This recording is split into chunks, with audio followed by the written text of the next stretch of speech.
Welcome y'all to another night of the LPL English broadcast, the unofficial English broadcast for the LPL, covering Demacia Cup as we are rounding out a wonderful 2025 season before we kick things off once again in just a month for the 2026 season. My name is Rafa. I'm joined here by the one and only Mr. Quack and Quackington. Hang on, these are not the right names. Gordo Rudu was last night. I'm not as handsome as Gordo, man. You know, Gordo's a fly-looking dude. But we gotta change I'm not names. as EU as Rudu. We both have issues right now. But you are on the East Coast, but you don't live across the pond quite yet. But nope. Quacks, my guy. This is our first time working together. This is not necessarily your first time working on the LPL, but I'm super excited. We're both junglers. I know there's a lot of things going on in the jungle pool right now, and there has been no shortage of fancy jungle picks right now here in Demacia Cup. Oh, absolutely not. And I feel like the biggest question that a lot of people have been asking for the junglers we've watched in Demacia Cup so far is, can you maneuver into that pool? Can you make the switch? And will that potentially compromise the kind of synergy that some of your team had going beforehand, especially for some of these rosters that didn't have a ton of big roster changes, right? That didn't blow up their rosters and who already had kind of this dynamic that they went with in 2025. How are you going to be able to make that switch when your jungler is now taking more of the resources and you having that same result at the same time? Is a big question going into this tournament. See, we're not even into the format explainer, Quacks, and we're already diving into the jungle stuff. So if you're tuning in tonight, I hope you got a bag of popcorn or some other good holiday snack and treat, because it is a wonderful time of giving, and me and Quacks are going to be giving you all of the jungle juicy knowledge. But for now, let's get a lowdown on the Demacia Cup format, because if this is your first time tuning in, it is a crazy tournament. We kicked things off about a week ago with Stage 1, where we had two separate groups, Group A and Group B, and the top two teams from both of those groups advanced now into Stage 2 alongside some more familiar team names, where we now have the top four from Stage 1 plus Ascend teams into two more groups, Group A and Group B. Now, a lot of you in the chat and even some of our other LPL casters have famously called Group B Hypernova and Group A Coughing Baby just because of the relative strength of both of these teams. But I'm just saying, some of the teams we're covering tonight in Group A, don't be sleeping on them, because they might be fighting for the top spot in this group. And, you know, I do think that if we're looking at Group A right now, EDG in particular have definitely dealt with, I would say, at least in my opinion, the two harder teams currently in their group. Obviously being able to go up against IG and then going up against NiP, I would think a lot of people would consider them to be on the harder end, and they managed to take down both of them. So I think now it's just a question of, can EDG kind of close it out, because they got the sort of hard stuff out of the way. If we're going forward with the analogy, and this is kind of the coughing baby, they got through like the cold and the cough and the sore throat. Now all they got to deal with is like the congestion and some stuffy noses, right? Get that tissue box and just kind of tough it out. That's the aftermath, right? When the first couple of days, the cold is the hardest to deal with, because you're literally in bed and you're like, man, I can do other stuff, but I literally have to rest, otherwise I'm going to do more damage to myself. But now afterwards, it's just kind of a nuisance. And for LGD, they want to be more than a nuisance, right? They want to actually stand up and challenge EDG, and they've definitely got a couple of new players on their side. And if you're not familiar with who is on that LGD roster, we'll take a look at them later on. But first, let's take a look at the standings real quick and catch everyone up on where all these teams currently are in terms of points. EDG, like Quack said, is leading Group A 2-0 in their series score, with IG right on their tails. And then Group B, it is actually OMG that is undefeated so far. It is a 1-0 series score. But however, Quacks, they took down Weibo Gaming, and that is probably the biggest upset we have had in the tournament so far. Oh, by far. I feel uncontested that the 17 kill Starry Misfortune game was certainly a sight to behold, especially when you're going up against a player like Elk. I feel like that just makes it all the more impressive. So really interested to see what OMG can do over in Group B. But yeah, turning our attention back to EDG, I was really impressed with how they actually looked against IG yesterday. I think that a lot of people, NiP, NiP, yeah. How they looked against them the other day, simply because their first series looked a little bit shaky. I think a lot of people were expecting this team to kind of level up, especially with the addition in the bot lane that they managed to get, pending, that we'll talk about later. But they looked a lot better yesterday, in my opinion. I was really impressed with what they did. I thought that their team play looked a little bit better. And overall, I am expecting them to have a solid series going forward, regardless of who ends up winning and taking the W. Listen, all I'm going to say is, and for any true LPL knowers that have been watching the LPL for quite some time, and if not past 2025, at least during this year, if you were to tell me that Haichao was going to take a game and a full series off of Xiaohu, I would have been like, what kind of recreational substances are you taking, brother? Like, what's going on? Why do you think Haichao is going to take a series off of Xiaohu? But you know what, as we all know, that Haichao, being one of Cubby's favorite players here in the LPL /S. It's a great start and potentially a great way to kick off redemption for Haichao if he can keep that form up going into the official season for 2026. But of course, there's still plenty of days in Demacia Cup to cover and plenty of days for the rest of the teams to catch up. But for now, we got to turn our attention to our first series of the day, because we've got LGD taking on EDG, and let's go ahead and check out those rosters for that first series. Starting out on the first side of the map, it's going to be LGD with Sasa, Hong, Tongyuan, Xiaoye, and YCX. And with the two newest players to join this roster, Hong from OMG and Tongyuan. The interesting thing about both of these players here, Quacks, is that they were both on the two orgs that took an early exit to the 2025 season in OMG and RNG respectively. And, you know, you mentioned redemption earlier when we were talking, or when you were talking about Haichao, and I feel like that is something that you have to slap on as a tagline for both Hong and Tongyuan, right? Because these were guys that had their season in 2025 and in May, now looking to be on this organization in LGD to not repeat that same catastrophe and to raise their individual stocks going forward. And frankly, I'm going to say it right here, Rafa, I think that they have done a decent job in doing so. I think that both have performed admirably in the Demacia Cup so far. I think that in the games we have seen, there are clearly there are clearly seeds that have been planted to allow these guys to grow and allowed to make LGD better overall. I'm really curious, though, as we go forward in the Demacia Cup, if we're going to be able to see those seeds sprout into anything meaningful. Yeah, listen, if anyone knows kind of like my OMG bias back in the day, it was Linfeng, and I also had a what's the opposite of a bias? I was on a hate watch for Hong because there was one game where I saw this guy try to dive bot lane level 2 as a Maokai, but didn't have Twisted Advance, which is like the most important tower diving tool that you could have access to.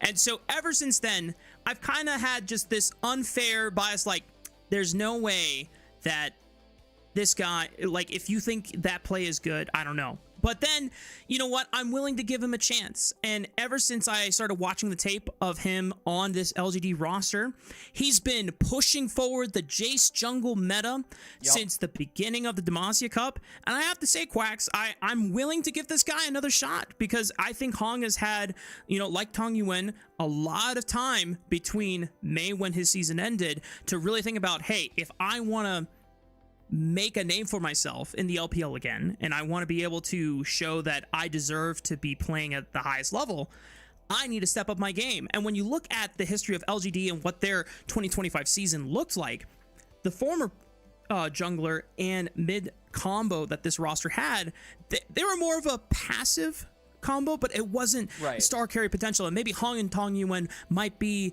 the sauce there. But let's take a look over at the EDG roster on the other side of the rift. It is ZDZ, Xiaohao, Angel, Leave, and Perukia.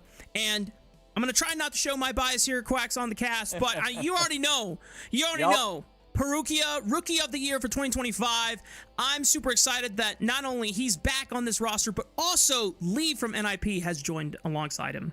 And, you know, first series that they played in the second stage of this Demacia Cup, I was a little bit concerned about Leave. I think a lot of people that watched that series probably shared the same opinion, but those opinions somewhat silenced after yesterday. I think he actually put on a really good performance. That Yunara game was something that really stuck out to me. I thought that was a really good performance from him overall. And then Perukia, like you said, this is a guy who has been with EDG throughout his entire career, and I think has really shown that he is willing to go in, willing to make those aggressive plays, and that is something that every single member of this EDG squad, not just Leave, loves to do.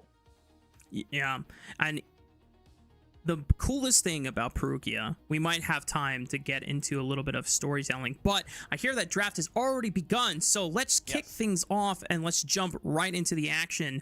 As, you know what? I'm just going to say it, Quacks. I was told that some of these games have been starting super late, so we were encouraged to take our time. We are starting very promptly. You win some, you lose some. You know? Yeah, I was told we were going to have 15 minutes to kind of podcast this stuff out, but you know what? We are jumping right into draft. Mazel, I'm looking at you. Next time, I'm going fast through the run of show. Anyway, Malphite Jungle currently being hovered on the ban list because they know that not only Jeje has been playing it a lot in his own games, but also even Xiaohao taking notice, and he's laughing about it too. He's like, dude, did they really ban the Malphite Jungle away from me? That is crazy. Yeah, Malphite, obviously one of the champions who, no matter how far you set the guy behind, that ultimate key is always going to have value. So I do think that, you know, after what we saw from Xiaohao yesterday, it is worth taking away. That does leave some other really strong jungle picks open, but it also leaves the unsundered man himself, Zehen, ripe for the taking. And Zehen obviously has been played in the jungle a little bit in solo queue, but I don't think we've seen it in Demacia Cup so far. We're probably expecting ZDZ to just snag that one away. And what you can definitely guarantee from locking yourself as a Zehen, Rafa, is a lot of power in the early game. The trading patterns on this champion generate a lot of priority and give you a lot more avenues to go for some of those aggressive junglers.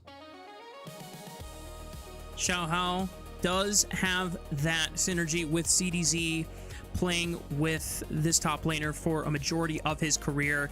They, unironically, Quacks, have the power of friendship on their side.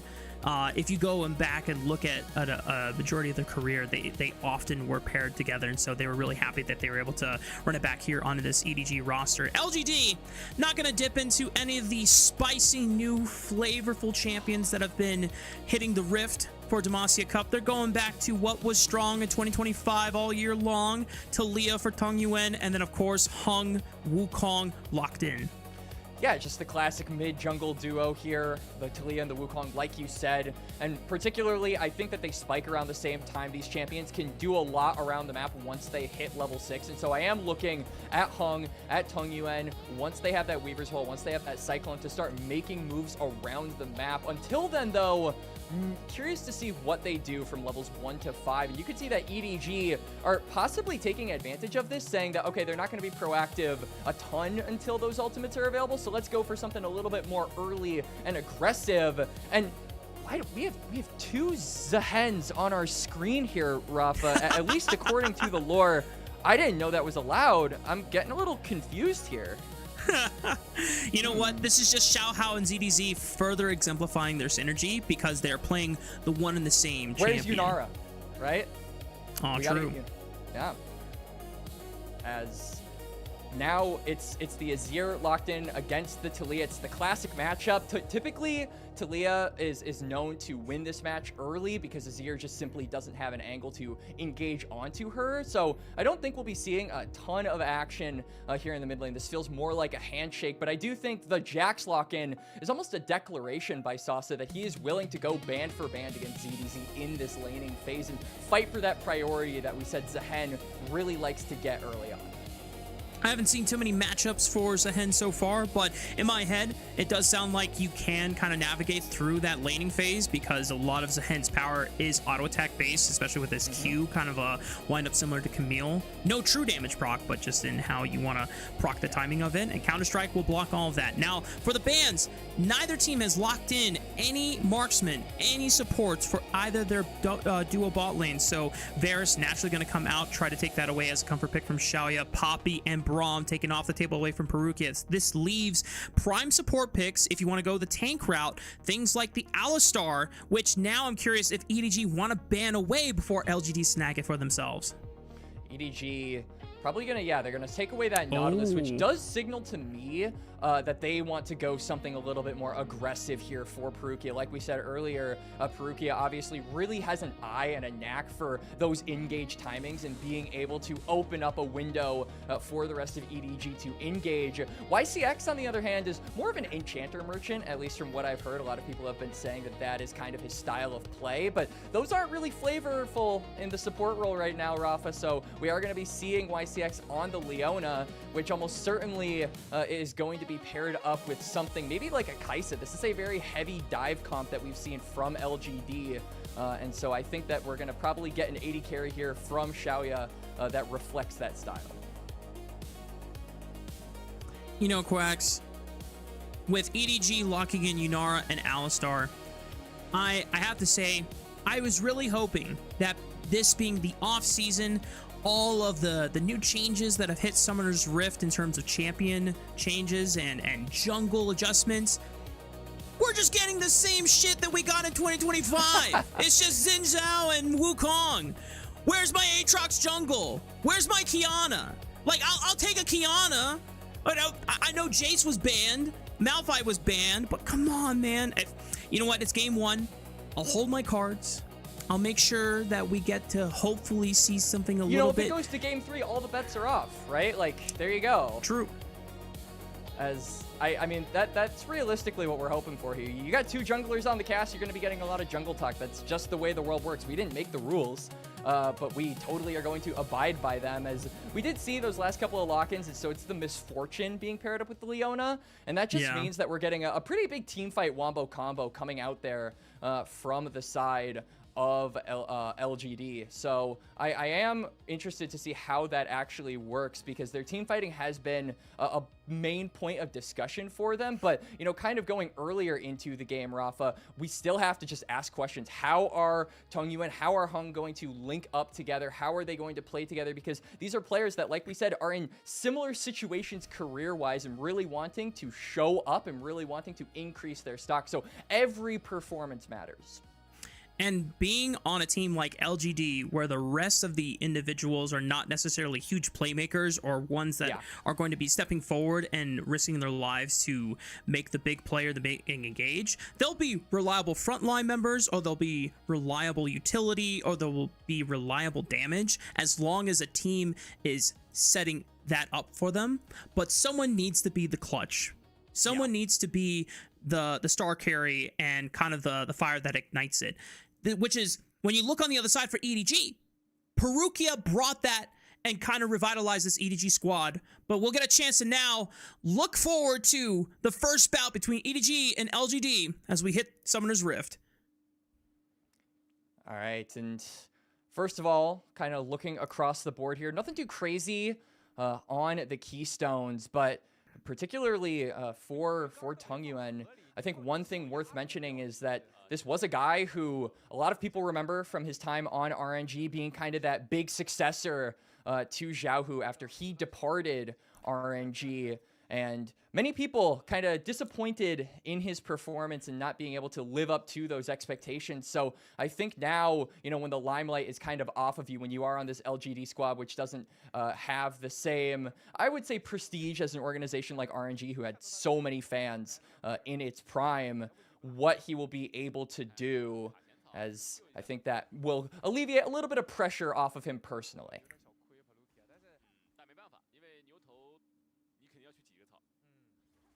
Low-key Quacks, I was expecting Perukia to get fancy with it and just go for a Flash Pulverize, which is would take me back to his very first debut game with EDG back in Split 3, but he has calmed that trigger finger since then, and knowing this matchup, he just has to go for the headbutt level 1 anyway, cannot go for the knock-up instead.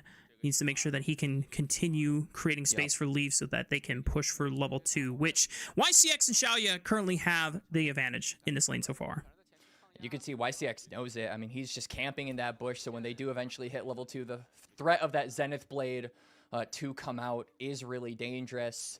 You do, as YCX, have to be a little bit careful about when you use that Zenith Blade. If Perukia holds his headbutt, he can just headbutt you possibly into the tower or just deeper into EDG's territory, which can make it really dangerous for you to actually, you know, potentially go down or at least get chunked, which limits your ability to keep looking for those engages. True. So I think timing for this Leona is going to be really dangerous because if you're not careful with it, you are going to be in a little bit of trouble because this is a lane we're expecting to be dominant for the early parts by LGD. It's almost like a game of chicken.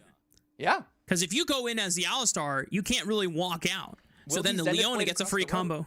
Yeah. And then the same thing with Leona, like you said. If you go too far and you're in tower range, well, that's a burned flash right there for free. And that's not ideal. But LGD have their jungler pathing towards the bottom side of the map. Tongyuan trying to see if he can cheat towards the bottom side and get there before Angel even thinks about looking to provide some relief to the bot lane that is getting pushed in. Decent vision coverage already. Xiaohao recognizing that because both Tongyuan and Xiaoya and YCX have the push on their respective lanes, there's no way that he can look for the crab, so he won't even waste time. But that ward from Sasa, knowing that Xiaohao has to go here, that is his only option. This is a solid start for LGD in terms of just information being given over to Hong.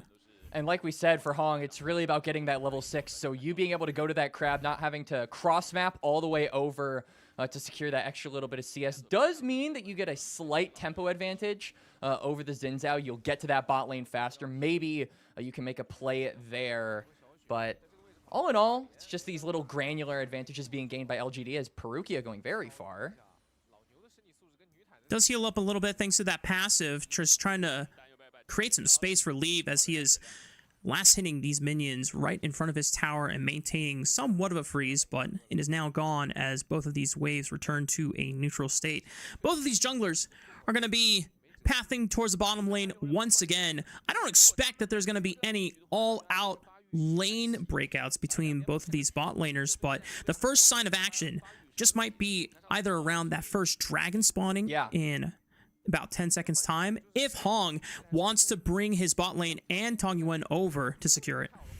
And even if Tongyuan, you know, miraculously doesn't have prio in that mid lane, he will have the Weaver's Wall very, very shortly, so should just be able to join up. I like this move from YCX, though, as they're linking up and trying to just deny Xiaohao from his chickens, but Perukia is also in the area. Maybe we'll get a fight sooner than we expect, Rafa.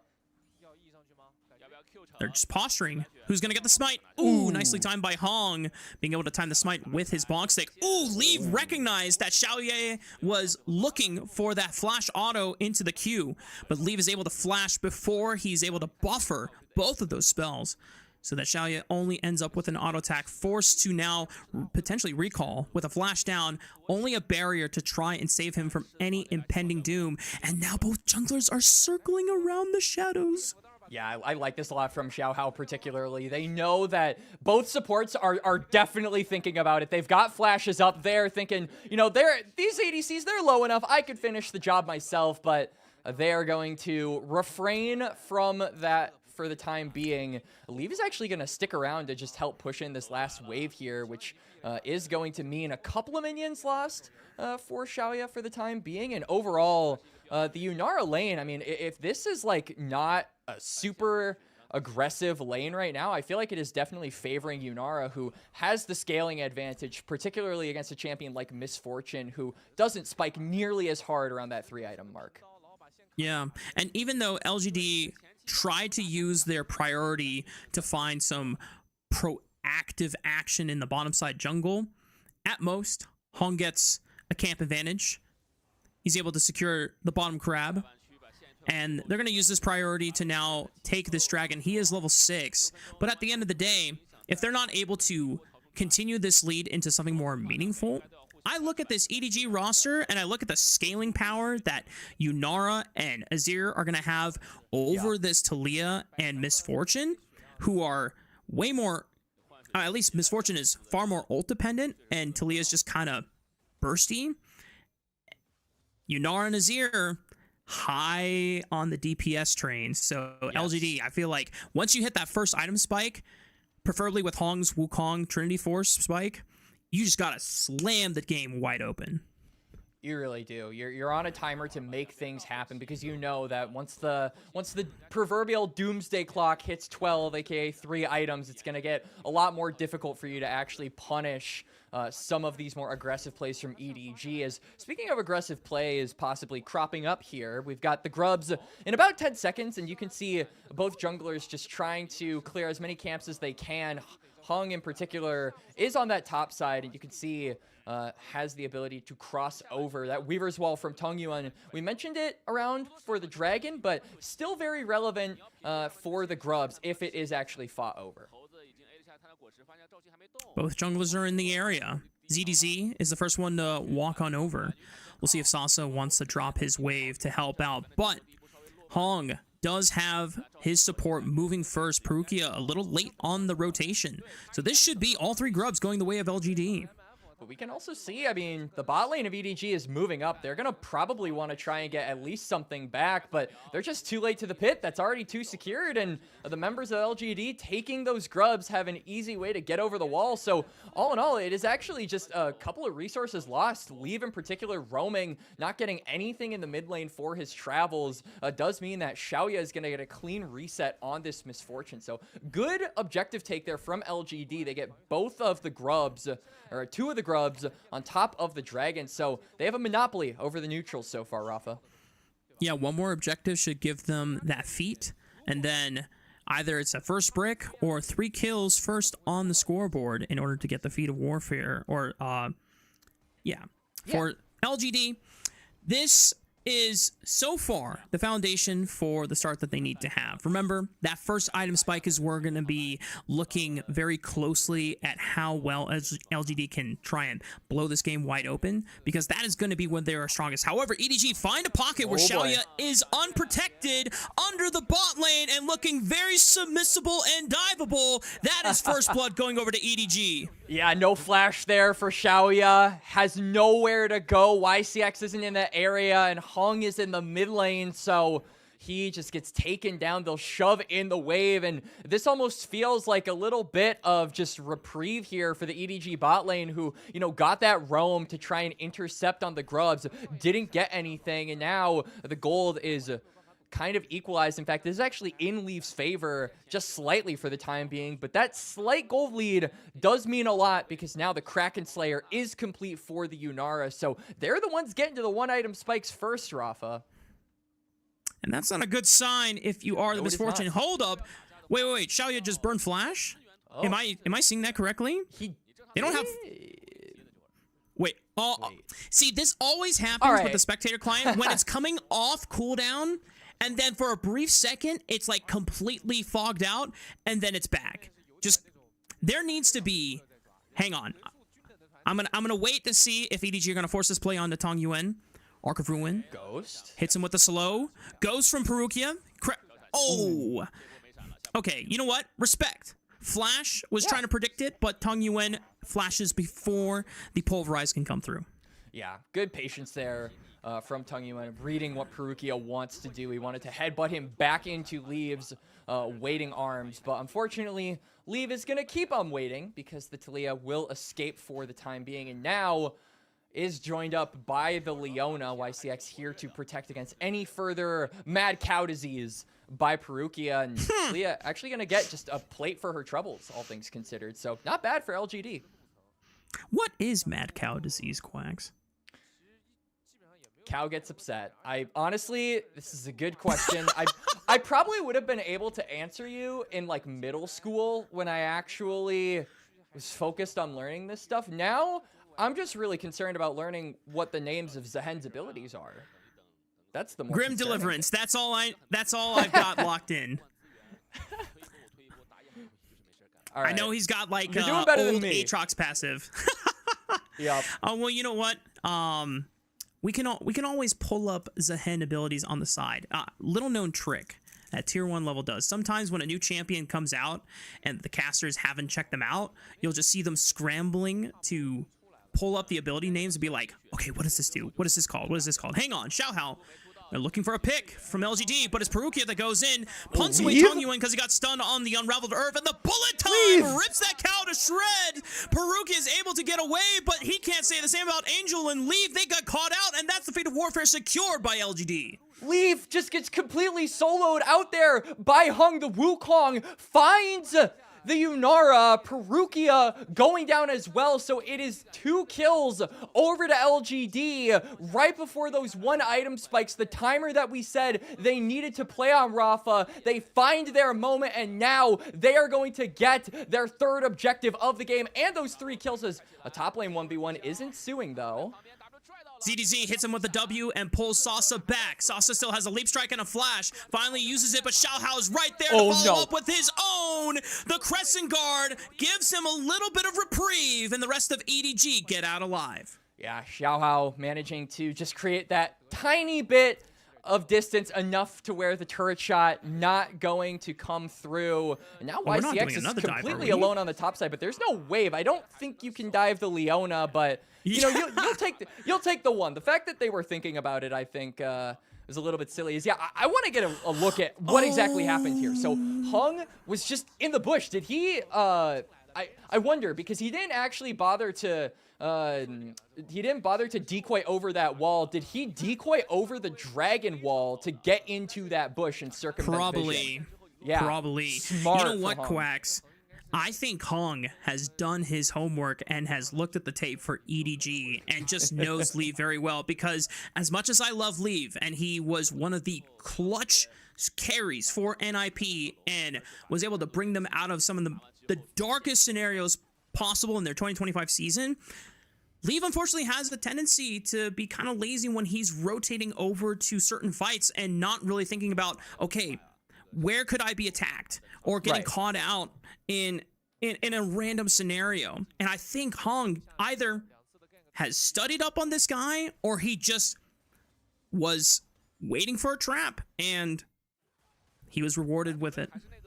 Yeah, he absolutely was. And, you know, not only is it now gold going over to that Wukong, he's going to be able to complete his Triforce, so that 1 item spike for the Wukong is finally here, but also a flash burned away from Leave. He's an easy target for LGD for the next, 2.5 minutes-ish. It should be up by the time this next dragon spawns, though, in about 3 minutes, but won't be up if there is a fight for this Herald. And, I mean, you can just look at this top river right now. LGD completely own this area and should own this objective by extension.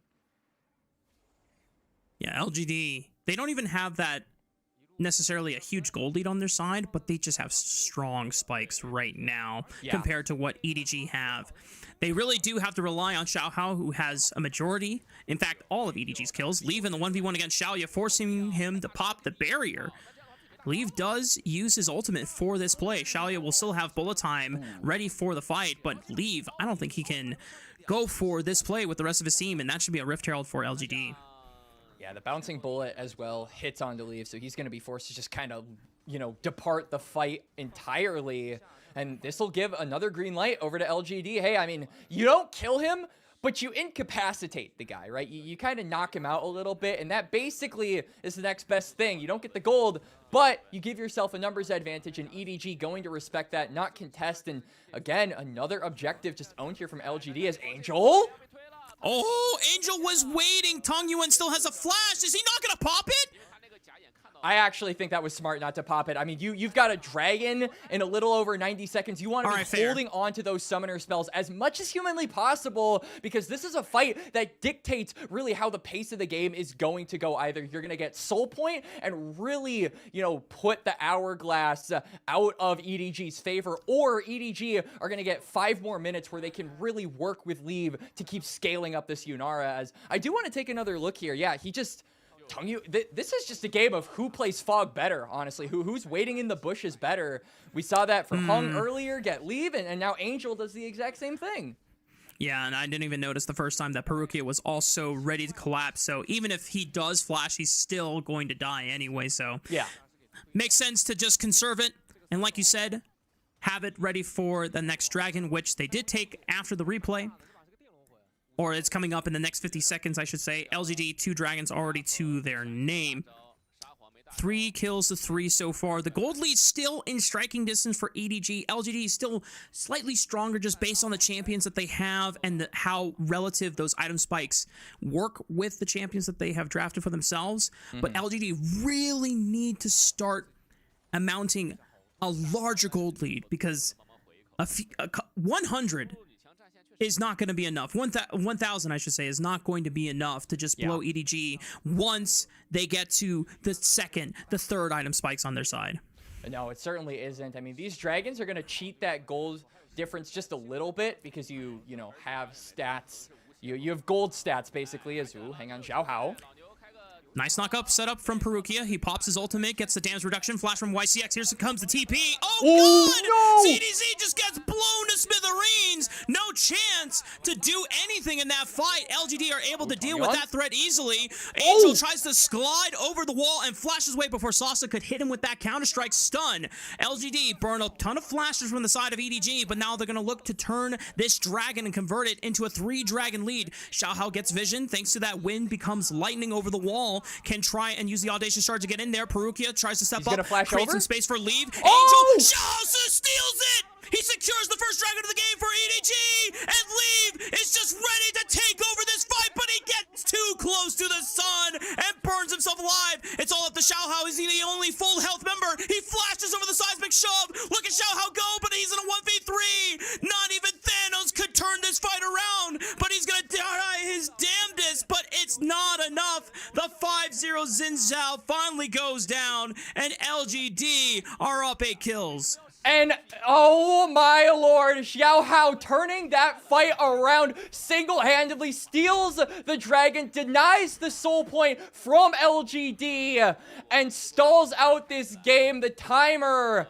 is now a lot better for them. They can continue to scale this Yunara. They can get those big item spikes. And now, I mean, we look at this replay. ZDZ, he goes a little too far, and it's a trade 1-for-1. Honestly, I thought that Angel was dead to rights here. That flash, just a hair early enough to save him from certain death. And then Xiao Hao goes over with the Wind Become Lightning. 3 HP! Rafa, 3 HP was what separates this LGD squad from getting Soul Point. And Xiao Hao stealing away that dragon, and then he just continues to tear LGD asunder until there are, like you said, too many for him to deal with. I can't even fault Hung for that. He saw 1200. If I see 1200, I'm also smiting too and trying to combo with an ability. The fact it was 3 HP, sometimes them's the breaks. Yeah. Tilter for sure. But for LGD, they're now ahead, roughly 3,000 gold, which is a better lead to have with this kind of composition at this point of the game. But the window is beginning to close here, Quacks. Yeah. If this game doesn't get snowballed effectively by LGD in the next 5-10 minutes, EDG are going to get to 3 items, and then you're going to start asking yourself, do LGD even win these fights anymore? And I mean, one big way you could really accelerate this game is through the Otacon, and LGD are wasting no time. We're going to be seeing a tiny little glimpse of it if we're EDG with that blue ward, and that is just the timer to immediately go. Otacon is already to half HP, and it's an Otacon dance, Mark.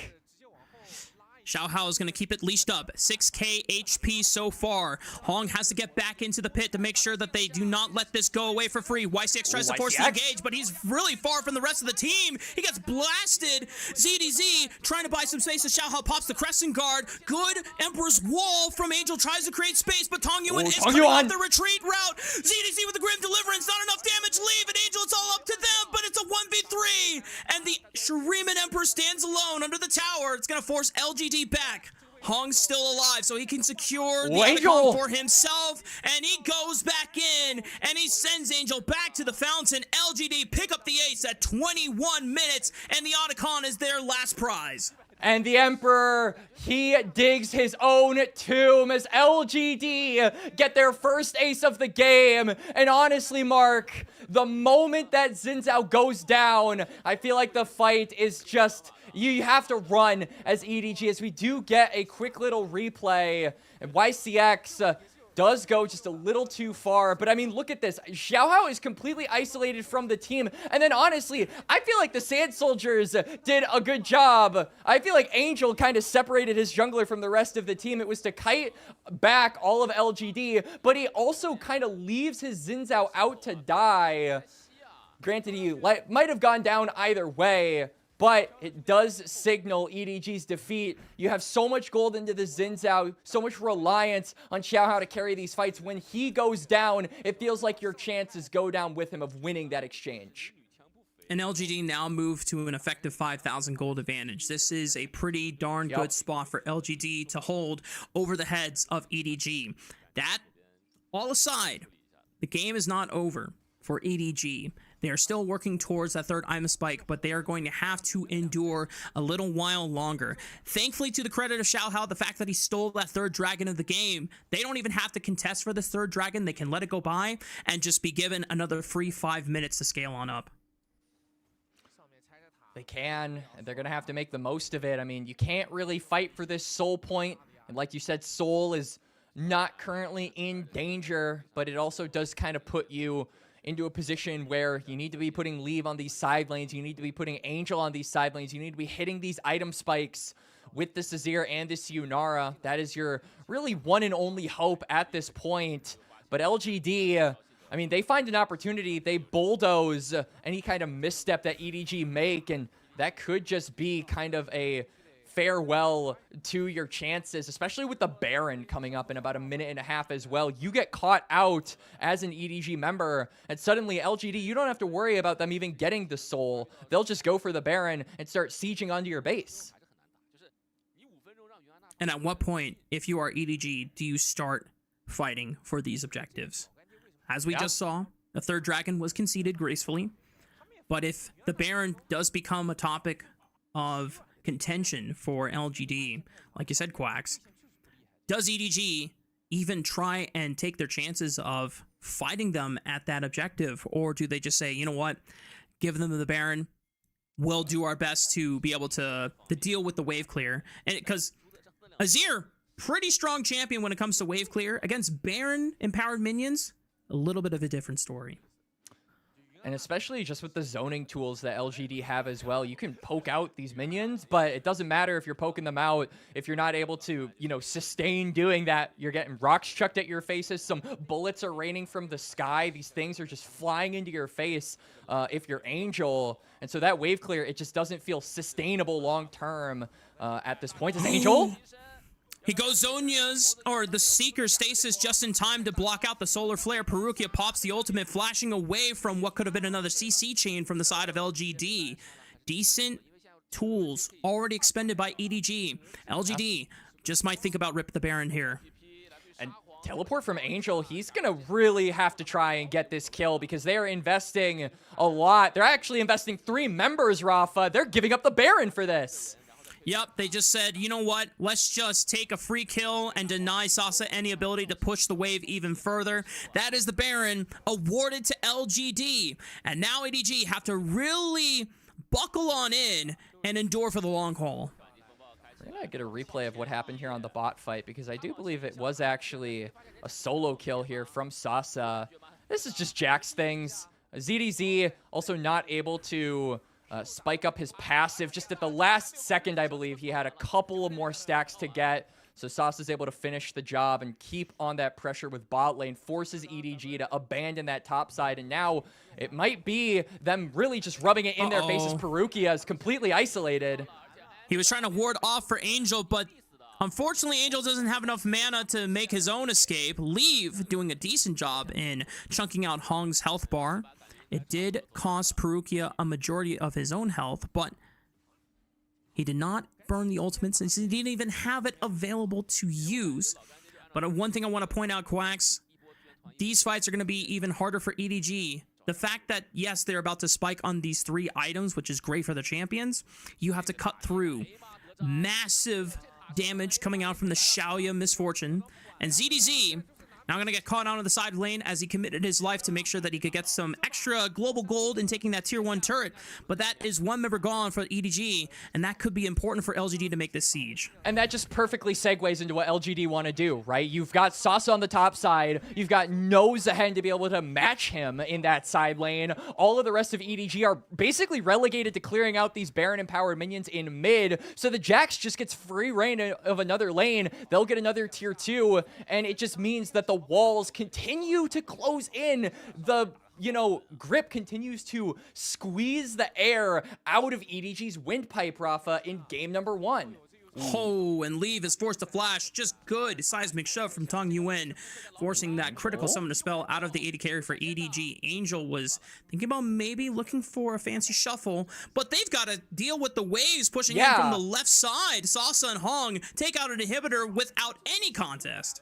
It's not just the tier 2. They just break open the base. Now supers are going to be spawning. They can wrap around here when the next minion wave does crash. They're going to think better of it, though. You've got that dragon up in less than a minute, so you want to be spending all of this gold because, I mean, LGD, you have to be thinking EDG are on their last legs. This dragon could be and likely will be their last stand, so you want to be outfitted with as much cool stuff from the shopkeeper as possible.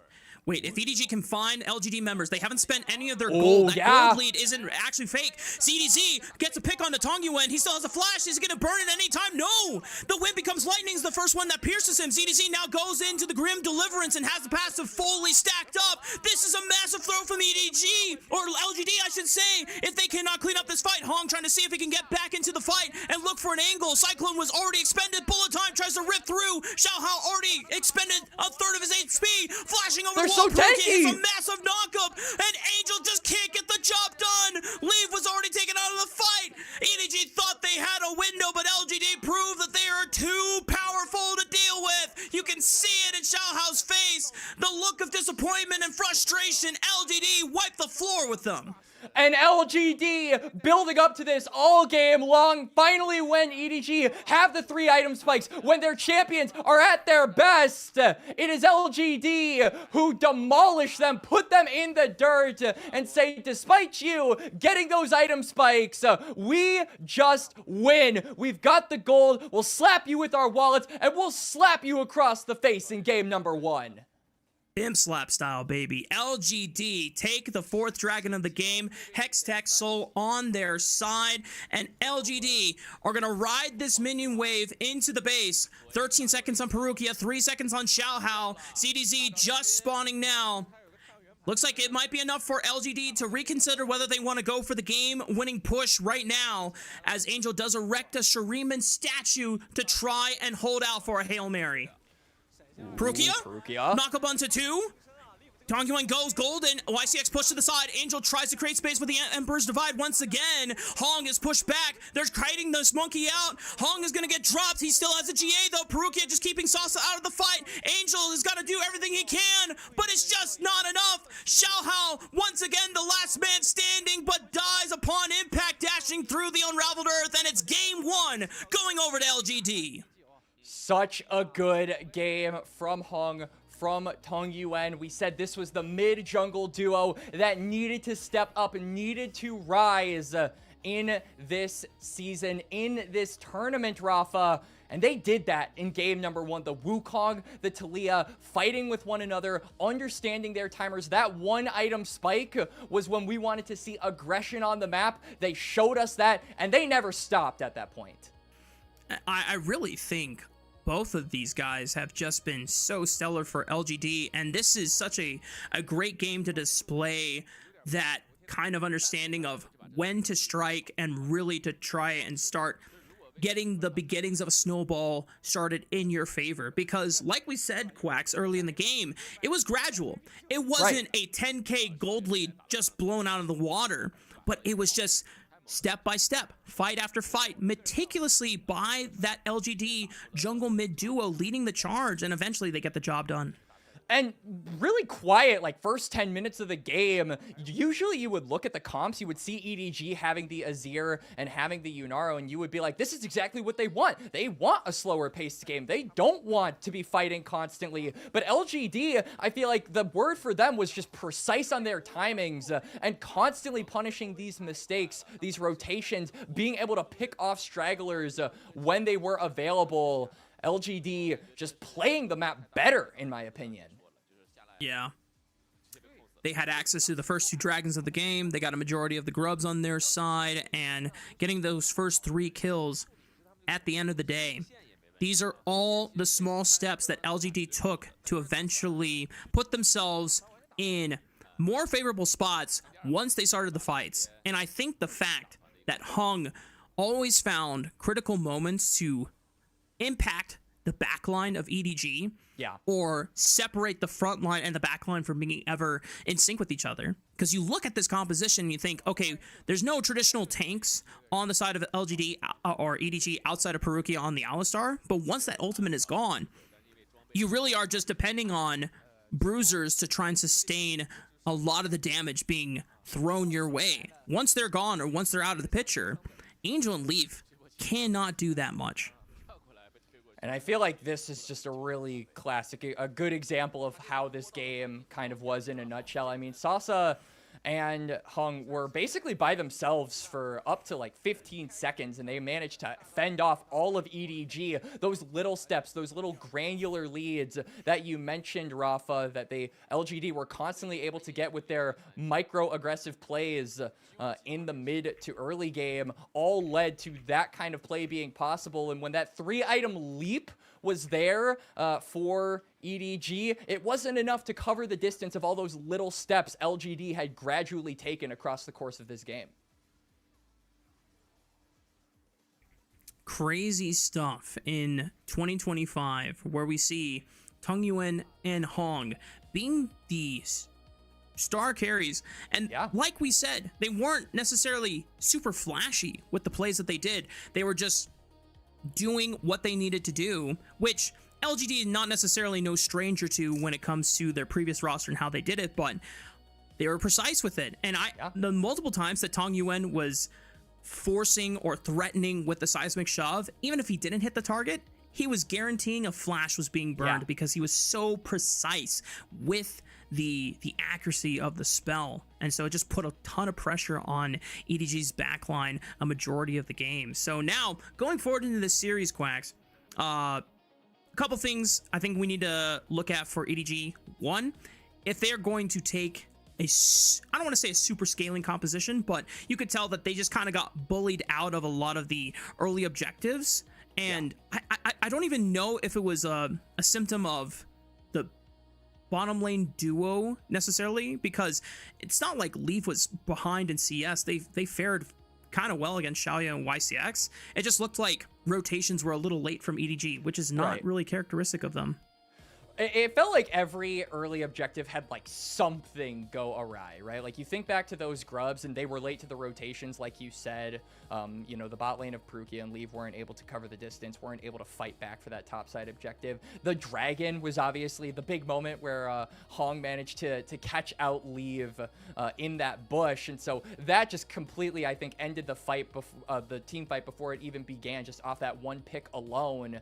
So those little things added up, and I feel like that is a good analogy for this entire game. It was the little things for LGD. It was the precision, like we keep saying, that netted them this win. So really good stuff. And, you know, kind of looking forward as we are, Rafa, going into game number 2, one thing that I am really eyeing here for EDG is, you know, where are you going to be putting a lot of this aggression? We talked about it, how there weren't a ton of those junglers that we're used to seeing in the Demacia Cup so far. And what are we going to get that can, you know, immediately give you some returns in the gold department? Because it kind of felt like EDG were playing for the long game, but they had nothing really there to set up for an early game play if one ever was at their doorstep.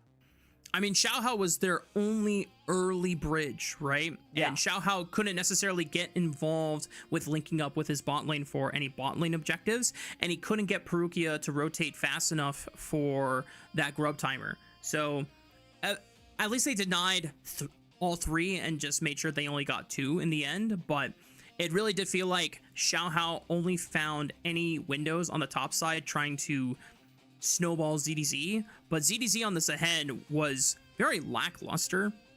If this is a champion that is new and the one that is like, right, please nerf, it's too broken. I didn't see any of that in this game. You might want to buff I feel it. like he, yeah. The ZDZ Zahen's performance is the kind where you show it to Ryan and be like, hey guys, Zahen is balanced. Please don't nerf this guy while you're trying to print LP in your solo queue games, you know? Use it for your propaganda. Yeah, and you know, kind of more toward the Xiaohao point that we're talking about. I mean, his window closed very quickly. The window didn't even close. It was slammed on his you know, the ends of his fingers, because especially, you know, before that Otacon was started, I mean, his death led into the Otacon. The moment he went down in that bot side fight, that extended trade, it really felt like he wasn't able to get anything done. And like you said, he didn't set up for that bridge to you know, really be built for any of his late game carries. They didn't have the resources necessary to kind of carry the torch going forward. And so it just all went dark at that point. And so I think we're going to need to be seeing a little bit better early game bridge building from EDG if they will draft these late game threats that are akin to things like an Azir and like a Yunara. Yeah. Well, I was waiting for the Pog graphic, but I think we missed it, Quacks. So I'm just going to assume that Hung got Pog, if not Tong Yuen. I think either of those two definitely deserved it. So it does mean we're going to be taking a short break when we get ready for game 2. But before we do that, if you would like to support LPL English, ladies and gentlemen, consider becoming a Coffee member, because coffee is the best way to support the LPL English project, since the vast majority of your contributions will go directly to the show. A lot of the initial payments go into upgrading the broadcast, but a huge bulk of it pays on-air talent and content creators. So subscribe to our Coffee, linked in the chat, to unlock perks like early access to content and the ability to ask interview questions for our unique on-site interviews. More LPL action coming your way right after this break.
What up, chat? We're getting ready for game number 2 between EDG and LGD. That's right. You know, I'm trying to get in with the younger crowd, Quack, since I've got you on the cast. I gotta.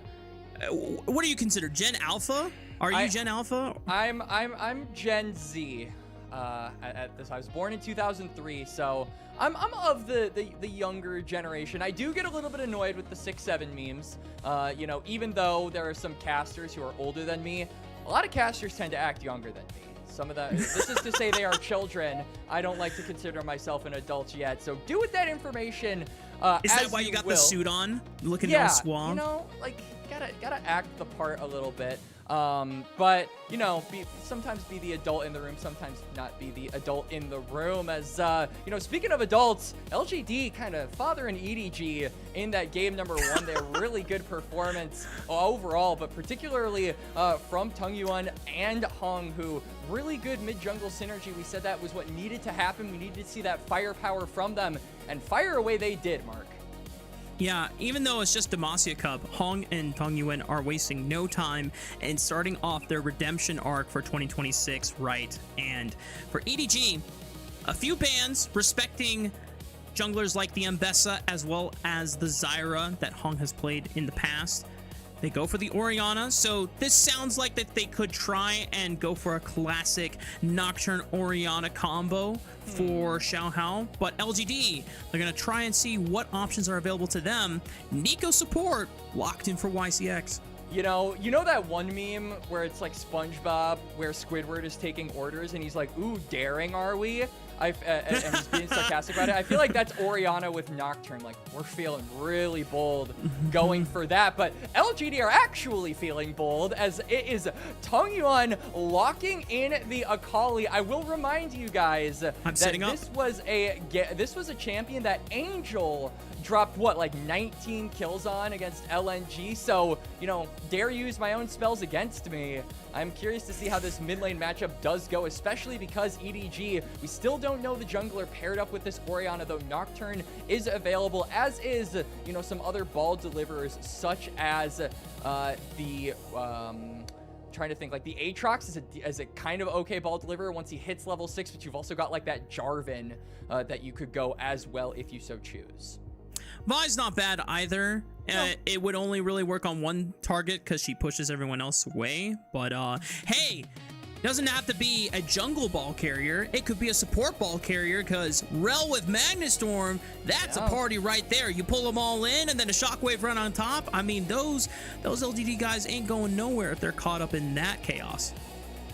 You know, Tungyuan might go somewhere with all the, you know, million dashes that he has. But if he uses them too early, that somewhere will be the gray screen, as I would imagine LGD, if they're not careful, the rest of them will follow in that direction as well. So I think now you just kind of have to prepare to either disengage something like the Rel or prepare for that Magnet Storm. And so in this case, I really like the Sivir lock-in. You've got that spell shield to be able to withstand some of the barrage of CC coming your way from a Rel. And overall, it just empowers, I think, the remaining picks on this top side that we have yet to see from LGD to be a lot more aggressive, knowing that you have that on the hunt in your back pocket for you to run forward and really let loose in team fights. LGD taking some notice of what kind of... No, please! Don't, I would love Malphite Jungle. Don't ban it! No! You monsters! Oh, okay. Okay. All right, we're waiting for them. Listen, Aatrox Jungle, while it would be super fun to see as well, I don't know. I think Malphite makes more sense and is more pog for me, which is strange to say because it's a tank and not like a carry. But Malphite Jungle, Orianna ball carry, oh my gosh, like that's cinema. If the boot fits, right? I mean, EDG are even saying we're not going Orianna Nocturne. They're the ones that actually take away the Nocturne. That's crazy. Which is absolutely wild, by the way. Yeah, that is absolutely insane as LGD. So, hey, Malphite is open. If EDG don't use that last ban on him, Mark, you could be a very happy man in the next like minute or so. I'm all for it, honestly. Both of these comps, like you said it with the Orianna, but also on the other side, like LGD, Nico, Malphite, that sounds pretty good to me. That is at least 2 circles right there. between Pop Blossom and Unstoppable Force, and I love circles. Circles create knockups. Speaking of circles, Cataclysm is gone. Not necessarily a circle knockup, but it is a circle pit of doom and lockdown. LGD now starting to ponder what jungle options they should go for. Now, if you're thinking about how do we best support an Akali, you want to pick someone that is going to dive into the backline with you, and a point-and-click lockdown button like the Cease and Desist from Vi is a pretty good combo pairing with the Akali. And not only that, but you look at the other side in EDG, their backline is completely immobile. You're not going to have any real way to, create distance with that Cease and Desist, maybe bait the Vi to get deeper into your team if you are actually deathballed. So this creates a really good opportunity for Hung to, like we saw in game number 1, look for those picks, look for those creative angles, go into Fog, and find a straggler on EDG. I think this is the perfect champion to recreate what we saw from him in that first match. And EDG, okay, it's there! Let's go! Woo! Yes! It's time to rock and roll, baby! We Rock are getting solid. Malphite Jungle from Xiao Hao. I'm so ready. You would never ever see me that excited for a Malphite in any other circumstance, but just because he's been buffed in the jungle, he is like a shiny new toy. And I love seeing shiny new toys. It's Christmas here too. on Like, it's Thunderdrift. around Christmas time. It's like you're unboxing it, right? I mean, it's the perfect moment to see some shiny new junglers on the Rift. I am also super excited for the Malphite. And I know I'm the color on the broadcast, Mark, but why don't you dispel a little bit? Because I know you've been theory crafting with this champion a tad on League. Theory craft for the audience. What is, in your opinion, best on this guy? Check this out. I know that a lot of players are mostly going Electrocute for Malphite Jungle and still building full tank because none of the other keystones really make sense for a full tank setup like Malphite. I think you could go argue like Unsealed Spellbook just to get more utility on the Rift, but I guess the idea is that Electrocute just gives you the most upfront burst damage in making those first level 6 ganks work. I really like JDG's setup where he's going press the attack into experimental hexplate, and it sounds weird because there's no armor in that item, but if you max W, you're getting enough passive armor from that ability that you kind of already have an armor item in your inventory without buying one, and then because you're maxing W first, you actually have insane dueling potential against any fighter in the game. Like ADCs, Malphite has always had a great time into because he can slow their attack speed, but then into fighters especially, like, they can't kill you, and you out DPS them because you're giving them the clap, baby. You are clapping them cheeks. Yep, you are rocking them all night long. I love it. But hey, I mean, this also just allows him to be more of an actual fighter threat, right? Like a big criticism of the full tank build with Malphite is that you are really reliant on your team being able to capitalize off the CC with the ultimate that you bring, because the innate damage of said ability isn't so much to actually be a threat if it isn't capitalized onto by the other champions that Malphite is surrounded by. This build that you're talking about, I think, completely changes that dynamic. So I think he just stands more on his own 2 feet. And after all, Mark, he's Malfight, not Malrun, not Malwait. No, it's Malfight. He's going to be going in. He's going to be brawling with this build that you're speaking of. And the way you've hyped it up, I pray to God that he is actually going to be going for this. And the reason why I have to make the distinction between the two builds is because the last time we saw Xiao Hao play Malphite is it because he went for Electrocute full tank Malphite, which I was a little hesitant about. But you already have a Cassandra. Oh no. It's gonna be full tank Malphite again. Xiao Hao, why don't you believe in the hexplate sauce, my guy? Oh no, Perukia? I'm telling you, it's good. Oh, no PTA Malphite. Oh. All right, so, you know, switching... Ay, Dios mío. Yeah, I mean, switching gears here, If it is, in fact, a full tank Malphite, that leaves a lot of the burden of damage onto Angel and Leave here. And you can see that Leave, I think, understands the assignment. He's going Flash plus the Ghost. Varus, one of the champions that can be really flexible with that second Summoner spell on top of the Flash. We've seen things like the Teleport run as well, if you want to play a bit more defensively. But Ghost signals to me that EDG are going to be heavily indexing into making sure this Varus is ahead. And already, we've got a good old swap, Rafa. It is going to be the Varus in the top lane against Sasa's Udyr. It's a good call, because this Udyr would have completely dog-walked the Cassante, as even though a lot of people might not be familiar with Udyr Cassante matchup, Sasa definitely is, because this is definitely one of his comfort picks that he has gone to time and time again throughout the majority of his career.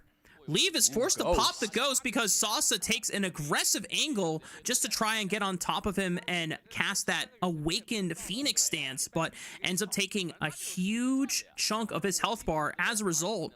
So Leave is now down to only a Flash. I'm curious if Hong wants to get involved early and try and alleviate some pressure from Sasa's Udyr here. He might have to at this point. Sasa actually had to use the Awaken, so that's really the only, you know, inkling of range that you have on this champion, meaning that Leave is just going to be able to zone you off of the wave. We saw that damage come through as he kind of bullied him away from the actual lane, kind of forced him more into that river. It's going to be a rough time for Sasa, and I think he's going to be heavily reliant on just being a... What is he when he pops W now? God, I miss old Udyr. He was a turtle, now he's what? A boar, as... Hold on, yep, Hong is Iron here. Boar stance. Hey, we called it. Hong says, hey, I'm level 3 and Leave, you are pushed way too far for my liking. Leave has got nowhere to go, and he knows that there is no chance in getting out even with a Flash, so it's first blood for LGD. And Hong actually doesn't lose anything for that. Xiaohao is pathing toward the top side, so he's not actually going to be able to steal these camps on the blue side of LGD, meaning that Hong can just go back. He picks up a couple of items. You can see that longsword plus the ruby crystal is in his inventory, and just continue going about his day. And this is great for accelerating Hong into that level 6 mark, where we are constantly mentioning that he needs to get this so he can really start putting his foot on the gas with this Vi, looking for those picks like he did in game number 1 on the Wukong. It's already a promising start. LGD also have the luxury of a bit of a late game insurance policy with this Sivir from Xiaoya. So if they don't get things off to a snowball with the Vi and the Akali combo, well, it's okay. You can always just buckle down for the late game and pray that Xiaoya can give you the wave clear. But Hong might get attacked on this blue buff. They have vision of it. Ooh. He thinks better of it, but that could have been a little bit tilting. I mean, Hong didn't have the smite. Xiaohao used it on the bot crab. So all things considered, even though Hong goes for that early play on toward the top side to alleviate pressure from Sasa's lane, it is the Malphite picking up a pretty significant CS lead and allowing himself to also get close to that level 6 mark, which is equally, if not more important than the Vi. Unstoppable Force. One of the best ultimates in the game, regardless of what role the Malphite is playing from.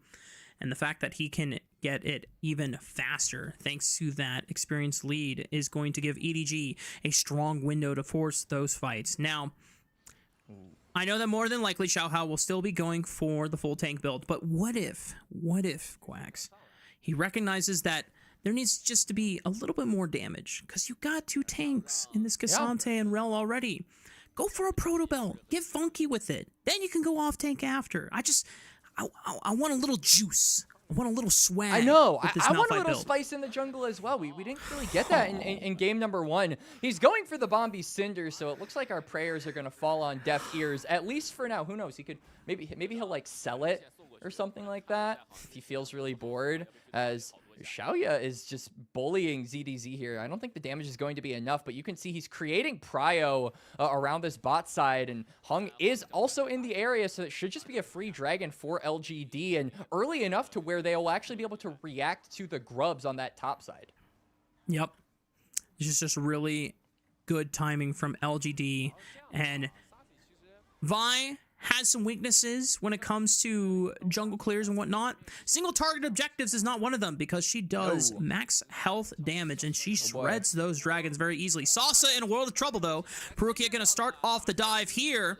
And yeah, that was pretty crystal clean from EDG's side. That's a kill going over to Leaves Varus. And honestly, a little bit unfortunate there for Sasa. He used the Awakened Phoenix stance, so he didn't have the ability to fight back by empowering his E or empowering his W to maybe get a little bit more time under that tower. So he will go down, and now that some of that concern with Leave after that initial death early on in this game going to be alleviated as he will pick up some items of his own about a minute and a half ahead of these grubs. So the Varus gonna have some teeth if that team fight does happen on this topside objective. Yeah, credit to EDG for not only still allowing Leave to be in a good position farm-wise, but also ZDZ did not get the short end of the stick. He was still managing to find a good amount of CS for himself. Sasa is heavily behind. This guy is on food stamps and trying to get as much gold as he can into his pockets right now.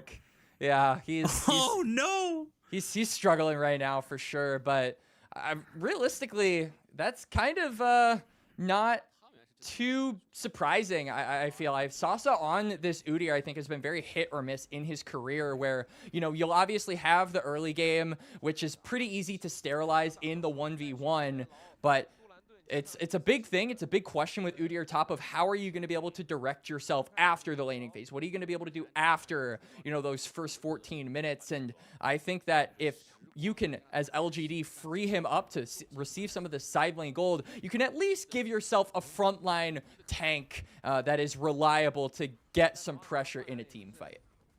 Yeah, because LGD don't really have one outside of Sasa. So he's going to have to get some gold into his pockets sooner than later. Hong has wrapped around, but he is caught out on vision, and Perukia is playing it cool.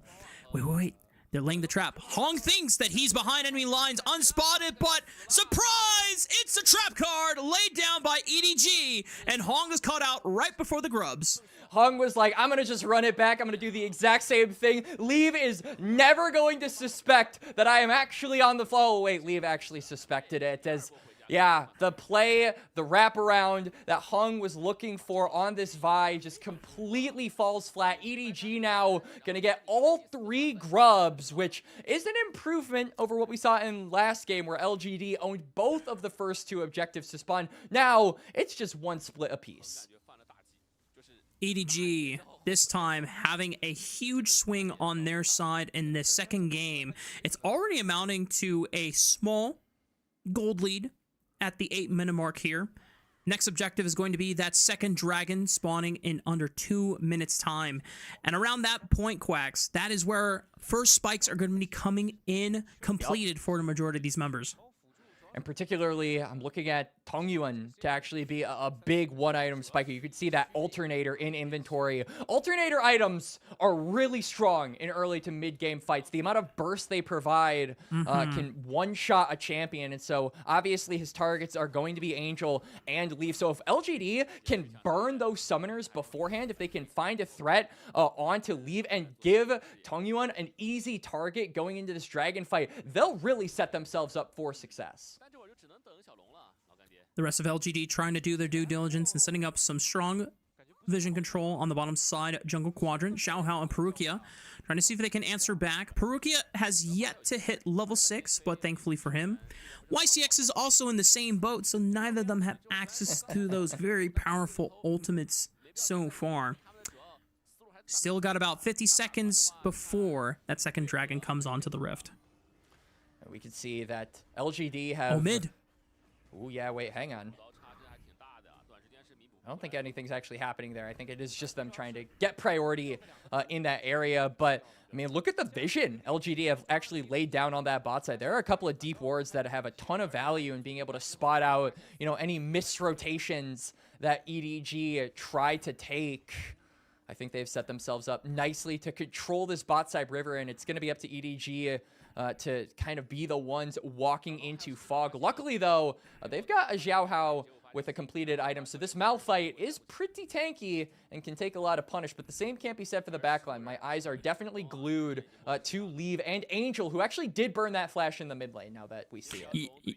Yeah, Hong must have done something to just put the fear of God into Angel's eyes as he approached the mid lane over the wall. So no cease and desist or flash burned by Hong himself. So that is a very nice tool to burn without having to use anything on your own side. So now LGD, they're going to be painting a big old target on Angel's head, and he's going to have to be extremely careful about where he steps up. And Tong Yuan, like we said, he's going to want to be the guy hitting a bullseye on that target. He is the guy who will be targeting this backline. I think the rest of LGD just have to make sure that they can get him into that position where he doesn't instantly die after he actually completes his mission. And you could see they are just starting up the dragon. EDG have kind of dissipated, aren't fully together here on this bot side fight. Can Xiaohao get a steal, though, is the question.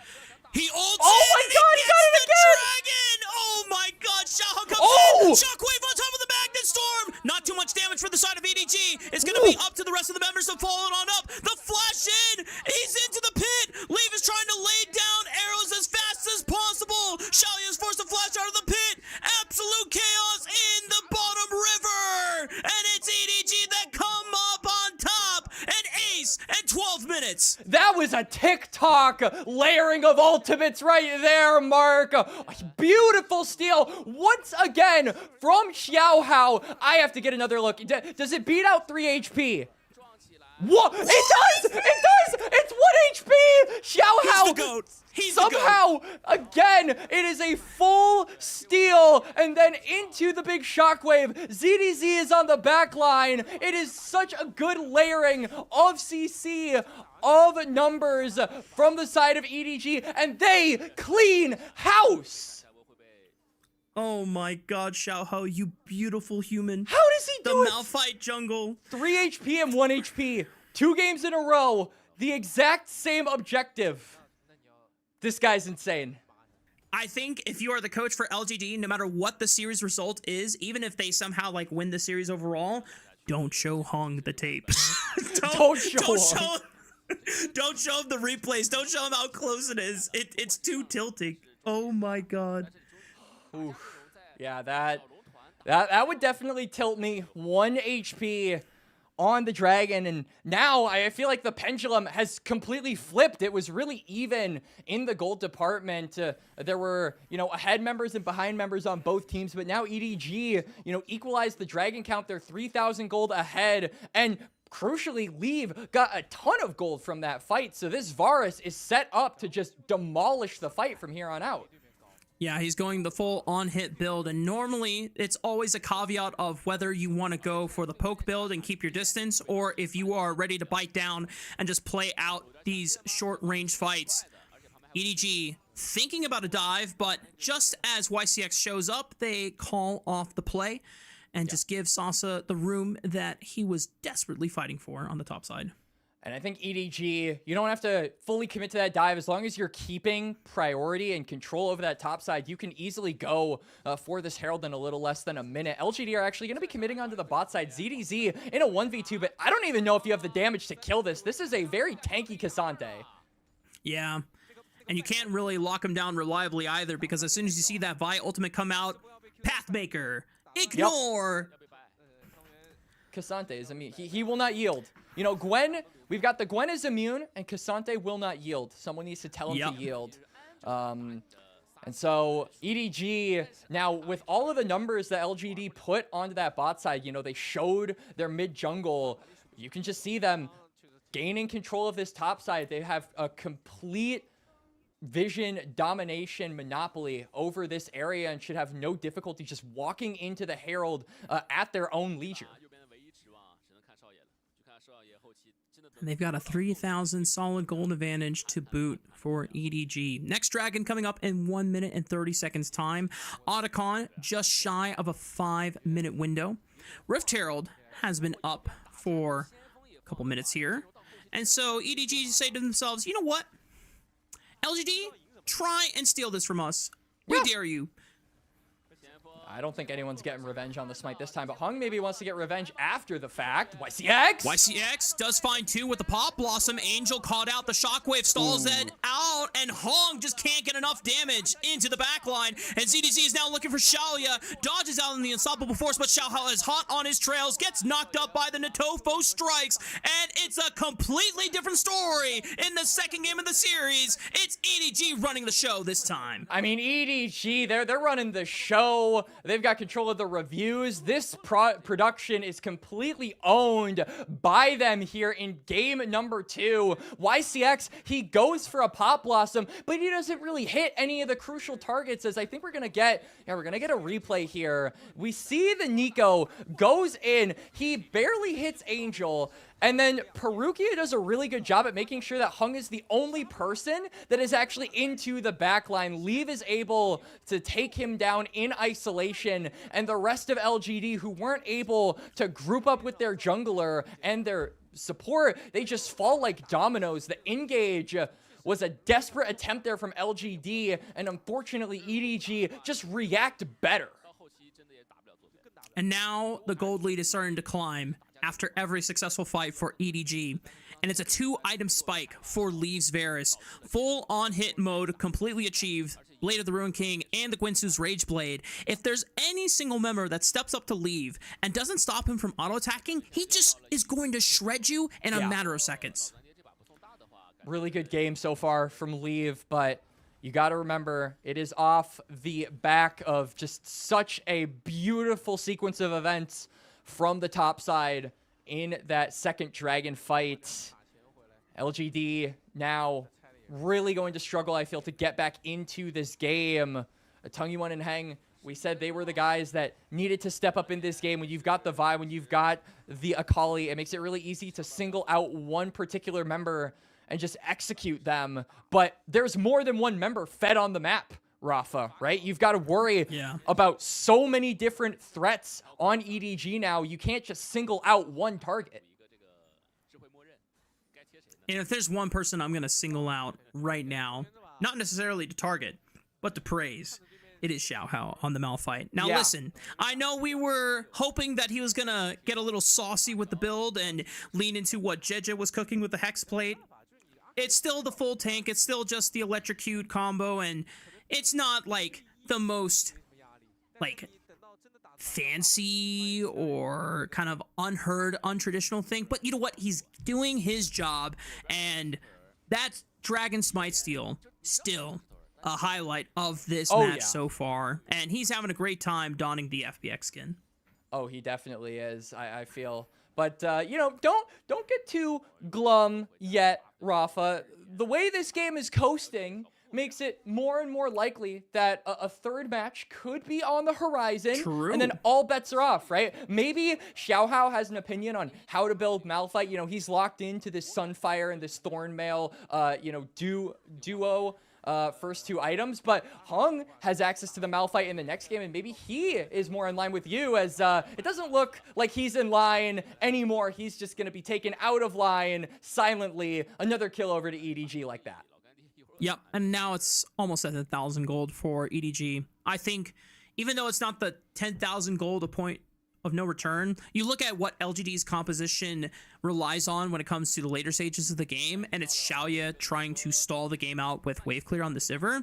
He just built a Lord Doms after an Essence Reaver because he has to cut through 2 beefcakes in the Cassante and the Malphite, and then on top of it, Arel is on as well. So like 2.5. This guy right? is like, he's not really doing effective damage because he has to invest so much of his build already into early armor shred and armor penetration. So this Sivir is doing the best that she can, but I don't know if it's going to be enough, outright barring a complete flop from EDG. It's really difficult to imagine how LGD are going to be able to get back into this game by just team fighting, but team fighting is kind of what dictates the match from here on out. You know, you've got the Otacon spawned on the bot side. There's a dragon in a little over 2 minutes. These are things that every member in the game is going to be involved in, and when it's a 5v5, LGD are just out of their element. They specialize in single target damage with this mid-jungle combo, and you're never going to single out any of these EDG members. As you can see, they've all gravitated toward the bot side and are starting up this Otacon. Otacon hasn't broken the leash circle yet. ZDZ walks completely around and looking to cut off the LGD members from their escape path. Xiaohao already using the unstoppable force just to get on Xiaoya's tail. YCX looks for the backline with that pop. Blossom Hong right on top of Angel as well. The rest of the backline trying to do what they can, but Leave is just firing one arrow after another and shreds LGD's divers before they can get the job done. And Tong Yuan is forced to flee. The Otacon belongs to EDG. Yeah, Leave survives all of the pressure that LGD attempt to put onto him. He had both summoners, and he just dances around that corridor in the jungle. EDG effortlessly win out in that exchange. They'll pick themselves up in Otacon. And we're going to get another look here. A little bit of a derpy start for ZDZ. He doesn't actually hit anyone. He just kind of walks around and patrols the area, but I mean, look at how much they throw at him. It is a knockup from YCX, an ult, and then a flash. Every 3 members are on to Leave, and he still manages to get out. That flash to avoid the last tick of damage from the Akali, I think kept him alive. I'm not sure if he would have survived that, but still, good stuff from the Varus overall. And just goes to show how desperate LGD are to get 1 kill back. If they're not able to assassinate the ADC mark, that is a very bad sign. And it might just be too late now that he's picked up a wit's end, so Tong Yuan's damage is going to be very minimal. And good night, Salsa. You're getting a piece of the rock show right now. Xiaohao giving him the clap. 1, 2, 3. Down goes he. Sasa, I should say, back to the gray screen and the fountain. This is almost a 10,000 gold lead for the side of EDG. Just under 23 minutes. I think this is definitely a Game 3 angle on the horizon. And for the case of EDG, I mean, we could talk about Leave, we could talk about the rewards that he has gotten on this Varus, but another thing that is worth mentioning is this top side for EDG, right? I mean, these guys stayed after the 2025 season and were really renowned for their stability, their, you know, ability to be really consistent, be able to play around bot lane, and overall just have resources and have enough stuff in the tank whenever the situation called for it. And now, you know, you've got this bot lane with a lot more firepower. I think Leave is definitely an AD carry that brings that to the table. And this consistency comes through to set up so many of these plays that are possible for Leave to make when they are ahead in the early game.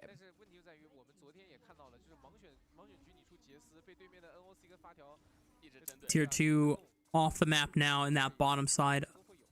EDG just doing their due diligence to set up for the next objective on the map here in this Baron. They still have about a minute and some change before doing so.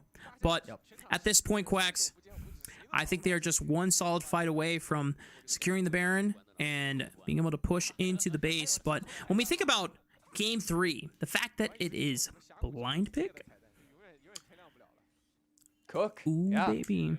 Oh, yeah, give me Jace Mirrors. Give me Jace Mirror jungles, baby. You know, Jace Mirrors have been actually really popular in all of the Game 3, so I wouldn't be surprised at all if that was the case. But yeah, like you said, Baron up in about 40 seconds. Do you ever think like the camps have like a waiting room, kind of like a dentist's office that they go in before they wait to spawn, and then they come back to said waiting room after they're killed? As Perukia might have to go to that waiting room. Oh no!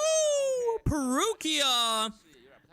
I don't know if that was Perukia going a little farther than he should have been, or LGD laying a brilliant trap and just catching out an unsuspecting Rel there. But that does stall out some time, because like we said before, the ultimate win con for LGD to get back in the game is to stall for Xiaoya to get enough items. However, Hong is about to get the same treatment that Perukia just got. All out from ZDZ brings him into the waiting arms of EDG, and without a jungler on the side of LGD, there is no way that they can threaten a Baron steal, so that is exactly where EDG are going to go. Yeah, EDG are saying, but back to the dentist's office waiting room with you, Baron. Immediately they take Hung and are just going to turn their sights onto the objective. There's nothing that LGD can realistically do. Maybe they trade a tower on that bot side. You can see that Tung Yuan is looking to maybe get some gold, but that is just going to be at best a participation award. And now Sasa is just completely caught out. Yeah, the shockwave already expended there. They are taking a while to kill this guy because he is casting multiple uses of that shield stance. But eventually, the Udyr does bite the dust, goes back to the gray screen in the fountain for himself for another 35 seconds.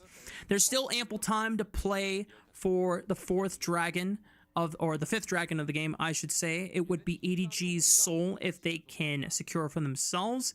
LGD have just hit 3 items on this Sivir. It's an Infinity Edge to boot, so this could be Xiaoya's strongest point and closest chance of trying to turn around a fight, but I don't know if it's going to be enough. Right, this is the exact dilemma that we ran into for game number 1. We kept remarking how EDG, you know, they'll spike at 3 items. That is really their moment. But when they got there, it felt like it was just too late. I feel like we're kind of at a similar crossroads now where EDG have just accomplished so much in the 26.5 minutes that this game has been going on. They have been so dominant in their control of Summoner's Rift that LGD, you're hitting these spikes. That's great and all. But I feel like it is also too late now to really do anything, but you're going to have to eventually test it out and fight as EDG are continuing to just put pressure now onto your base. Double cannon minions empowered by the Baron buff. Shockwave hits 2. Xiaoya already chunked. The YCX Pop Blossom goes for the counter engage onto Angel, but they just can't get the job done. Tong Yuan tries to go in with the perfect execution, but Xiaohao's already eliminated Xiaoya from the play. He's about to get a double kill for himself. Leaf picks up the double in the end, and EDG wipe the floor with LGD, pick up the ace at 27 minutes, and now they will award themselves game 2 and push us to game 3. And it was the EDG topside that started this train of dominance in the game from that early dragon fight. They got this under their thumb, and now it'll be the topside to blow up this Nexus to take us to game 3. A beautiful display of the Malphite jungle. This is what you wanted to take a look at with this character. All of you probably, except Mark, because they did not go his recommended build. Maybe we'll get to see it in game number 3 when all bets are off and we go into blind pick.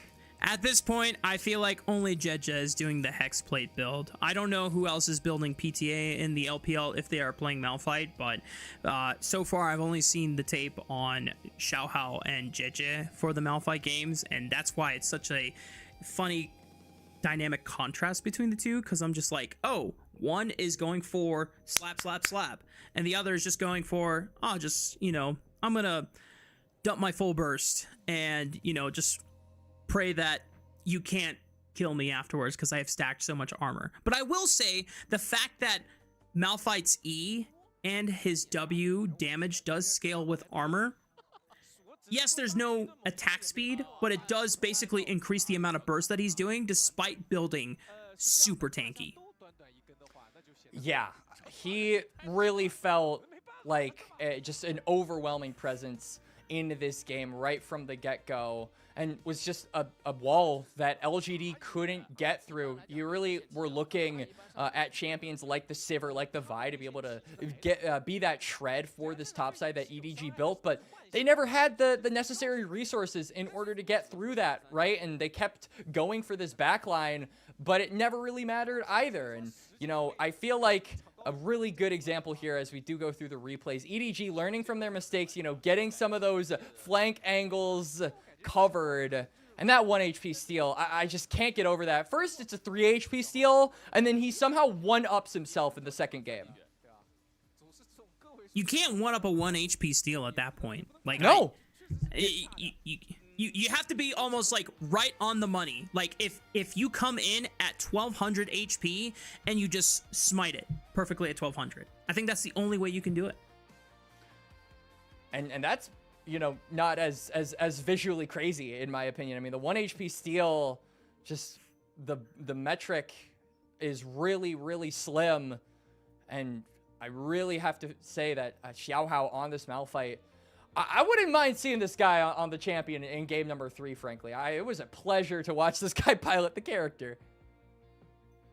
Do you think Malphite jungle beats Jace jungle?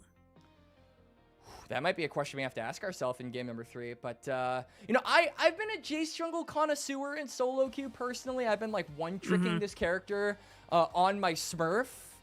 And I gotta tell you, there's a reason this character is banned in every single Demacia Cup match. I don't think anything beats this champion, frankly. He's got so much early game power. I pray to God we see him in game number 3 so that I can really get as excited as you were about that as you were with the Malphite. Deserved player of the game. Absolutely. I do like the approach velocity in the secondary tree because as soon as you tag someone with either your smite or your Q slow, you are going mock speed, and then you can try and play the mind games of saying, are you gonna flash? Are you gonna flash? Are you gonna flash? Are you gonna flash? Oh, you flash? Oh, boom. You're not going anywhere. Yeah. Boom. Big shock. Not to mention, it's the slow, but it's also just the movement speed buff for the Malphite, right? So you're exactly running at them as fast as humanly possible. I think your animation on the run was probably better than mine, but not better than Malphite's. Unfortunately, no. His is just too good. Malphite's run is just elite, absolutely S tier. Well, that is game 2 wrapped up in the books. We're going to take a short break. When we come back, it's game 3 between LGD and EDG.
What's up, gamers? We're getting ready for game numero 3 between LGD and EDG.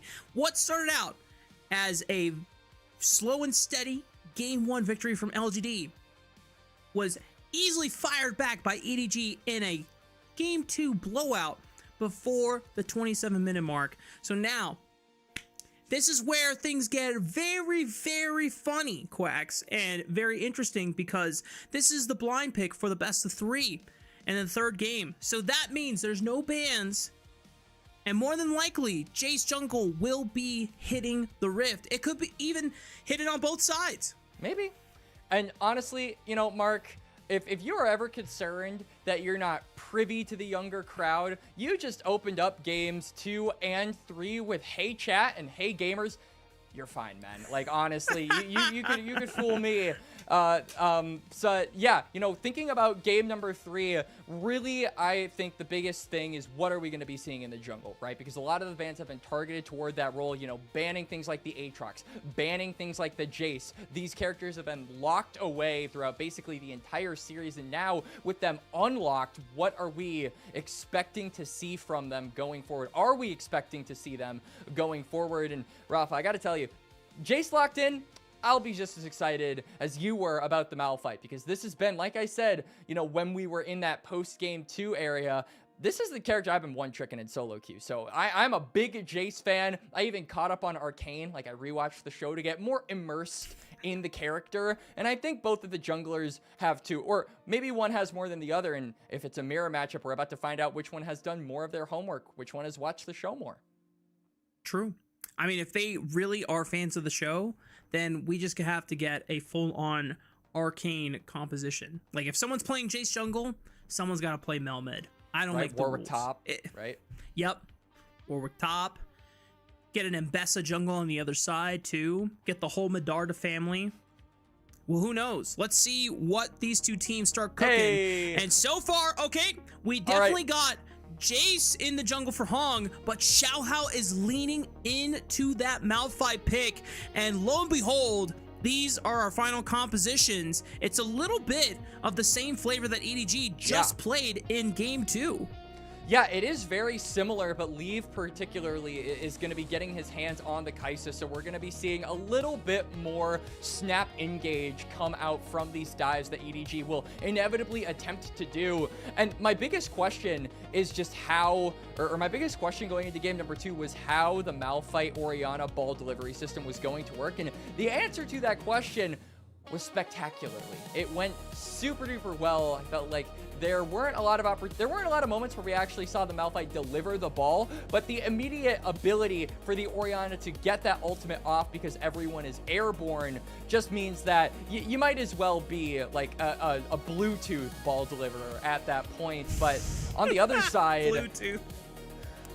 But on the other side, you know, it's a Jace with an Orianna, so I've gone on record saying that I think Jace Ori is not the best pairing because Jace doesn't really have a way into the fight. So I'm looking at other members of this comp to really shoulder that burden and be the guys going in to link up with the Orianna and allow the Jace to kind of pick up the scraps afterwards. Yeah, if you see a Jace flash queuing into a group of 5 people, that Jace is getting blown up. Arrest that man now. Yeah, there ain't no way that Jace is surviving anytime soon, especially if he is going for the full lethality build where he spikes the hardest in this current jungle landscape. But here we go.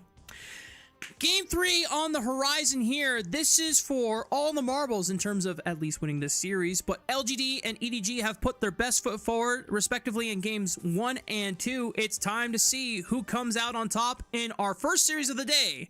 LGD and EDG hitting Summoner's Rift. And for EDG, a win here would mean you're 3-0 in your group, and I don't think it statistically guarantees you the ability to move up, but it all but gets you to that point. You just don't drop the ball for the next 2 series, which are against, I believe, WE, and I'm missing another team. IG, I believe. I believe it's IG. So those are teams that I think are also very beatable for the side of EDG. And so, you know, a lot here riding on it for them.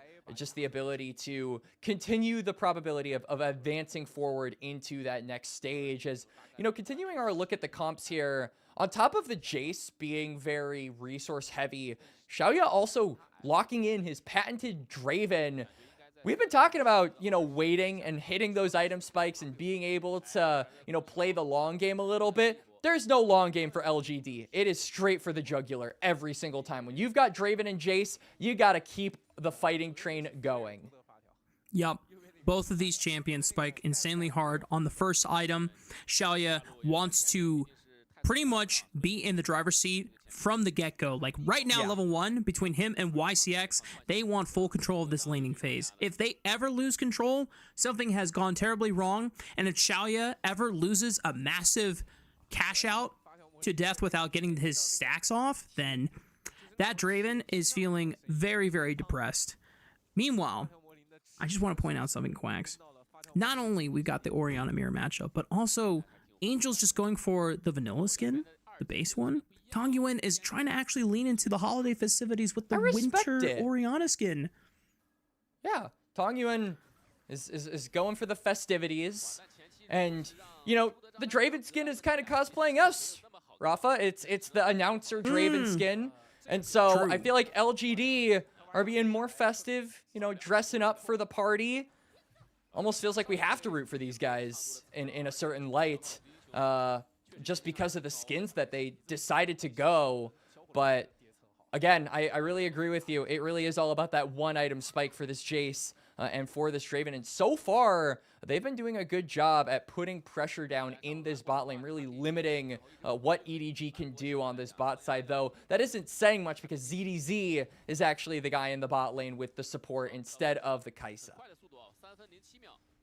Hong does finish his full clear on the bottom side, and he has the push from LGD's bot lane, so that he should be able to... Wait, Perugia has snuck around. He's going to show up mid lane at level 2. These are the crazy roams that I've come to know and love about Perugia ever since his debut in Split 3, and Angel doesn't even die. Are you kidding me? That's EDG with first blood.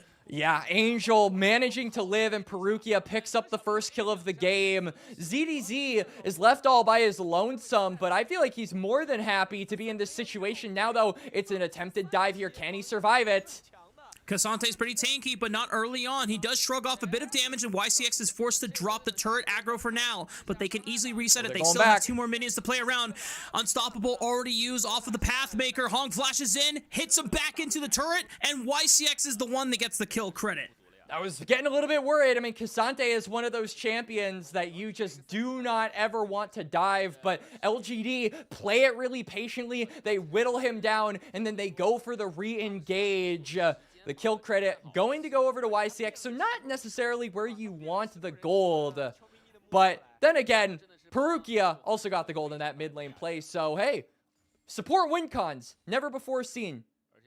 Well, we'll see if YCX can actually make use of that extra injection of gold for himself as a Nautilus, whereas Perugia, that Proto Belt rush is going to make a world of difference in being able to find aggressive and proactive plays for EDG. Looking at how both of these compositions scale on up, like you said, LGD spikes super hard early on, whereas EDG, they aren't willing to play the long game out. You've got Leave on this Kai'Sa, who wants to farm on up a Storm and try and see if she can hit that 2-3 item mark.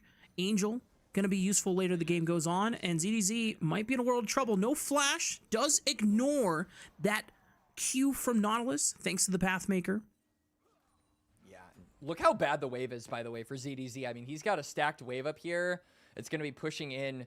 Xiaoya is actually just going to straight up take it all down, so it will equalize the push in the lane. Maybe give ZDZ the ability to get within XP range, but still...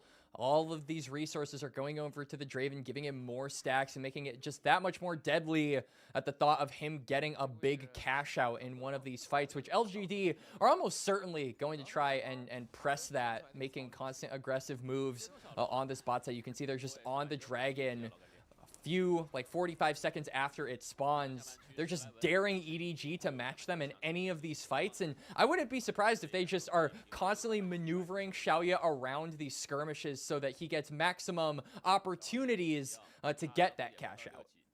True.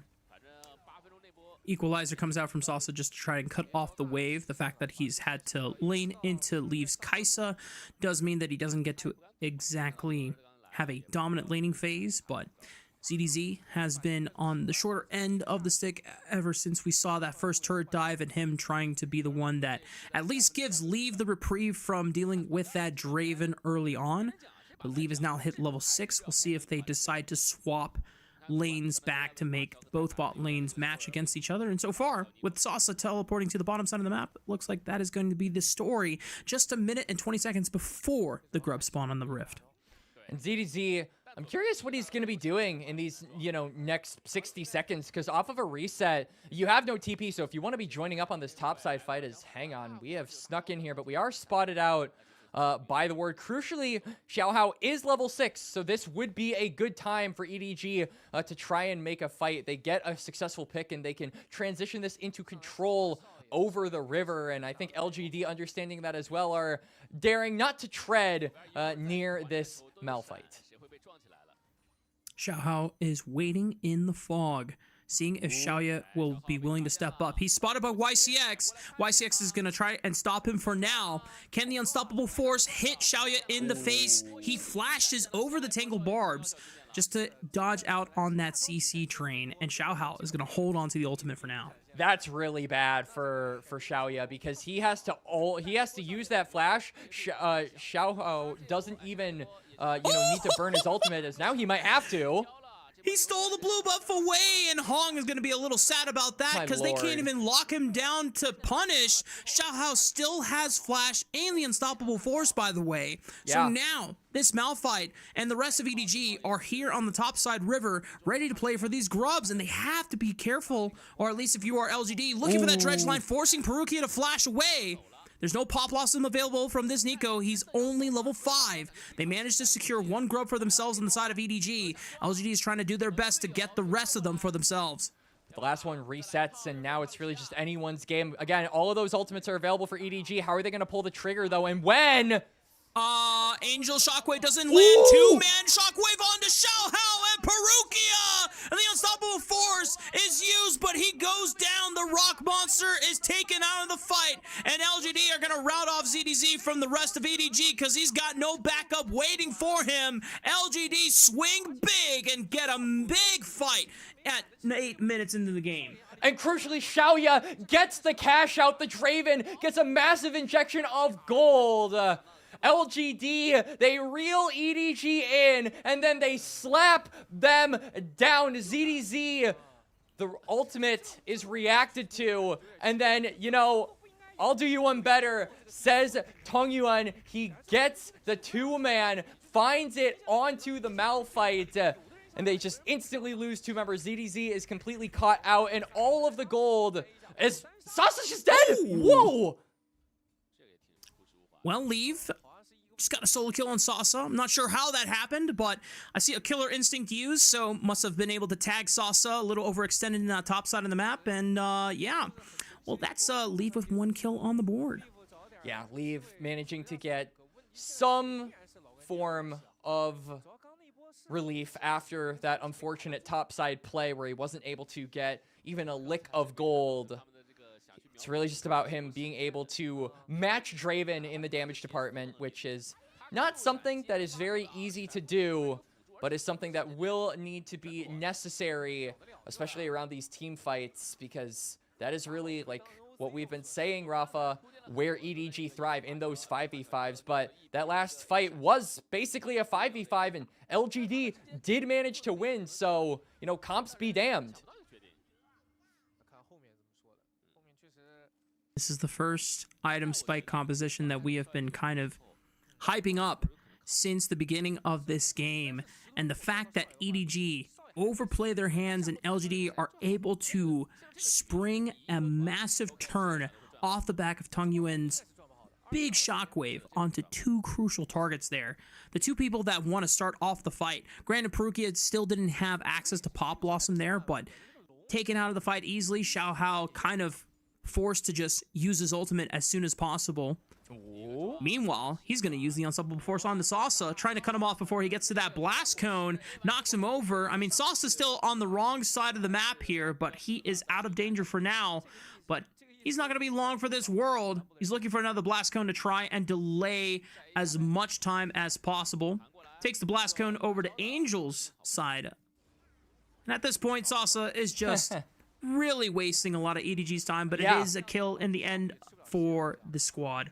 Yeah, I mean, look what is happening on the other side of the map. LGD get their second dragon. They've completely zoned off EDG's bot lane. From this bot lane tower, a lot of these plates are going to go over to crucial members, that being the Jace and the Draven. So sure, you get the kill onto Sasa, but you don't actually get a ton for your effort because you'll just be able to TP back to lane and save some of those plates. Meanwhile, EDG can't save the plates on the bot side. So I actually think it is a really good death from the Rumble. It is absolutely worth it because your carries are getting accelerated on the other side.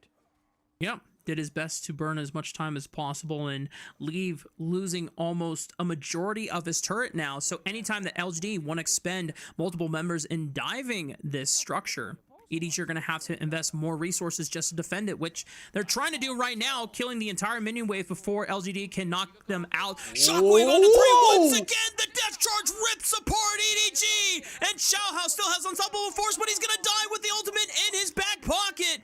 EDG, it's not the second game of the series story that we were expecting with this composition. This time it's LGD that are coming out on top. And it's another massive shockwave. Tong Yuan keeps finding these angles. Hung and Xiaoye keep re-engaging, keep, capitalizing off of those shockwaves, and it is just beautifully played team fighting from LGD. The sequencing, the synergy is coming through here in game 3, Mark, and the result is such a dominant early game coming out from this squad.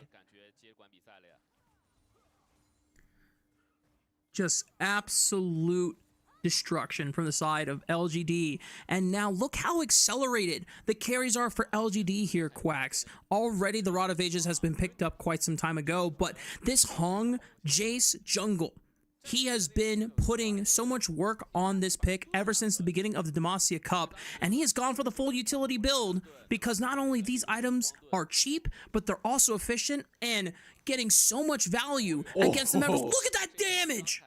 Yup.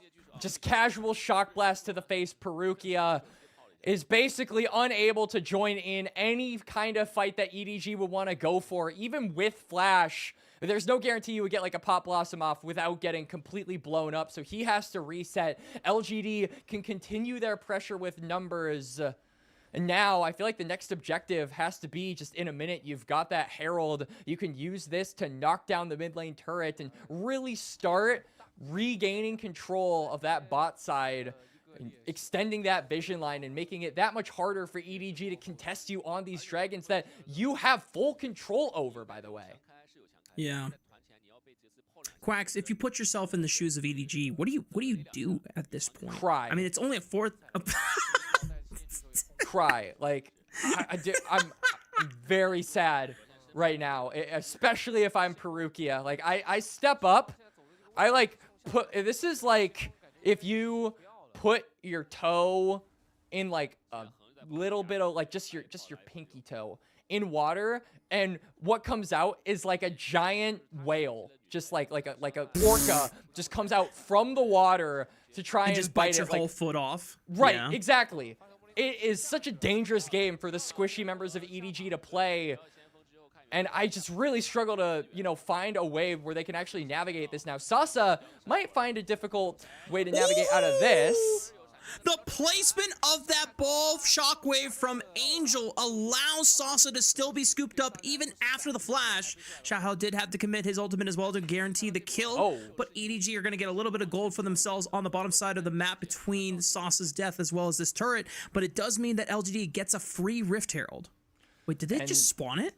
Yeah, he just spawned it right out of the gate. I don't know if that was a misclick or if that was intentional, but the Herald, I don't believe it's going to actually kill it. Okay, it pseudo kills it. Left it on 1 HP, kind of like that dragon in game number 2. Xiaoya is going to be able to, you know, claim that. And now, you know, both outer towers for EDG gone on this bot and mid lane does mean LGD will have free reign to extend that vision line, set it for these dragons. You've got one in about 20 seconds.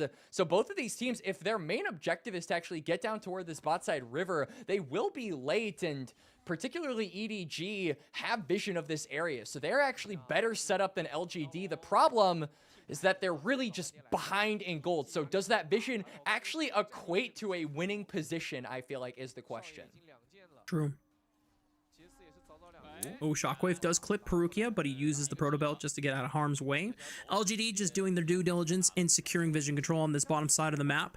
This will be the 3rd dragon of the game going their way, and with it being a Mountain Soul teleport. That is one that EDG would love to have. No way that Xiaohao can get in range to steal it because he's too far away. Dredgeline to snag Perukia, trying to stop him from being able to find a Pop Blossom and force the fight on their side. Equalizer slows down the engage from EDG. EDG, Xiaohao right on top, the Shockwave, the Pop Blossom, the Wombo combo from EDG. Do they have enough damage? It's a lot of CC coming through, and Leave finally gets the job done as he brings out the mop and sweeps them all under the rug. That's dual power for EDG star carry.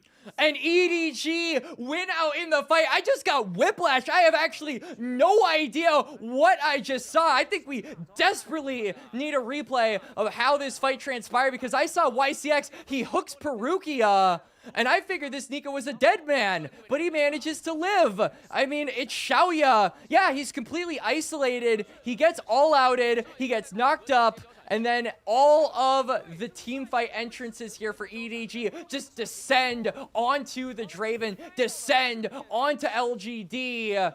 The big silver lining for them being that they have the soul point. So now EDG are on a timer, but with all of the kill gold that they just gained, they will be on much better footing to actually contest these future objectives. You know, Quacks, there has been a pattern with every successful LGD fight up until that point in the game, and it was Tongyuan finding a Shockwave onto multiple key members in the fight. Earlier, he had used the Shockwave just to clip Perukia and chip him out of the jungle. So once that Shockwave is gone, what other tools do you have as LGD to actually find not just CC, but also massive burst? There really isn't none. So that was EDG's signal to say, hey, no fear, just get the frick in there. What are they gonna do? Because this comp relies so much on upfront poke and chip damage to force you out of these objective pits, especially when you are running a Jace jungle. Not only that, you know, you mentioned the chip damage, but it's also just the fact that they have a really front-loaded kits, right? Like, if they misuse their abilities and they don't have anything, those are some long cooldowns for a good amount of the members. So I think EDG managing to just find that one little moment where, like you said, it was Tongyuan not having his ultimate, but it was also just Xiaoya completely isolated from the fight. The positioning was just better for EDG, and they had the proper tools to actually punish it this time, is the big thing. And the gold lead has been shored up now successfully by EDG. They're still behind around maybe less than 1,000 at this point, but that is totally doable. LGD have Soul Point on their side, but it's still not Mountain Soul yet. 2 minutes away from that dragon popping up, but we got an Otacon to play for, and right now EDG are in the shadows, clearing out vision from the side of LGD and setting up for this next objective. And they've completely wrestled control of that top side. You can see how difficult it is for LGD to actually walk into this area, minus the Jace. This is a really short-range comp, so that chip damage is completely reliant on the shock blasts. And that just means EDG can continue threatening this area, saying, you know, I dare you to walk into us as a Malphite, as a Nico, and as a Kai'Sa. We want you to engage into us, as that Otacon is just being burned away. LGD actually can't do anything. They can't walk up. Yeah, LGD, I mean, it would have to rely on YCX to make the engage or be the one to face tank all the damage. Shockwave clips one into Perukia. Equalizer kind of goes wide. Knockoff from the Death Charge only hits 2. And EDG just saying, that's 1, 2, 3 tools gone. Tongyuan does blow up Perukia, so there's no pop blossom available. But Xiaohao is waiting for the right moment to use the unstoppable force. He's down below 50% HP. Has to be careful. The rest of EDG are starting to walk this one back. Leave is starting to channel the recall. Looks like EDG are just going to call off the fight for now and get ready for the Mountain Soul instead. They're going to be using this to try and push the mid lane wave and also regain control of this top side. They want to be setting up for picks now that they finally wrestled control of a section of the map. Not to mention the last tier 1 that LGD need to take is on that top side, so it would really help if they took that down. But other than, you know, laying down some vision, getting some pressure, and maybe trying to pick off stragglers, they aren't too interested in sticking around. There's a dragon in 20 seconds, and Angel is first to the area. So, you know, if this game has taught us anything, it's that the Orianna shockwaves make the difference, and Angel is the first Orianna to the area. Decent chunk onto YCX, about a fifth of his health bar already gone. Tongyuan using his own Orianna ball to check the pit and get vision. This is the 4th dragon of the game, now spawning on Summoner's Rift. EDG gonna do everything they can to try and deny Mountain Soul away from LGD. The question is, do LGD want to play for it? Do they want to bet their entire game off of this dragon? They can't get into the pit, but they're trying to posture in a way that denies EDG a safe route back to mid lane to see if they can get any meaningful damage onto the tier 2 turret, but the rest of EDG have already circled around to the safety through their jungle, and there's nothing else that LGD can get done. Oh, Shockwave clips him, and that's just easy follow-up for EDG, finding Hong in the middle of the jungle. Yeah, Hog goes down. He doesn't even have time to react with flash to it. And suddenly, EDG, they've got numbers advantage, but the dragon is gone, the Otacon is long gone, and the Baron is still in the waiting room. So the best I think they can do is to try and siege some of these side lanes. You can see that LGD are setting up to try and defend this mid lane. It's a kill, but they aren't actually going to be able to capitalize off of it at the end of the day. So just a little bit unfortunate timing there, and good response from LGD to just be covering their bases after the fact. Does minimize the collateral damage that comes with losing your jungler. Yeah. Things are getting tense here in this game 3. EDG going for one pick after another. Oh no, YCX! Oh no! Down goes YCX. He's gonna be gone from Seminary. Everybody wants to be my. And Angel with the shockwave once again, placing it so that even Tongyuan with the flash still gets clipped by it.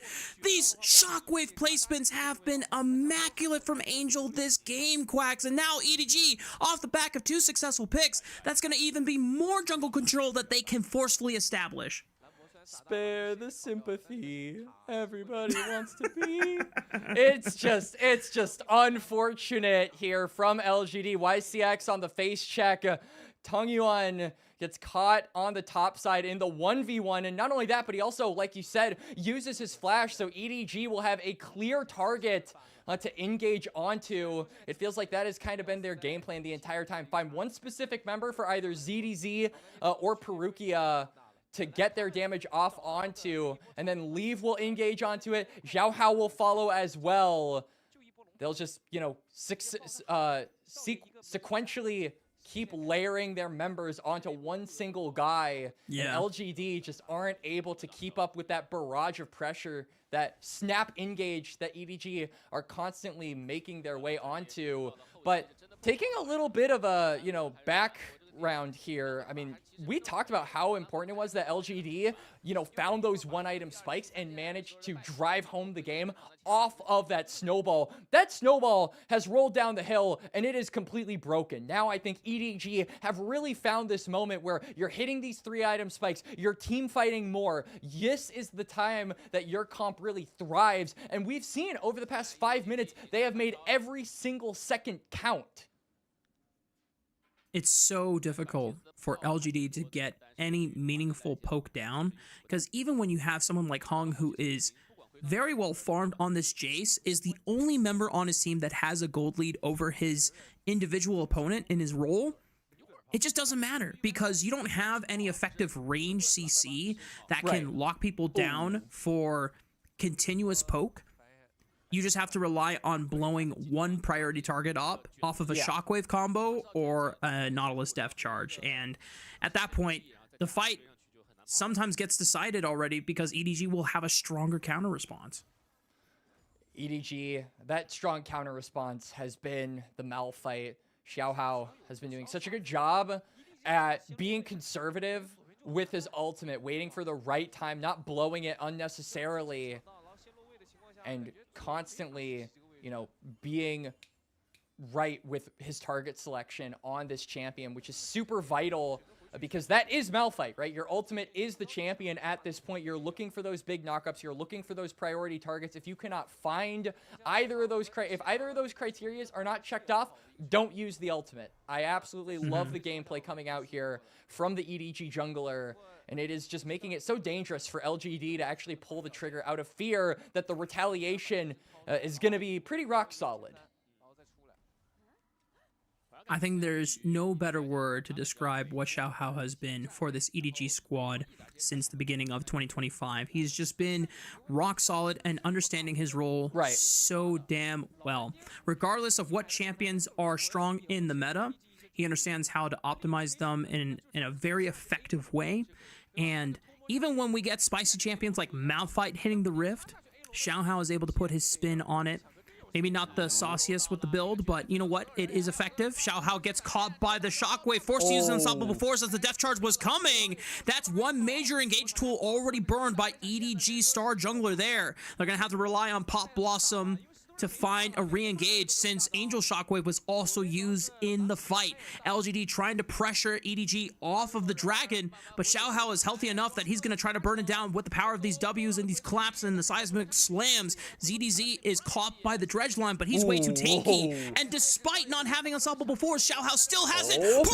3-man Pop Blossom right on the top. Xiaohao trying to follow on top and leave. Finds Xiaoya. That's the marksman gone for LGD. And one by one, they begin to drop. Hong is the only member left standing, and EDG are about to barrel down the mid lane. And who needs a shockwave? Who needs an unstoppable force? It's a Pop Blossom from Perugia, the EDG project of 2025, the man who came in on split 3 that EDG put so much faith into. Well, their faith is so well rewarded as they win the fight. They deny the soul yet again, and the Baron is a foregone conclusion, Rafa.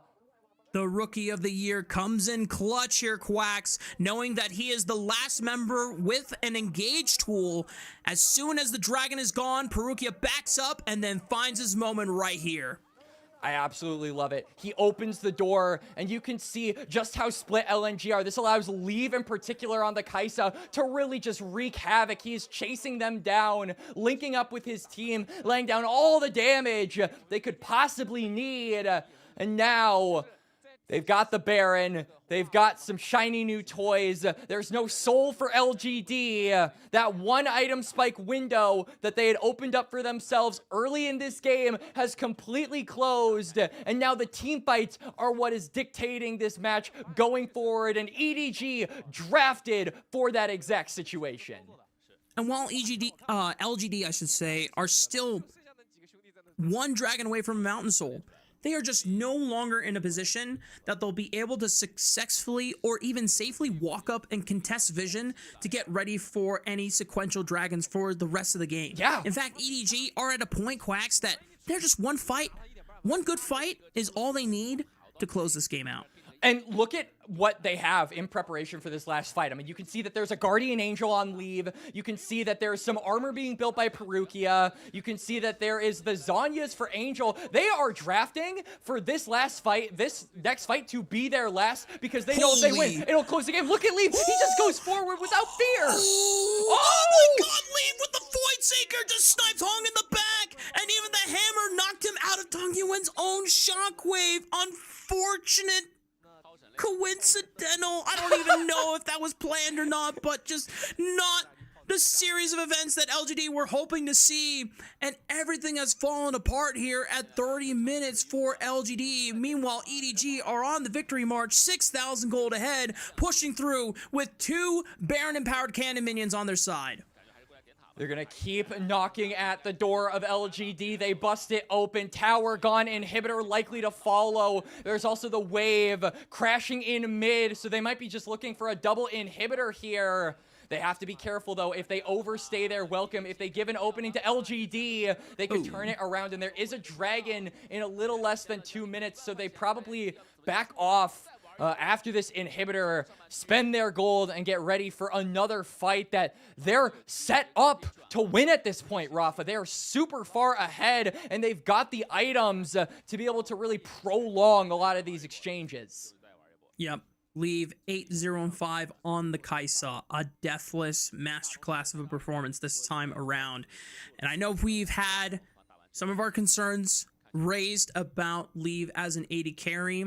Definitely got punished in the first game of this series against LGD, getting caught in that rotation with the Yunara, but between games 2 and 3, he has stepped up, and now, when he has the gold lead, when he is the one dictating the pace of these fights, I mean, this is the magic that you get from this guy. Yeah, Leave is really popping off on this Kaisa. A lot of people, you know, we mentioned it earlier in the series how some of his woes were getting caught in the mid game, but EDG never really, you know, gave LGD an opening to exploit that. I think that their gameplay was really airtight from mid game onwards. And this has been the reward at this point. You get the comeback, you are team fighting, and LGD, who were reliant on really just steamrolling this game from minute 1 onto 14, using that energy to just take them to an early game 3 victory, that has completely run out of gas. As we can see, Dragon is up, and like we talked about at the end of the last Dragon fight, LGD are only 1 away from Soul. You're really close, but you're so far in reality. You just think, oh, if we can just walk up and try and go for a Dragon Steal, in what world do you get to walk through this entire bot side jungle with double inhibitors down? You know, I bet Hung, I bet a jungler would just be thinking, oh, Hung can go for a smite steal. But every 50-50 has been Xiaohao just winning. Like, this guy just can't be outsmited today. And so I would not actually even be going for that. I'm like, I simply can't do it. He's too good. Unfortunately, the odds are stacked against him this time around. Fortunately, they are. And now, I mean, you don't have the Baron buff active anymore, but I mean, I feel like the threat of EDG at this point, like, who cares about the turrets? Like, Xiaohao can just use his ultimate to go forward. Angel can find a shockwave. The damage that the turrets can provide and the safety that they provide does not exist anymore. So I think LGD are really smart to say, you know what, that tier 2, it doesn't belong to us. In fact, none of these tier 2s belong to us. They're all taken down. And the big question I have is just, how do EDG close out this game? There's a Baron in about 40 seconds. LGD are actually making their way into the topside river. They have cleared out this mid lane wave, so they could fight for it. Oh boy. Maybe not. Well, Hung, you have been chosen, my friend, to die. Shockwave Oh! pulls him out of the sky! Xiaoya tries to flash away and is limping at the best pace possible. EDG are going to make short work of that Draven. And with 2 members gone, I think that's enough for EDG to put an end to this series. They're going to use 2 minions to try and push in. Xiaohao is willing to tank the turret shots just for their push, but LGD are able to kill it thanks to the power of that equalizer. But another minion wave is coming in soon, Quacks, and this is the final nail in the coffin for LGD. I mean, Hong comes up in about 10 seconds. Xiaoya in about 20, but I don't think it's going to be enough time. You don't have that time. EDG are going in for one last fight. Perukia throws out the Pop Blossom, Sasa, and YCX doing everything they can to defend the last structures of their base. Hong comes back from the grave, gets clipped by the shockwave, slow down. Leave is going to fire everything into his back. And that's it, folks. LGD going down to EDG, and EDG take the series 2-1. 3-0 for EDG, and it just goes to show that the age-old quote I'm about to drop, Rafa, still rings true. It's not about how you start. It's about how you finish. Down after game number 1, but managing to win games 2 and 3. In that third game, also standing true to that quote. They had a really rough early game, and it felt like LGD were poised to take this Draven, to take this Jace, and just run away with the game. That snowball being too big for EDG to handle, but they break it down. They wait it out, and the team fight comp manages to dominate the 5v5s and take them to a victory in game number 3. I think this is an appropriate time for EDG to put the meme of, they had us in the first half, not gonna lie. Because, Yeah, you know go. what? The first game definitely was a bit of a doozy, and LGD earned their way into slowly taking that one by the reins. But the way that EDG bounced back in the series, and at least in game 3, we got LGD fighting back with a little bit of firepower early on, trying to play on those spikes. But like you said, Quacks, once it came down to the team fights and EDG just recognizing their window and what tools were being expended, a little bit of disrespect maybe from LGD, not realizing, hey, we don't have this ultimate anymore. Yeah. We can't really be here. And EDG recognized it before they did.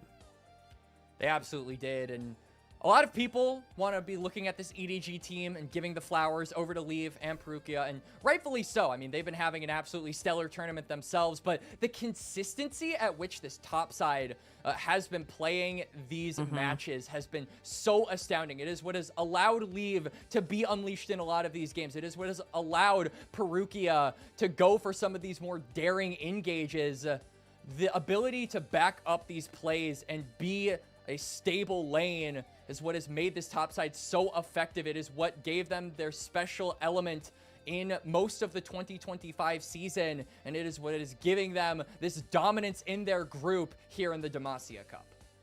And it's such a nice way of putting it, because with Leave and Perukia, we have kind of singled them out as players that EDG should hope to continue holding on to for the long term.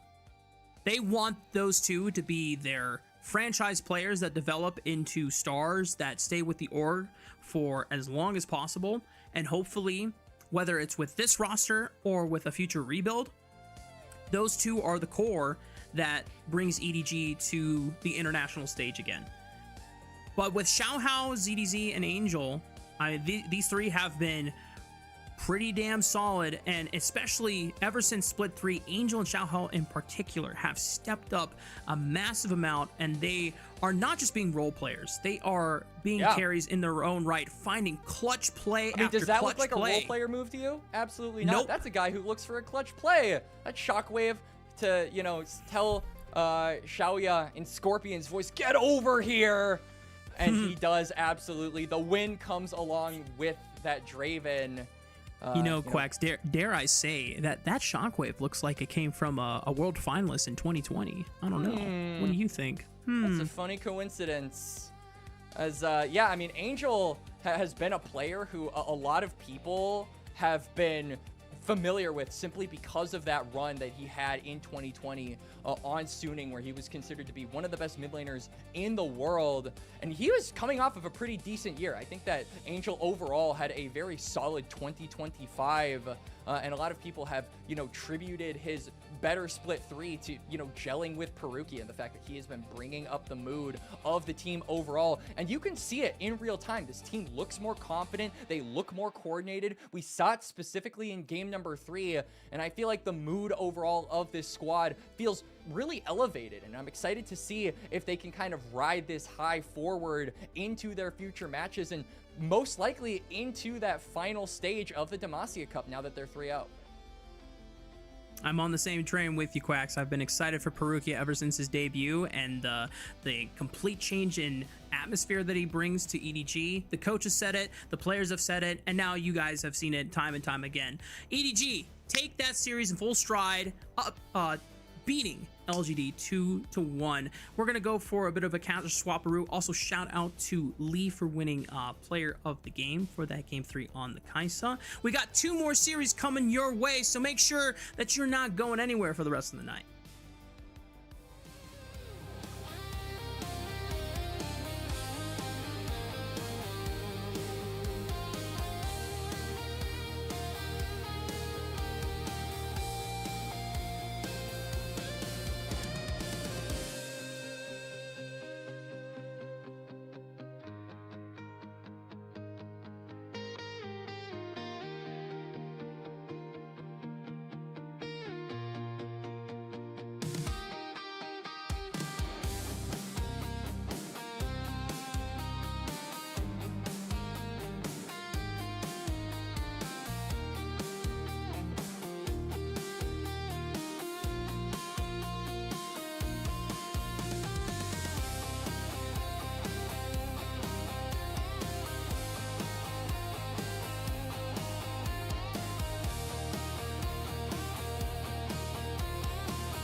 Alright, ladies and gentlemen, welcome back to Demacia Cup.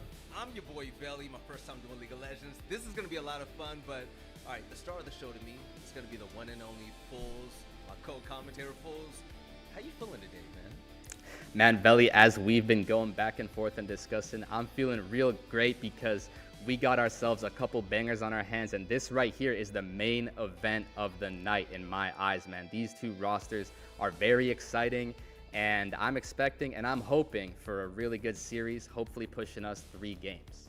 All right, now we have 2 matches on the docket, but to kick things off, we're going to start off with LNG versus JDG.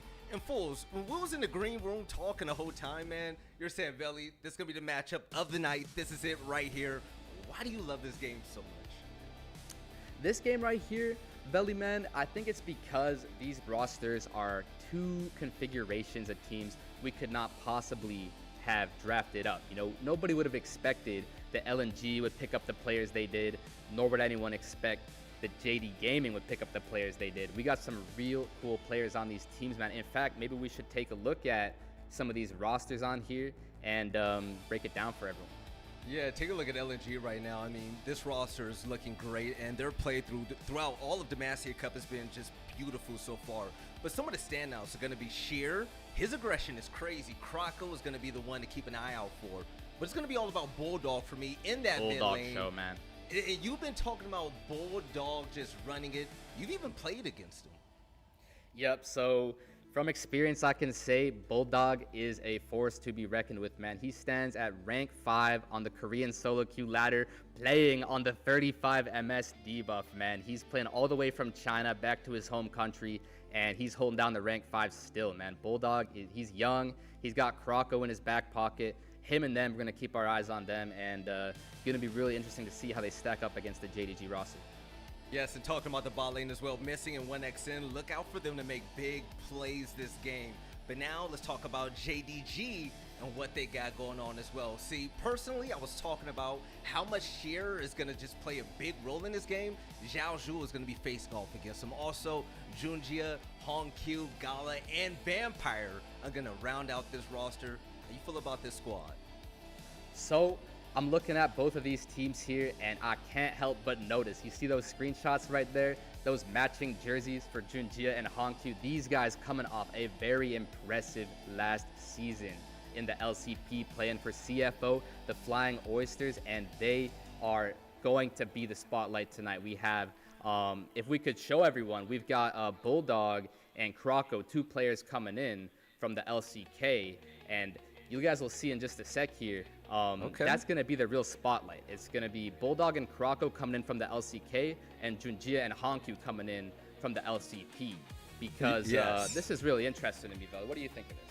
I think this is going to be interesting. Now, you talked about the imports and what's been happening with the roster changes as well. Croco coming in along with Bulldog, and both of these players have jumped right in, and they've been a complete factor in the gameplay. But also when it comes to JDG, Junjia, this is going to be a big game for him to step up against Croco, who's been one of the best jungles out there for this squad. Hongq is going to be tested in the mid lane as well to see if he can hold his own. But for you, who do you think is going to have a winning advantage between these imports? Oh man, you know, the whole time I've just been so excited to talk about these guys. I haven't even thought to myself, who would I favor here? Gosh, I honestly think I want to give it to Hongq and Junjia just because they've worked together, especially in this previous season, whereas Croco and Bulldog haven't actually collaborated on the same team in the past before. But this is going to be extremely interesting because Croco is a name who's been around in the LPL, and so he's going to be able to help Bulldog communicate because he's probably not all too fluent in Mandarin, whereas the other 2 are going to be, right? So that's going to be a factor in this series. And they've kind of, both of these mid laners have like a big brother jungler to work with. It's very fascinating. These are young guys, man. 20 years old, 18 years old. To go overseas, man, right? Like, that's incredible. That's a big risk to take with your life. So they've got, you know, their 5-year-older brother in the jungle to help keep them cool, composed, and collected to see if they can come out on top tonight, man. All right, we're going to be heading on over to draft to see what champs are going to be selected to head on over to the Summoner's Rift. All right, take a look at the bans as well. I do want to throw out there, all right? Now, the bans that LNG had, especially when they went against WE, it was interesting. They love to put Sheer and Croco in the driver's seat. And why were they doing that? They were banning top meta champs such as Mbessa to cancel out the jungle as well. Monkey, it seemed like he was a main focus when it came to the ban phase. So I want to see how LNG is going to pick apart their opponents when it comes to this draft. And as we see now, Jace is going to be out the game. Orianna is going to be out as well. So we're not going to see Bulldog on that. But Syndra to me is one of the most annoying champs out there just with the control. And so, all right, Sheer on Rumble. And I'm going to tell you right now, fools, Sheer is aggressive and he gets in your face. That extra poke that he's going to have, it's going to be a problem. Yeah, you know, this draft to me is really fascinating from the mid laner perspective because you notice the first ban on the blue side there coming in as the Azir. So that's fascinating. Bulldog just had a loss on that in the solo queue. Maybe that plays a factor. And JDG drafts real quick, don't they? Snapping up two of those streaming champs. Yeah, Junjia. We saw Junjia on Kiana, Vi and Jace as well. The Vi play was just absolutely beautiful. Just getting in there all the time, assisting all the fights. I believe it was a game where he had 13 assists. It was absolutely crazy just being engaged in all the kill participation. But now as well, Croco is going to go crazy with Wukong. I can't wait to see that. That's beautiful. And I love it, though, the aggression from Hongq. He says, give me the Talia, you know, give me the playmaking potential around the map. Let me put this game in my hands. And if I don't say so myself, pairing that up with a Kiana could be just what they need to match the aggression being shown here from LNG. These are some very aggressive picks coming in with the only stable champ on the board here being Cassante. Yeah, I'm going to be fearful when it comes to that Ahri right now because Ahri with that range and distance, especially the pull, that's going to be a major factor when it comes to team fights as well. LNG, looking at this lineup right now. Yeah, Malphite. By the way, Malphite tore it up the last two games that we saw. And if JDG puts him to his best, it's going to be crazy. It's like the Malphite buff. Like, whenever a team picks him, they're just automatically in the lead. Yeah, that's going to be something we're watching this game. Is he going to take the electrocute? Is he going to press R? Is he going to be just that go button that they need? And that could be real effective with the Talia setting her up for some kind of alley-oop with the seismic shove. So those two can be really dunking on LNG, man. And that's exactly what I want to see, man. That was the jungle highlight. This will be good. Yeah, I wonder what the CC is going to be on the support side of LNG as well, because when you take a look at JDG, what they have so far, there's a lot of tanks and dives going on. These team fights are going to be in their favor so much. I love the Cassante pick as well, but now it's going to be all down to 1xN and Gala. Let's see what the ADCs pull out this game. All right, Philios is going to get banned as well. You're going to take Poppy out of there. Poppy, so valuable. Putting the fights in your advantage, knocking players just out the way completely. It's kind of like a backhand, right? So, oh yeah, total cheat code, man. Total freaking cheat code. Yeah, as the draft goes on. All right, the bottom of the battle of the bot lane is going to be beautiful. 1xN, we saw him on Ezreal with the big plays. I'm talking about OTs across the map, getting 2Ks. He is just always at the right place at the right time. And I think that 1xN, if he's able to get a lead over Gala, that's going to be huge. But missing in Vampire, that was similar play style, okay? We've seen him on the same champs as well. The Alistars, the Brahms, just the control of the bot lane is absolutely nice. JDG, let's see what they go with when it comes to Gala. Yeah, this guy on the screen here, Gala, man, I really do think this guy needs to show something to us this season, man, because I used to consider him in the highest regard. Winning MSI, man, and being such a force on RNG. Two-time. Yeah, man, two-time MSI champ in the house, Gala. We haven't shown the spotlight on him too much tonight, but him versus 1xN is going to be a whole nother story of its own because those are two incredible players, those marksmen, man. I really think that 1xN is on the best roster he's ever been on. Yeah. And Gala, on the other hand, his rosters and his kind of career kind of seems to be depreciating in value. So we're hoping to see that the Gala can make the rebound bounce and show everyone that he belongs as that top of the line AD carry in the LPL. Right. All right. Take a look at this, fools. The whole draft that LNG generated right now. You're going to have a lot of damage right there, but my fear is if they don't start this game hot at all, I like the Nautilus pick. They're going to need someone big and tanky. The Braum was beautiful as well. If they're not going to be able to pick up early game, they're going to lose lane phase. This is going to be a hard-fought battle. You get Udara out the game. Arby is going to be a big factor at all. I mean, what are you really going to do against Italia? What are you going to do against the Silver, which is just terrifying as well? The rosters are set. The champs are That is a strong selected. hover. We're jumping in this game. All right, now, as we start to load up the Summoner's Rift as well, my question to you is, who has more to prove in this matchup? Oh man, who has more to prove? I'm gonna have to say LNG has more to prove, because if we saw Worlds last Really? year, if we saw MSI last year, we saw Junjie and Hongq really making names for themselves. They've low-key already proven themselves. Even this young man right here at 18 years old, he's low-key pretty proven, Veli. So Bulldog, on the other hand, coming off a 1-in-17 split in the LCK. Thank goodness for the one in that winner column. But goodness, man, he's got to prove that he can hang in the LPL, man. Well, my thing is, JDG, their last game that we saw, I believe 2 days ago, it was against, I think WBG, I might be wrong about that. They had a really shaky loss when it came to that. It was up and down. Now, the question is, can they be consistent, man? This is really their chance to knock out one of the top teams in the Demacia Cup, really set the stage for themselves and ride that momentum all the way to the end. Because at the end of the day, we want the money, right? Yeah, I mean, we do want the money, and LNG is going to have to see what they can do in this stage 2 of the tournament. Because we've seen them play against the streamer teams or kind of the weaker teams in the tournament, so let's see if they can really hang against one of these rosters who's expected to be one of the more formidable, you know, kind of top 5 in the league, at the very least, if not top 4 or 3, right? So this is a real strong roster on JDG, man. Yeah, and when we talk about JDG as well, when I said that they had a shaky loss, the bounce back from game 1 to game 2, it shows their upset capability. These boys right here, they could put up a fight, but I'm going to really rely on Junjie to step up. He's shown great fast flanks, especially with Kiana. Great synergy with Xiaozhu, who baits like the best of them. And Xiaozhu, by the way, he's about that life. He ain't scared to go after the 1v2 if he's feeling it. So this top lane battle, I am just ready for it right now.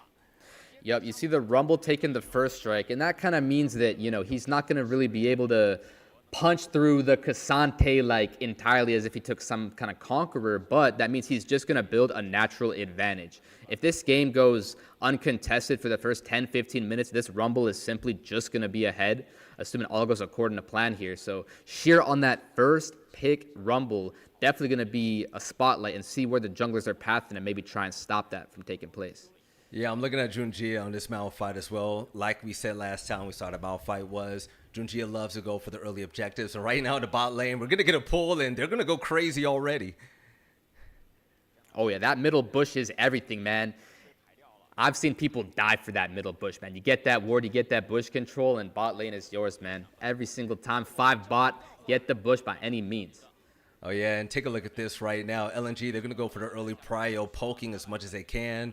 The CS lead, they want in their hands right now. Getting that Yunara fed is going to be everything for them, but I'm really going to be looking at Vampire to really disrupt things. If Vampire steps up and outplays this Nautilus, Vampire could really be the star of this game right here. So I would say advantage LNG bot lane right now, just given the fact that Missing is still holding on to the heal. They're going to level up and maybe use it. Let's see if they go in right now. They're going to be able to put a lot of damage onto that Sivir. Looking. Yeah, and there it goes. He's going to hook into the Sivir. It's not going to do much right there, but like I said, Alistar, he's going to be the disruptor. Yeah. Yeah, we got a pretty even bot lane. I would say that the volatility will probably calm down and relax now. You see the Malphite and Wukong crossing over the mid lane. Pretty synchronized, clear timings right now. So it seems that everything's kind of converging on this bot crab right now that's going to be spawning after both junglers are level 4. And whichever bot lane and mid lane can have the priority for that is going to be huge for this early game, if you ask me. You know, big time. We'll take a look at top lane as well. Xiaozhu, you see it with the aggression. Even though Sheer is known for getting up in your face, maybe he could utilize the pokes that Rumble can give you to back him up a little bit. But when it comes to Xiaozhu, he's fearless. And the one thing he's going to watch out for are those ganks. They got him big time in that last series that we saw him. But it's going to be all about this Bulldog and Hongq right here in the mid lane as well. Talia with that range. I want to see what she's all about. Yeah, both mid lane is dropping some farm to trade. Xiaoshu winning out against the Rumble, it appears. Maybe that's even Rumble no potions. And Cassante has the biscuit in tuck, man. He's golden up here if you ask me. So looks like the bot crab gonna belong to Wukong. Malphite gonna take over this top side. And yeah, Sheer's not really gonna get much of a early game advantage as much as I thought. No, not at all. We're going to have low man on the side of Talia right now is, all right, we're going to get Vision and River as well. Malphite's going to go ahead and TP back to base, buy a few items, and come back out. But Missing and 1X, they're pretty aggro. There's on the opponent's side right there. And the hooks for Missing, they're hitting. That's what you want from your support player. He's putting in great work. Just toss in that depth charge every time you can. Just throw out that hook every time you can. You just really want to be looking to be the aggressors when you're picking a Nautilus versus Alistar matchup. Sheer with the fleet footwork. Zhao Zhu missing that. That would have been absolutely huge. But with the low mana as well, I think we're going to have a bat coming in soon from him. If he could go ahead and push this wave just a little bit as well, he could put in some great damage on the Sheer. Yeah, I mean, that hit points bar just going up, though, for Xiaoshu, man. I feel like this guy has like 1k HP. Gosh, this Cassante champ just doesn't die, I think, Veli. He might just be chilling anyways. I kind of want the camera to stay right there on top lane. Those two boys are going at it right there, but take a look at bot lane here. Yep. All right, Missing 1X. Yeah, Missy's going to have to back up a little bit. 1X is coming back out of spawn. Attack speed is going to be a bit faster from these recent buys as well. The boots are on hand, and we're going to have a Drake on our hands. Take a look at Missing with these hooks, by the way. Missing. He's on. All is cooked, man. That's really not good. We call that a really bad tempo situation for the bot lane here. There's a few ways you can work around this. I kind of want to see if maybe they can switch up the lane assignments. Maybe if they can find a way to catch these waves. You can always send Cassante bot lane here and then play for the grubs. That could be an angle. We do got the dragon coming up. In fact, Wukong starting that off, and because of that canceled recall, because of that tempo disparity, I think that's just going to be advantage LNG. Yeah, I called it. I called it at the beginning of the game. Croco is going to go for the early objectives every single time. Pros don't fake, and he doesn't play around. He's going to make sure that that advantage is going to go to his team every single time. Junjia, he's sniffing it out. He knows exactly what's happening. Yeah. He's peeking. I don't think he wants this fight at all. He doesn't have the support, doesn't have the teammates around him. He's going to back up. He's lurking, he is, but he doesn't really have a job on the map right now. So, honestly, hide on bush is a pretty decent play there. We're trying to see if he can get that level 6 and maybe impact one of these lanes. First blood going to probably be from the Malphite ult or the Wukong ult, some kind of thing like that. You think so? You still feeling it from the last series that we saw the Malphite play? You know it, man. That unstoppable force is named after itself for a reason, man. I'm just going to put it like that. Yeah, take a look at River right now. The pings are going to be there. Malphite, he's pushing forward just a little bit, getting rid of the wards. They're going to want to make a play, and now you're going to have two players going after Junjias. He's going to run away, bait him out a little bit. Bulldog low HP, Honq somewhat low mana, so it's something to keep an eye on. First to level 7 is Bulldog. Looks like there's no fight to be had here, though. Support's lurking up, and everyone kind of just shows their respects, and just going to be a matter of who can situate themselves for the grubs now. Yeah, I'm looking for mid game as well. The Cassante, the creeps is in his favor right now. We're going to need him to get big and tanky, but also the Talia. She's doing well against this Ahri. Ahri's starting to build up as well, so that's going to be just a complete threat. The mid lane fight is going to heat up greatly. I say give it about a minute or so, but still, I'm looking at Sheer to see how Sheer is going to play with this Rumble against a big Cassante. They're going to want to get him to get big and tanky, and here goes the lane swap. They're good for it. Yup. So we see the Yunar pathing it up to the top lane. Cassante already revealing bottom lane, and as anticipated, we're going to have the 2v2s kind of swap it up so that they have the proximity to the grubs. And looks like JDG has the more favorable position here, though. So they could kind of equalize this early game in the objective department, at least. Based on what I'm seeing here, you know, Talia's going to have the ulti. Malphite's going to be online. And they do got the vision advantage as it stands. Let's see if JDG can close out this play, at least get 2 grubs from this. Wait, I'm looking at the mini-map right now, bot lane. You do have a fight going on up top, though. Oh, yep, that's the Bowson proxy. 1xn going to transcend. Yeah, and all players are starting to move up top. This is looking like the first big team fight of the day. Let's see how they jump into it. Yep, Alistar going to be able to make it back with the teleport, so all eyes on that. Gulla's going to have to work with the HP he's got. Does heal up from the spell shield. And, yeah, they're going to scrap here, man. All right, the tally's coming into play with the slow right now. The TP's coming in as well. Void Grubs going down. LNG, they're looking like they're going to want to go in. Alistar. First blood. There we go. All right, Xiao Zhu, he's going to be running for his life right now. The Rumble's going to be right behind him, just putting the flames to his back. Here goes the Wukong. Malphite's going to be able to clear up the Void Grubs, and Bulldog just barely gets out of there. Not really. Junji is going to chase him down. He's going to go ahead and solidify this kill.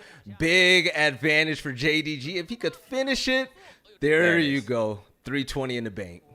Yeah, Junji says, just come here, man. Flash ult. I need this kill. Put us on the board. And hey, that's kind of what I had in mind. I thought JDG had the upper hand from that kind of game state. And as you can see, it looks like Alistar, level 6, he can just go right in. And LNG can't really stand here. You know, Nautilus needs to be 6 to kind of answer this play. So, yeah, I like this engage from Vampire, followed up beautifully by Honkyu, and he's kind of just evaporated, and the fight's over from there. Yeah, it was pretty confusing to me. LNG, they were just watching the Void Grubs go down. It was taken by JDG. Then all of a sudden, take a look at this battle at the end. Great play from Wukong, and just the spacing from Talia. That was just incredible. But like you said, it's going to be that Malphite. Yeah, that Malphite is going to go in, clear that up. You're going to want to get him nice and fed, and taking out that Ahri. That was great. Yep, so I feel like the 100% Malphite win rate could be projected to continue. 100% Malphite win rate. That's what we're going. All right, that's what we're going for right now. We're gonna have a little bit of a pause right now. Take a look at this. We're gonna take it right back to cameras. By the way, the best part of the Demacia Cup is when we do run through these issues. I love seeing the players' backgrounds of the webcams. Like, who started that? Facts, man, facts. I mean, that's the best part of the Demacia Cup, is that everyone's kind of here just to shoot their shots, just for the sake of practice and warm-up, you know? I mean, people do care, but it's not Worlds, you know what I mean? It's not Worlds. You should always care, man. If I'm going against somebody that's not on my team, I'm going all the way. Practice.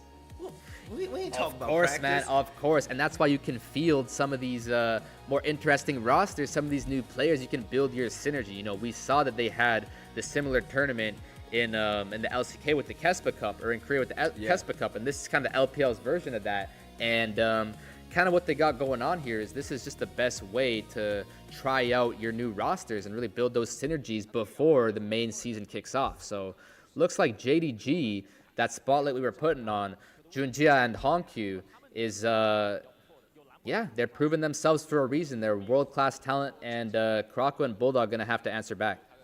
Yeah, we're getting back in the game right now, but also, as you were talking about before the game even started, this is going to be a big test to see how well these rosters gel. We're looking at synergy, we're looking at chemistry, and all of the above. Short pause again, that's okay. I like chatting it up with you. By the way, why isn't your webcam working, man? What is going on? Yeah, man, I mean, most of the chat might not know who this is, but I'm actually using Denethor's laptop right now because I'm hailing in from Winthrop University. It's one of the NACL teams in the Tier 2 of North America. You know, we're not quite on the level of the Tier 1 LCP or LPL or LCK like some of these guys up in this game. But y'all getting it done, though. You're getting it done. But yeah, man, whatever it takes to cover these guys. I know some people have the nocturnal hours just to check in on some of these leagues, and I'm one of those guys, man. I really want to keep up with some of these best players in the world. I think China and Korea and, you know, East Asia is exactly where the talent lies, you know. And, yeah, we're going to have to see which roster comprised of, you know, kind of these interesting new configurations is. Ain't you Canadian, man? You want to say that one more time? Sorry, man. Ain't you Canadian? There's no NA love in the house? Come on, man. What's going on? Love? I mean, here's the thing, There ain't no NA love in the house? Come on, man. We can talk about that if you want, man. We can talk about that if you want. But the reason why I ask you to clarify is that North America, man, as we would say, I think we're a little bit behind schedule. Don't do my boys like that. Don't do my boys like that. But I will tell you this. I will say that some of these people I've met recently in whether it's the Tier 2 scene here, upcoming NACL or college leagues, the CLAW, as well as some of these guys I met in Korea who came to boot camp.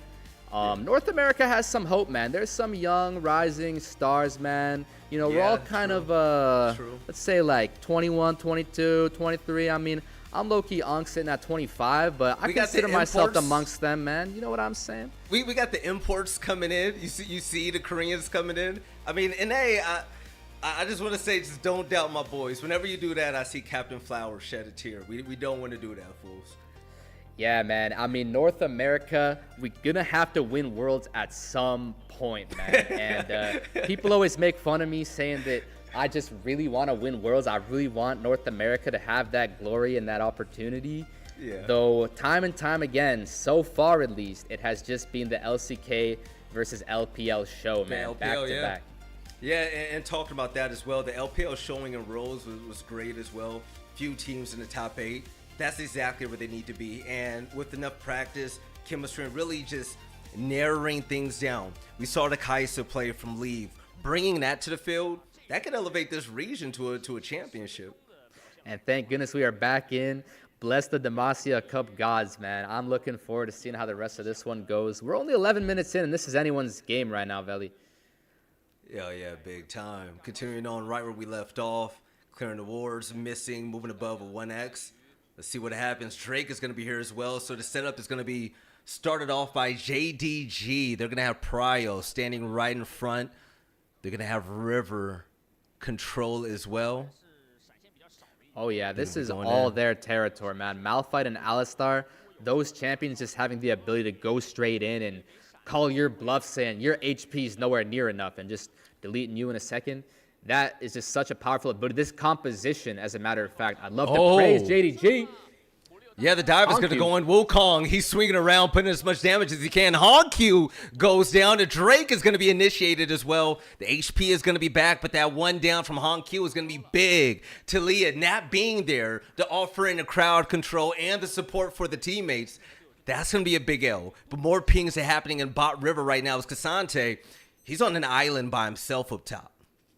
And that changes everything because, you know, it looked like it was just going to be the Junja Hongq show, but Croco Bulldog with just the sudden play from the bush out of Croco there. I really like that. They line up the CC with the Wukong ulti and the Ahri ulting in as well, and they blew him up, but unfortunately investing both of those spells, they get the kill, they get the gold. That's going to get them somewhere, but you just can't really enter this river either way with this Malphite, can you? I mean, Wukong has nowhere near a Triforce, and this Malphite is well online, and we've seen what this champion's capable of, so understandable that that's JDG Dragon. Yeah, exactly. We're going to have a little support meetup right here in the jungle, right here, Vampire Missing, just showing each other off to each other. But right now, Zhao Zhu, he's getting even bigger on the Cassante. That's going to be a problem. Sheer, who's known for getting in your face, he's keeping him at bay, utilizing that poke to keep him back right now. That's going to be key. As Cassante is going to go back, get more items, come back even stronger. Even though Rumble does have a gold lead, that tankiness is going to be a big factor. So there's two things to look out for in this next couple minutes of the match. First thing being the plates falling off at minute 14. That just means towers go from taking like 20 seconds to take. I mean, they're actually just untakeable in some cases with the 5 plates in this case top lane to be in. You can take towers in a matter of just a few attacks with Ahri or Yunara, or even if Rumble can get in range. That could mean they get the first blood tower. And we're looking at the feat of strength that is kind of evened out right now, not even having the feat of warfare online. And then we're all going to see how this, you know, leads to the Rift Herald fight. That's going to be when we might get some more bloodshed. Yeah, I'm looking at 1xN right now. No kills compared to the Silver, but the CS lead is going to be in his favor right there. Building up that Yunara to battle it out with the Silver, especially when it comes to late and mid game. That's going to be everything to me right there. So I'm really keeping an eye on 1xN to have more highlight plays. But taking a look at the meetup in the middle is going to be a pause. The game, the League of Legend gods knew what was about to go down, and they're giving us a little break to have a little breather right now. But as we are welcomed back to the screen, I've been watching a few broadcasts, and they say, would it really be a Damasia Cup if this wasn't happening? This is the thing. But it gives us time to cool down and really collect what's going on out there on the map. yeah, it's impressive that some of these guys can focus, with the nature surrounding you and with the cats in the background. But I mean, hey, these guys are that good, and you gotta love it. And we have ourselves a very, very good start to the match. I wouldn't have asked for much more than this. You know what I mean? This is kind of exactly what I want. Anyone's game, whoever makes the highlight play, outplays one another, is going to be who takes home this first series, and take home this first map, rather. And I really couldn't predict who it's going to be. At first, I thought JDG. It was all JDG, but hey, man, that last play from Bulldog Croco, that really spiced things up for me. I feel like we barely scratched the surface, man. Malphite, yes, he got a kill. He's been in the game early, but still, the top battle is yet to be determined. We're looking at Sheer going against Zhao Zhu. None of them has really stepped up. Oh, not stepped up. They haven't had the opportunity yet to leapfrog each other. So, looking at how both of these champs are built for this team, that's going to be the biggest difference to me. 1xN, he's been kind of quiet lately, but I'm expecting 1xN to have a few highlight moments as well. Like I said, we had one big team fight, just one, baby. But things are just now heating up as we're coming back to the game. Back onto the Rivelli. Let's go. Let's get it, baby. By the way, listen, call time was at midnight. We jumped in here. We chopped it up a little bit. Very excited about this. You've been raving about this game forever. I'm excited to see NiP play after this. I want to see what NiP is all about, but this one right here, this could set the tone, and I'm going to need the energy to really rise up in this matchup. Yep, we've got NiP versus WE after this, and to be honest, at this rate, we might have ourselves the fateful 9-game evening. Now, I don't want to bring that into question. You think game 3s for both games? Well, now I'm getting everyone's hopes up, but, I mean, look at this game right here, man. 25K to 25K, no feat of strength acquired, Rift Herald spawning. I couldn't even tell you who's winning this one. I don't even know who I favor in this first map. Do you have a preference here? What are you seeing that I'm not? Me personally, I'm still going to be on the hype of Sheer and Croco. I think they're going to be big, but the team outright as a whole, Cassante not getting a hold of Sheer right there to get that kill. That's what I was looking for. But me personally, I'm looking at LNG. So far in Demacia Cup, they've made such a statement in every single one of their games. You look at some of the great teams out there, and all right, there's 1 or 2 names that really stand out. But everybody on this roster has had highlight moments. To me, that's what makes a successful team. That's what makes a team stand out in a tournament. I really think LNG might have this. That's my prediction. I'm not biased, but what I've seen from the film and the tapes with this Rift fight right here, I think they got it. Intense. Yeah, I want eyes on Gala this fight. He's the champion, MSI champ. Can he do the damage that JDG needs to win this? Yeah. The health is going to be low. Okay, Wukong's going to go ahead and get the Rift, and now the team fight. It's going to be slowed down just a little bit. All right, Malphite, he's going to get poked a lot, under 30% health right there. And they're just going to step away and respect each other right there. That's big. LNG, they're going to get the Rift. It's going to help them out big time when it comes to getting these towers down. The objective with Croco is a guarantee. Oh, Croco's him when it comes to the smite so far in the Damasia Cup. But we take a look here. Bulldog gets the empowered Rift Herald trinket now. He's going to be able to summon the Rift Herald into whichever lane he likes. And he deploys into the bot lane here. He has no teleport. His ultimate's going to be coming up. And I think that they could get themselves the first blood tower if Talia doesn't get it for herself just now. Wukong doesn't want her to get out here, of course. He should be dead here. He should be absolutely dead here. Hongq cut out on an island. Croco put in BTA. Slapping him. Gets the kill out of there. No help in sight. But the thing about the objective play to me that really stands out, Croco is going to be a guarantee to get these objectives gone the moment they come up. But JDG, they sat there, wasted time. Look, Gala. watched it. Gala, he's going to get dominated as well. 1xN stepping up big time. I told you, when 1xN steps up, it is a big difference maker. Hongq sent straight to the graveyard. 0-2, Look around, by the way. Belly. This is LNG's game right now. They just completely took the lead with that. They just got the feat of strength. They just got the 2 kills. Gosh, they're starting the dragon up too. This is a huge swing in LNG's favor, and 1xN just completely catching Gala off guard in the mid lane there. just taking his head off, frankly. Yeah, Junji, he's going to get caught off guard. Missing's going to be able to get the hook and go in. Bulldog's offering a lot of help right now when it comes to that fire, but Vampire, Alistar, he's going to jump in there as a disruptor. The Drake fight is going to be stopped momentarily as both teams, they set up. We're looking at a 3v3 right now, but with Sivir and Cassante coming in, they're looking to get this objective and hopefully a big win for the team fight. Oh, this is everything right now. Who's going to get this Drake? Who's going to win this fight? Oh, the miss hooked. Missing misses Croco. the hook. The Drake is going to go on the side of Croco, and here it comes. Roma ult is going to come out. Croco is going to get sent to the graveyard. He's eliminated, and the fight continues on. Junjia moves in with Malphite. Here it is. Missing goes down as well. That's going to be a support sent to the graveyard. And JDG, they're going to come up big in this team fight, even though LNG are all objective focused. Would you say that's an even trade? You know, I've been thinking about it for the past 10 seconds, and that's got to be advantage LNG. Croco completely clutching it up. Infernal Drake going to the side of LNG, because that's not just one Drake. That's like 2 Drakes, because not only you got it, they didn't get it. So that's got to feel good as Croco here. Bop, completely taking it out from 1400 there with the Q. Love Missing missed a huge opportunity with that hook. He was trying to get on either Xiaozhu or Hong Q. Was unable to go through, but then after that, he was targeted. The whole team was right there. Cassante slaps him down. Bulldog runs away. And LNG, although they were able to capitalize when it came to the objective, just that one hook, fools, was a big difference right there in that team fight. If Missing is able to get that next time, I think they get the objective and the wipe, or 3 kills at least at a minimum.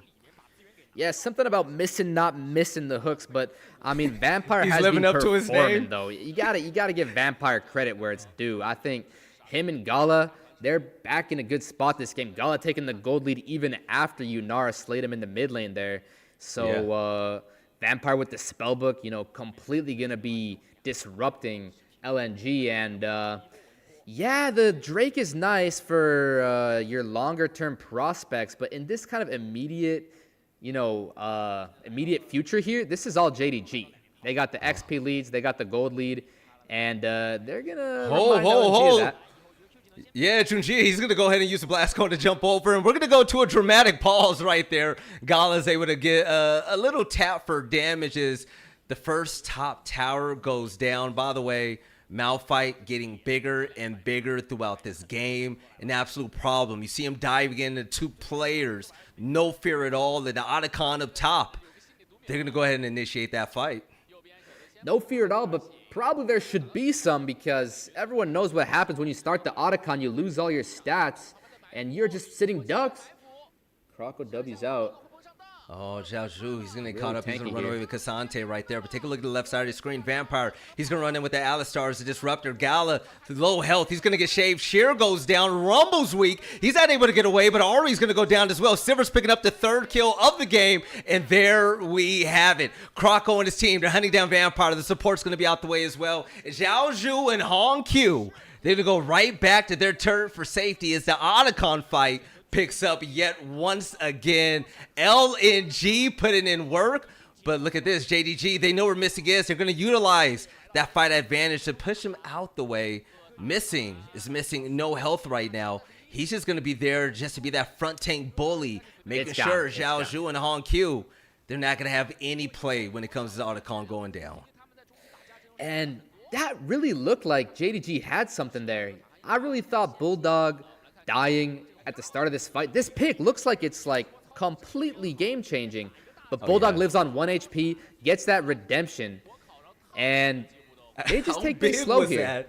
Bulldog staying alive was such a difference maker when it comes to experience and gold right there.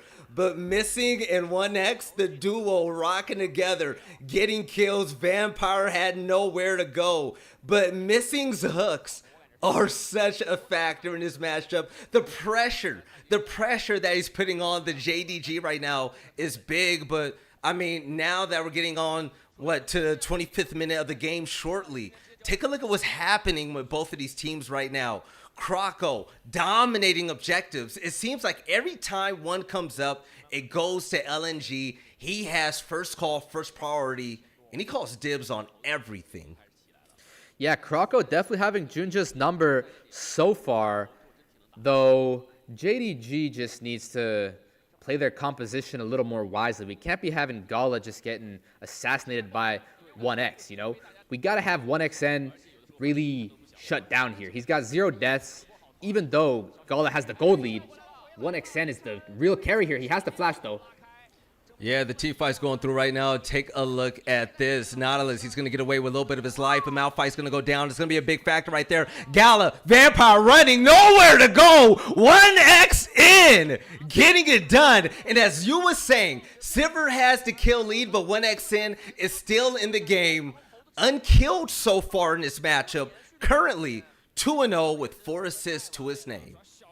And out of nowhere, the 5-for-0 ace for LNG. I did not see that coming. I thought, you know, they were in a good spot, but that is way better than I could have possibly drawn it up, and I gotta see that again.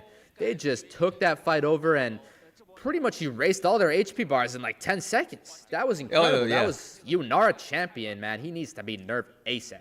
And there was replay, as you call it right there. Cassante comes in and he tries to do all that he can. But take a look at this. Missing the hook. He's able to put in a lot of tank support in the front line. And then it just all goes down. That Wukong play is going to be beautiful on the side of Krakow. I told you guys, he's going to be a player to watch. But then the dives under tower as well for 1X. He is getting it done, walking out with a little bit of health as well. He is such a star right now in the LPL, and he's showing everybody why. That was a beautiful triple wombo combo on those 3 champions there. It kind of reminded me of T1 versus BLG in the World Finals. If anyone remembers that, that was a beautiful 3 characters just getting taken out. Yeah, team fight after team fight as well. Malphite, he's going to run in. He's going to be able to get a stun right there. Krakow's going to go up and target HonQ. HonQ's health is starting to go down, but Malphite's going to be down as well. JDG fighting back. You're going to have the Alistar going down, trying to make something happen as Gala barely runs away with his life. Zhao Zhu, the burn isn't going to be enough to put him down, but all right, Cassante, he's going to live to fight yet another day. But LNG, they're just steam rolling at the moment. The Baron fight is being picked up as well. LNG, the kings of the objectives in this matchup against JDG. They're going to have no battle, no fight to stop him right now as the health is just fading away. And this big boost right here is going to be such a big difference maker when it comes to these pushes. Baron's down, and now let's see how JDG defends. The Infernal Drake is going to come up pretty much right after the Baron buff expires. And as we all know, the Dragon Soul is pretty much checkmate. That's just such an overpowered buff for your team to receive. And they got the first buff here. They're wearing purple, you know, getting those level 16s coming in for Bulldog and everything. 10 Dark Seal stacks, might I add you, Mr. Rank 5. But it's going to be real hard for JDG to level with this. I think if LNG plays this out even remotely correctly, this is all them. I mean, fools, take a look at the items and the stats right now. I mean, the win condition on the side of JDG. All right, Sivir sitting at 4-3, but I mean, who else is going to be a big factor in this matchup right here? The Malphite, really good at getting the engage and the dives, but has the Malphite really lived up to what we saw in the last series at all? Yeah, well, you know, it was. The Malphite was really getting somewhere at the start of this game. We were, you know, we get those pauses coming in. If you recollect back to then, it felt like it was a pretty close game, didn't it? And then just all of a sudden, LNG just took this one over. Oh, no, the RE play is going to be beautiful. The damage is going to be out to Zhao Zhu, knocking off a bit of a health right now. But here, the third tower right here. Second tower, I'm sorry. Midnight. 1 a.m. casting, there we go. I feel you. This tower is everything, though. Yeah. You got to slow down this push. You got to make sure that if you can slow them down here, there's no way they're getting your inhibitor, and that might give you a chance to contest this Drake, which is where either this game will end there or it might end here. Oh, the split push is going to be beautiful. The mid lane right there. Krakow's going to come in for a clean kill on Talia. Mid lane and the 3 players up top. They're going to have to just divide themselves right now. They're abandoning top tower. They're going to want to defend mid right now. Bulldog's coming out. Missing's going to be able to get a hook in. Zhao Zhu still the big tank in the front line. Let's see if he can defend. If they're able to get a big kill while this Baron buff is still active, that's going to be major. But right now, still, the split push is coming. They're going to want to get the top tower out the way. 1xN and Bulldog, they're going to be the ones that get rid of it and continue on with this push. So JDG is just living on a prayer right now. They're all going to be alive. They're all going to have just enough time to show up to this area of the map right here that the camera is so beautifully laying out for us. And JDG is going to have to find some miraculous way to smite this dragon or last hit this dragon by any means necessary. And down 10k, that is a sight to behold if they're able to pull something like that off. So LNG should just be able to close this out, and JDG might just turtle up and pray to a different god, but I think you got to pray to this Infernal Dragon, man. Maybe, just maybe. Yeah, if they're going to be able to come back, that's going to be big. The bounty, the money is just sitting on the heads. Take a look at Rumble, 700 gold, 300 for Ari, and 479 for Yunara as well. But as both teams are starting to gather up once again for what it looks like a team fight, Shear's poke is starting to just ramp up when it comes to damage right now. 5-0 when it comes to Shear, and he's been such a solid top lane player. The matchup was all about asking what's going on between the two top laners. Bulldog, he's going to go ahead and put on some damage in the Xiaozhu, getting that big tank out the way, and the damage is going to be beautiful. Look at that 75% health as the Drake is up right now. Krako's going to be in the front lines to pull up on Gala. Gala's going to be taking out the game. Junjia, he's looking like he might be next. Bulldog dives into the back lane. The Ori is beautiful. And Sheer, once again, gets another kill. And all 4 players are down. Vampire, the last one, running away from Bulldog. But, baby, he ain't got the speed. He ain't got the fight. And he ain't got the life no more. As Bulldog makes sure that Vampire is eliminated as LNG moves on to get yet another mid tower, and that's what you love to see from this team. And Krako last hits the Infernal Soul just for aura points because they got the whole map to themselves. 5-0 yet again from LNG, and I was high on Bulldog. I wasn't this high. Let's go. Let's go. LNG continuing their run right here in Demacia Cup with a decisive win at the hands of, well, going against JDG. Belly here along with Fools. That was a phenomenal game. I mean, we're talking about the ramp up when it comes to damage and just snowballing when it comes to this game. Listen, I'm telling you right now, LNG, they're looking so solid right now. You called out before the game started. We're going to talk about the imports. We're going to talk about what's going on. But looking at the damage difference as well, Bulldog, your man right there, 24k. He stood out in such a big way along with Krako. Oh yeah, Bulldog had a really heroic performance in the second half of that game. Once the clock kind of struck minute 16 or 17, something just ignited within, and he performed beautifully. Shout out to Bulldog, shout out to Sheer, and if I may say, I got MVP Krako this game. Getting those smites, getting those beautiful engages as well, man. CCing them all with the Cyclone. Krako, my GOAT for this one.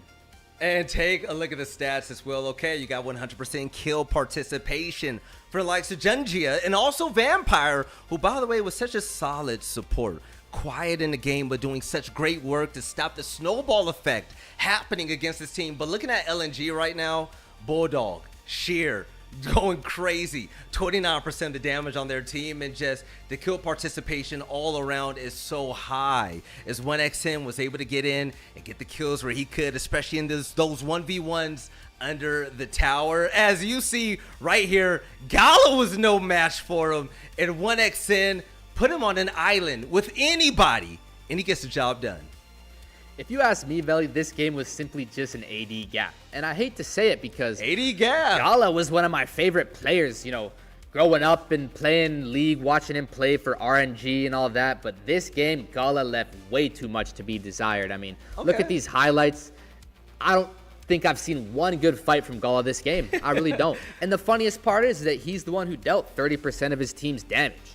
So it just feels like JDG just did no damage this game. Like, after a certain point, they just JDG just couldn't get through LNG, and I think it's because of Gala. So I'd love to see him step up in this next game and really show 1xN, you know, who's the boss. But you call it an ADC gap, and I got nothing to do but respect that. But to me, it's going to be all about the jungle play. Krako, first there and last out when it came to objectives. He was able to secure it, helping his teammates, but also swinging into the back lines with that Wukong, putting in so much damage. All right, Junjia, great player, by the way. He wasn't that big of a factor compared to his counterpart. Look at Croco dominating Honkyu, getting out there and just putting in all the work to help out his teammates.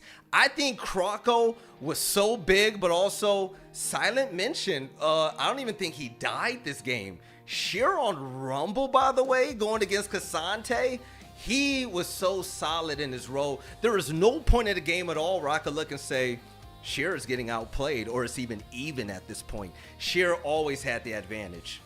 Player of the game.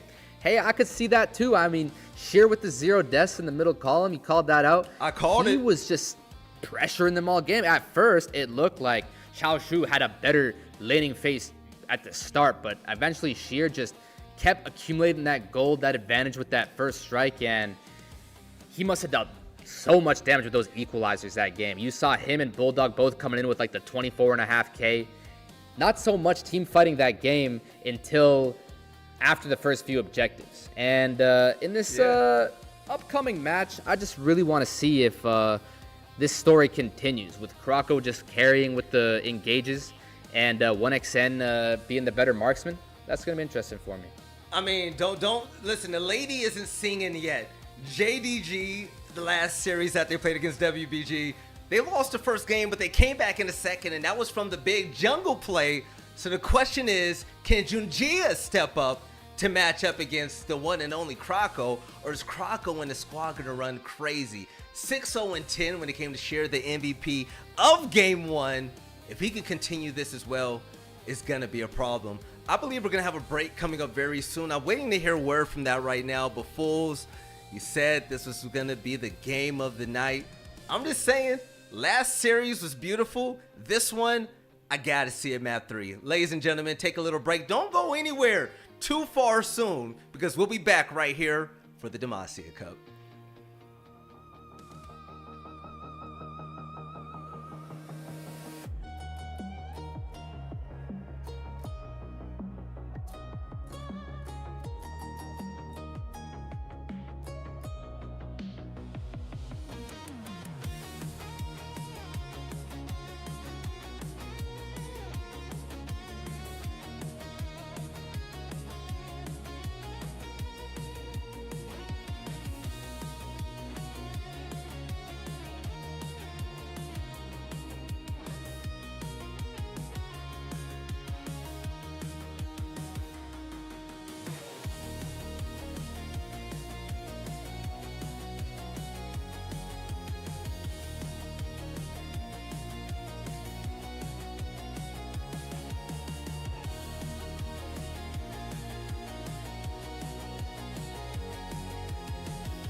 Ladies and gentlemen, all of you beautiful people, welcome back to the LPL Damasia Cup 2025.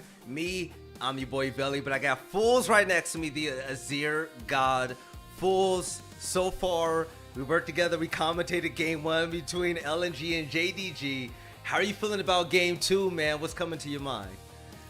So, as we were just discussing, I'm starting to increase my hopes on LNG's roster even more, you know, because at the start of the tournament, we couldn't really see them display themselves in a really test of a match because they were playing against some of these teams who were more easy competition, low-hanging fruit, and to me, this is their first challenge as a roster, and on paper, I saw these 5 players come together, and I liked what I saw.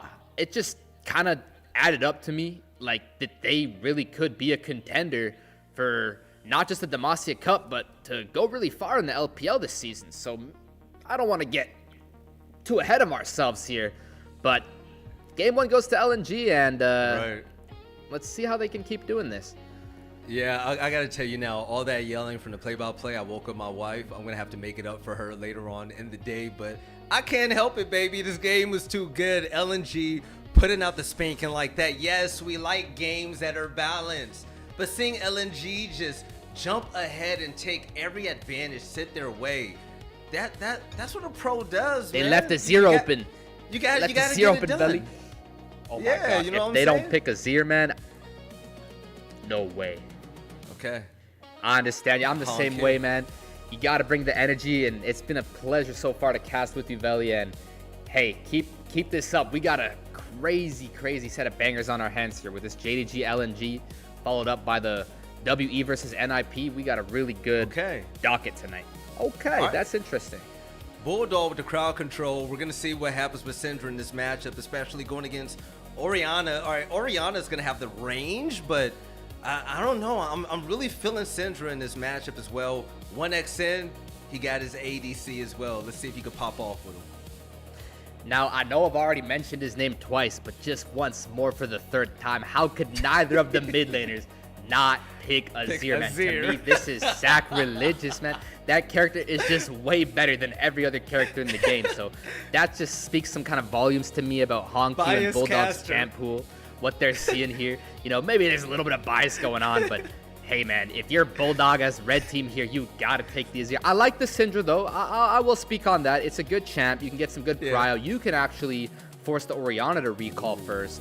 So that pick does have more early game prowess. That I will say that. All right. Deja vu incoming. JDG, the last series that they played in against WBG, they lost the first game. What happened? Junjia, he made a change. What was it?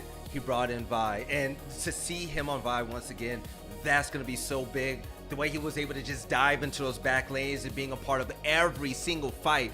I believe, 13 assists and 2 deaths. He was a big star in that game. I believe game 2 MVP when it came to that series. But also, Misfortune's going to be picked as well. Sion's going to be on the dock.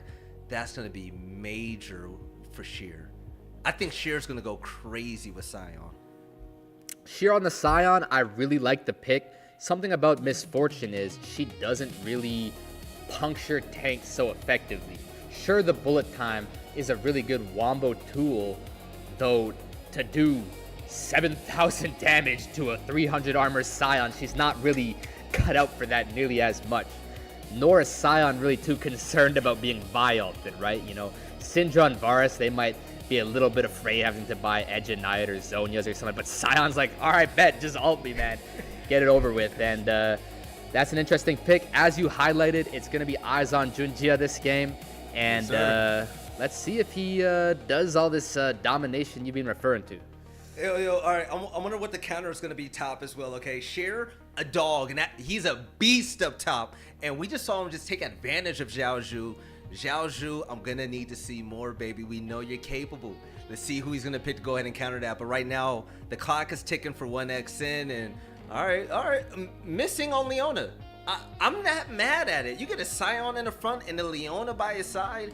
That's going to be great when it comes to team fights. We know how LNG was when they came to the dice. We know how that front line was whenever those team fights occurred. And it was LNG all the way, and I think they just want to steamroll it by picking champs that's just so damn hard to kill.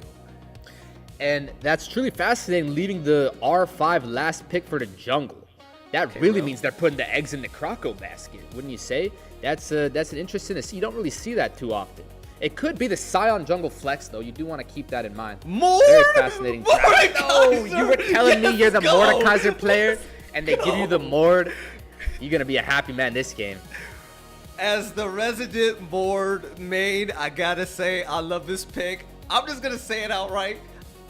I thought LNG was going to run away with the win, but I want JDG to just win this one game. Mordekaiser is just so nasty. The moment he hits level 5 or level 6 up top, if he's able to manage his waves well, he is going to be such a threat, especially against Scion. He can match him up. He could be tanky. He could put out that damage. The damage output is just crazy. He could dominate this game, but where Mordekaiser really steps up is going to be in those team fights. You get that third hit, baby, and that wheel goes around you. Everybody slows down if you build him right. That's what Mordekaiser is there for. And if Croco's a problem, if the tank is a problem, if they have an overpowered ADC, expect Mord to pull that bad boy into his ult and force that 1v1. Xiao Zhu, all eyes are on you with the Mordekaiser pick. I gotta see you do something special with it. Oh yeah, incredibly audacious pick from Xiaoxi. He must have known you were casting the game tonight and wanted to put on a treat for you. He said, we got to take this to game 3 and we got to do it in style. It's a very good Mordekaiser matchup up there against the Scion. Very interesting pick here as well. Syndra and Varus are going to have a pretty hard time. He just presses R, puts you in the death realm. Sure, you can slow him down with your Syndra stun or your Varus snare, but what are you going to do for the rest of the next few seconds? He's just going to come close that gap on you and take you out. So Mordekaiser's a pretty good choice this game, and that's going to be a big spotlight. Can you imagine Mordekaiser in a team fight with rail support? That is going to be crazy mid-game. Now, JDG, they just cannot afford to go down early. I will say, I'm a Dark Seal Mordekaiser start. That's the type of guy I am. I'm a bully. That's just what I do. If Mordekaiser does start slow, he will be a detriment to your team. You cannot afford any early deaths. By the way, Mordekaiser, slow as hell. He is slow as hell. You catch him off guard and get him on a gank, and man, that champ is going to be out the game, baby. So Xiao Zhu, all eyes on you once again, but I really want to see how this bot lane plays. I gotta see Gallus stepping up big time against 1xN. Yeah, and you take a closer look at the comps, and something I see is the Rel, Orianna, Misfortune. Those 3 champs, if you press your ultimates somewhat effectively and collaborate, you can literally 3v5 and deal like 20k damage. So it's going to be interesting having the Wombo bot side with the kind of individual top side. Mordekaiser and Vi ults are only single target abilities. So we'll kind of see if they can switch up the numbers, maybe not have 5v5s, maybe kind of have 3v3s or 4v4s, and then win that way. Yeah, the Vi is going to have to be all up in Varus' face when it comes to these fights as well. But take a look at Hongqiu with the early aggression right now. Bulldog's going to back up a little bit, utilizing that health potion just a tad bit. As this mid-fight is going to go down to Hongqiu and Bulldog, both big names in this matchup right now. And take a look at this. Orianna just using control in this mid lane. He's going to have to be a big factor early. I want to see JDG put up a fight. Oh gosh, I hope the camera stays on the mid lane because this is the classic mid lane matchup. It does not get more classic than this. The Orianna versus the Syndra, the 2 most staple mid lane mage champions since forever. And it's just a matter of who can click their character just slightly better, aim their Q slightly better. Every single input, millisecond, millimeter is going to make the difference in this kind of matchup. It's my favorite kind of matchup, and this is going to prove who the better player is, if you ask me. Yeah, I wonder if JDG, they're going to learn a lesson from last game and not allow Croco to just go up there and get the free objectives early every single time. Junjia, I know he's greatly coached right now, high IQ in the game. Okay, Syndra, back him up, baby, back him up. I want to see if Junjia can step in and just slow down Krako, who, by the way, is going to be on tanky Jarvan. That's going to be big. Mordekaiser, Sion, the big boy is going to be battling out up top, and Zhao Zhu feeling confident. That Q, yeah, you can read it when it comes in, but boy, if that hammer hits, Zhao Zhu, he's going to be putting in a lot of damage up top. Wow, and Bulldog really weathering Honkyu here. It looked like Honkyu had the upper hand based on the first few trades, but Bulldog leveling up to 3 and actually proccing the electrocute there, probably taking that with some kind of taste of blood to increase your early game power. Gets the cannon and everything. He's really doing a pretty good job on this Syndra. You know, it's not like there's going to be some kind of huge lead of any kind of magnitude, but if you can at least get the Orianna to recall sooner, that just means you get to spend, what's that, 120, 150 more gold? You're going to have a slightly better inventory, and, you know, that can start to snowball and kind of domino effect in your favor. So, advantage Bulldog mid lane, and, again, eyes on this mid-jungle matchup. Yeah, that early back from Honkyu is going to allow Bulldog to go back right now and come back with even more items. Take a look at that stack right there. But once again, Sion, he's going to be moving up fast, the top river. You're going to have a Warden River on the side of Mordekaiser and JDG, but Mordekaiser, he's going to step in. He's going to have that self-heal, that W as well to help him out to stay in these fights, whereas the mana is going to be all on the side of Sion, where Mordekaiser can stay in even longer. The Q is going to put that health down even more as I'm looking at Zhao Zhu, the bully, but Vampire and 1XN battling it out with missing right there in between them as Leona, 1XN. Great game, last game, but if he can repeat, that would be huge. JDG, they're known for being the comeback kids in game 2, but can they make it happen right now with LNG? Is Rel is going to hightail it out of there, is missing, tries to make something happen. So it's going to be very interesting keeping an eye on the two marksmen this game. Remember how I wanted to focus on Gala and see if he can really step it up and prove, you know, why he is one of those bigger names in the league. Yeah. And in the previous match, the 280 carry champs were much more all about how fast you can click and how good you are, you know, the Yunara and the Syndra, just how much APM and precision you have. Whereas with these two picks, the MF and the Varus, these are more mages. And is this Mordekaiser going to dive in? No, Mordekaiser, he can't afford to dive right now. I say this is a bad look. He's going to use that W to just nullify that entire Q coming in from Sion. But like I said, this is where Mordekaiser comes in big. He's not going to have the mana that's going to slow him down. He's going to be able to get the rest of these CS lead above Sion and stay in the fight even longer. He's level 6 now. The ult is in his hands. If he does pull Sion into that Shadow Realm, he's going to have a big advantage. Yeah, and so it's extremely fascinating that the 1XN Varus has teleport this game. That was what I was taking a look at, was that both these AD carries are going to have a completely different playstyle this match, and 1XN just fully leans into that. He brings a TP. He says, I know this game is going to be more of a war of attrition, more of a kind of jockey poke battle, as Rel has a good look here. Okay, Rel. All right, Rel putting a lot of damage on 1XN right now. He's going to dive back in the tower, but look at the jungle fight as well in this best Junjia. He's going to go ahead and push him back just a little bit, learning a little bit from the last game, not allowing Krako to get their early prio when it comes to these objectives right here. JDG, they learned their lesson, and they want to get every single advantage that they can this game. Krako's going to head on towards mid with Bulldog, with Honkyu in sight right there. Little bit of a freeze, but it's not a problem as Honkyu, he stays in the fight, putting in damage on Bulldog. This man just doesn't even care. Take a look at this, though. Junjia going to go ahead and get this first Drake out of the way. Great start by JDG, looking night and day better than they were already from the last game.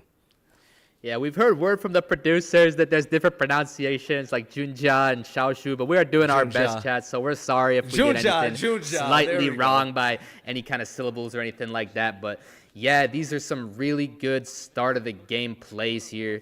And JDG definitely getting the upper hand. That's all thanks to Vampire's W engage look. You saw that he caught 1XN kind of napping there. He was level 4 with just a Tear of the Goddess. You know, he's extremely weak in that kind of situation, and so I think 1XN needs more time to kind of rest up and wait until he has his power spikes, and then maybe LNG might be able to contest the objectives. Yeah, Gala has a big gold lead right now above him, just 200 gold. But take a look at this. Han Q coming back to the mid with Bulldog for Bulldog, utilizing that spacing to keep Han Q at bay, doing such a good job. By the way, we know the team fight is going to be coming soon, Fools. Who do you have your money on so far? Pretty much an even game, but who do you think has the slight advantage early on in the game? Well, if I had to put my poros in one basket, I'm starting to think that JDG's in a really good spot here. Keep in mind, as you're well aware, the Mordekaiser Scion matchup pretty much only goes well. It's just, there's no point where Scion really beats Mordekaiser. Gee, he gets chunked out big time there. This Varus is a huge liability in this early game. Gosh, thankfully Croc was able to get one of the grubs there, steal that away, but yep, this play is all JDG now, and we're going to want to see 1xN have a better outlook on this match. He hasn't flashed. It's not like he's been at risk of dying, but he just keeps having to run away with his tail between his legs with just like no HP left. So we want to see if they can have some kind of offense or if they're just going to be on the back foot all game.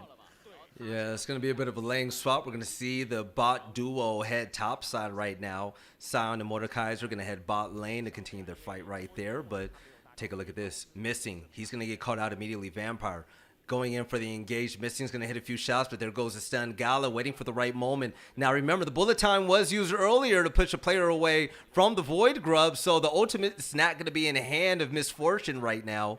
But both players just tap dancing around each other. Who's going to put in the first big move? We're going to find out now as Gala's going to continue to poke and uses E to push both Missing and 1xN back to the turret. They're going to continue to farm.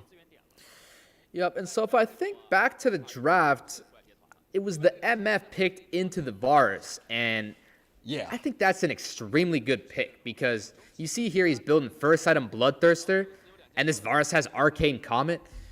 As a Bloodthirster Misfortune, I don't think you care one bit about getting hit by a single amount of Varus poke. It just takes a few autos on a minion wave or on anything you can find and just go back to full HP, even with the shield mitigating the arrow as well. So I think the Varus has just completely countered this game, and this is going to enable Gullah to do what I was really hoping he was going to be able to do this series and really be the difference maker that is the gap. You know, I want to see the AD gap in Gullah's favor this game. Yeah, it's a slow burn like my favorite show, Breaking Bad. Both of these teams aren't super explosive at the start of the game, but things to heat up. Listen, it gets real hot in the room. Right now, Mordekaiser looks like he's building towards a Rift Maker currently, but just the item lead right now is looking so good on the side of JDG. Han Q currently looking at a 1v2 in mid as Leona's going to head down south on River. And 1X, he's going to be on the island by himself. He's going to join his duo over here with Vampire. He's getting great vision, but he knows they're going to be able to see him and Did you just see that? Do you see what I just see, Veli? He just ulted. Vampire just misclicked R, man. Dude, he's reported. He just pressed R in the bush by accident. My man's just going that might cost him here. That might cost him a lot. Yeah, Sintra is going to go ahead and jump in the fight as Croco. He's going to try to engage a little bit with Jarvan. Here comes Vi. Oh, but Vi is going to get sent to the graveyard. There it is. 1xN's able to get the kill that you've been looking for right there. What was that? Oh, my brain wasn't working. That was confusing. What is any of them doing, man? What is Chichia doing? What is Gala doing? But Vampire starts with the first mistake, and pretty sure all 4 of their ults just completely, and that makes it 5. All of their ults are on cooldown, and I mean, maybe Xiaoshu might have something up here to capitalize, but that's 4 wasted ulties, and that's first blood LNG. Honestly, by their own fault if you're JDG. Oh, take a look at that. I mean, who am I to judge? I'm the guy that flashes on accident. So, I mean, mistakes happen. I fat finger at times, but Rel was completely out of the play right there. Syndra with the small push, but Croco gets pulled in, and take a look at that. That was beautiful. LNG capitalizing where they can to get back into the game. And take a look at that. Mordekaiser stepping into this big fight. It's going to be a 1v2. Is he going to have an ult at hand? No, he doesn't. So stuck there and too slow to run away. Bulldog and Sheer. Oh, the flash. The flash. Mordekaiser gets bullied. He's going to get his stick by Scion and Sheer. He's going to be the equalizer, getting a kill to put him right ahead of that top battle. That was great. You love to see those kind of plays from your mid laner where, especially if someone's pushing past your tower to What take was the minion Mord wave. pushing? What was Mord pushing so far ahead like that anyways? I mean, that's what I'm saying, man. He's He going didn't way even too have an far. ult. He underestimated the power of the blast cone, I think. I'm pretty sure Bulldog was able to get there thanks to that blast cone situated between the red buff and the Baron pit. He pulls up, hops over the wall, says sup G, hits him with the stun, and there's no way that Xiaoshu can get out. He can buy time, but he's dead in that case, and that's Dude, you're 2-0 for Mordekaiser. LNG now, man. You're Mordekaiser, Nat Singe. Like, come on, dog. Go ahead and stay in the middle of that battle. Don't go past the tower. Stay in your lane. You got the advantage. Don't let it go anytime soon. A costly mistake like that could put the other player ahead, and that's not something that you want to afford. But the Rift Maker is going to be in the hand of Mordekaiser. The first big items are going to be bought all around for all players. Take a look at that. Oh, except Oriana. Take a look at that, and there it goes. She gets her buy now.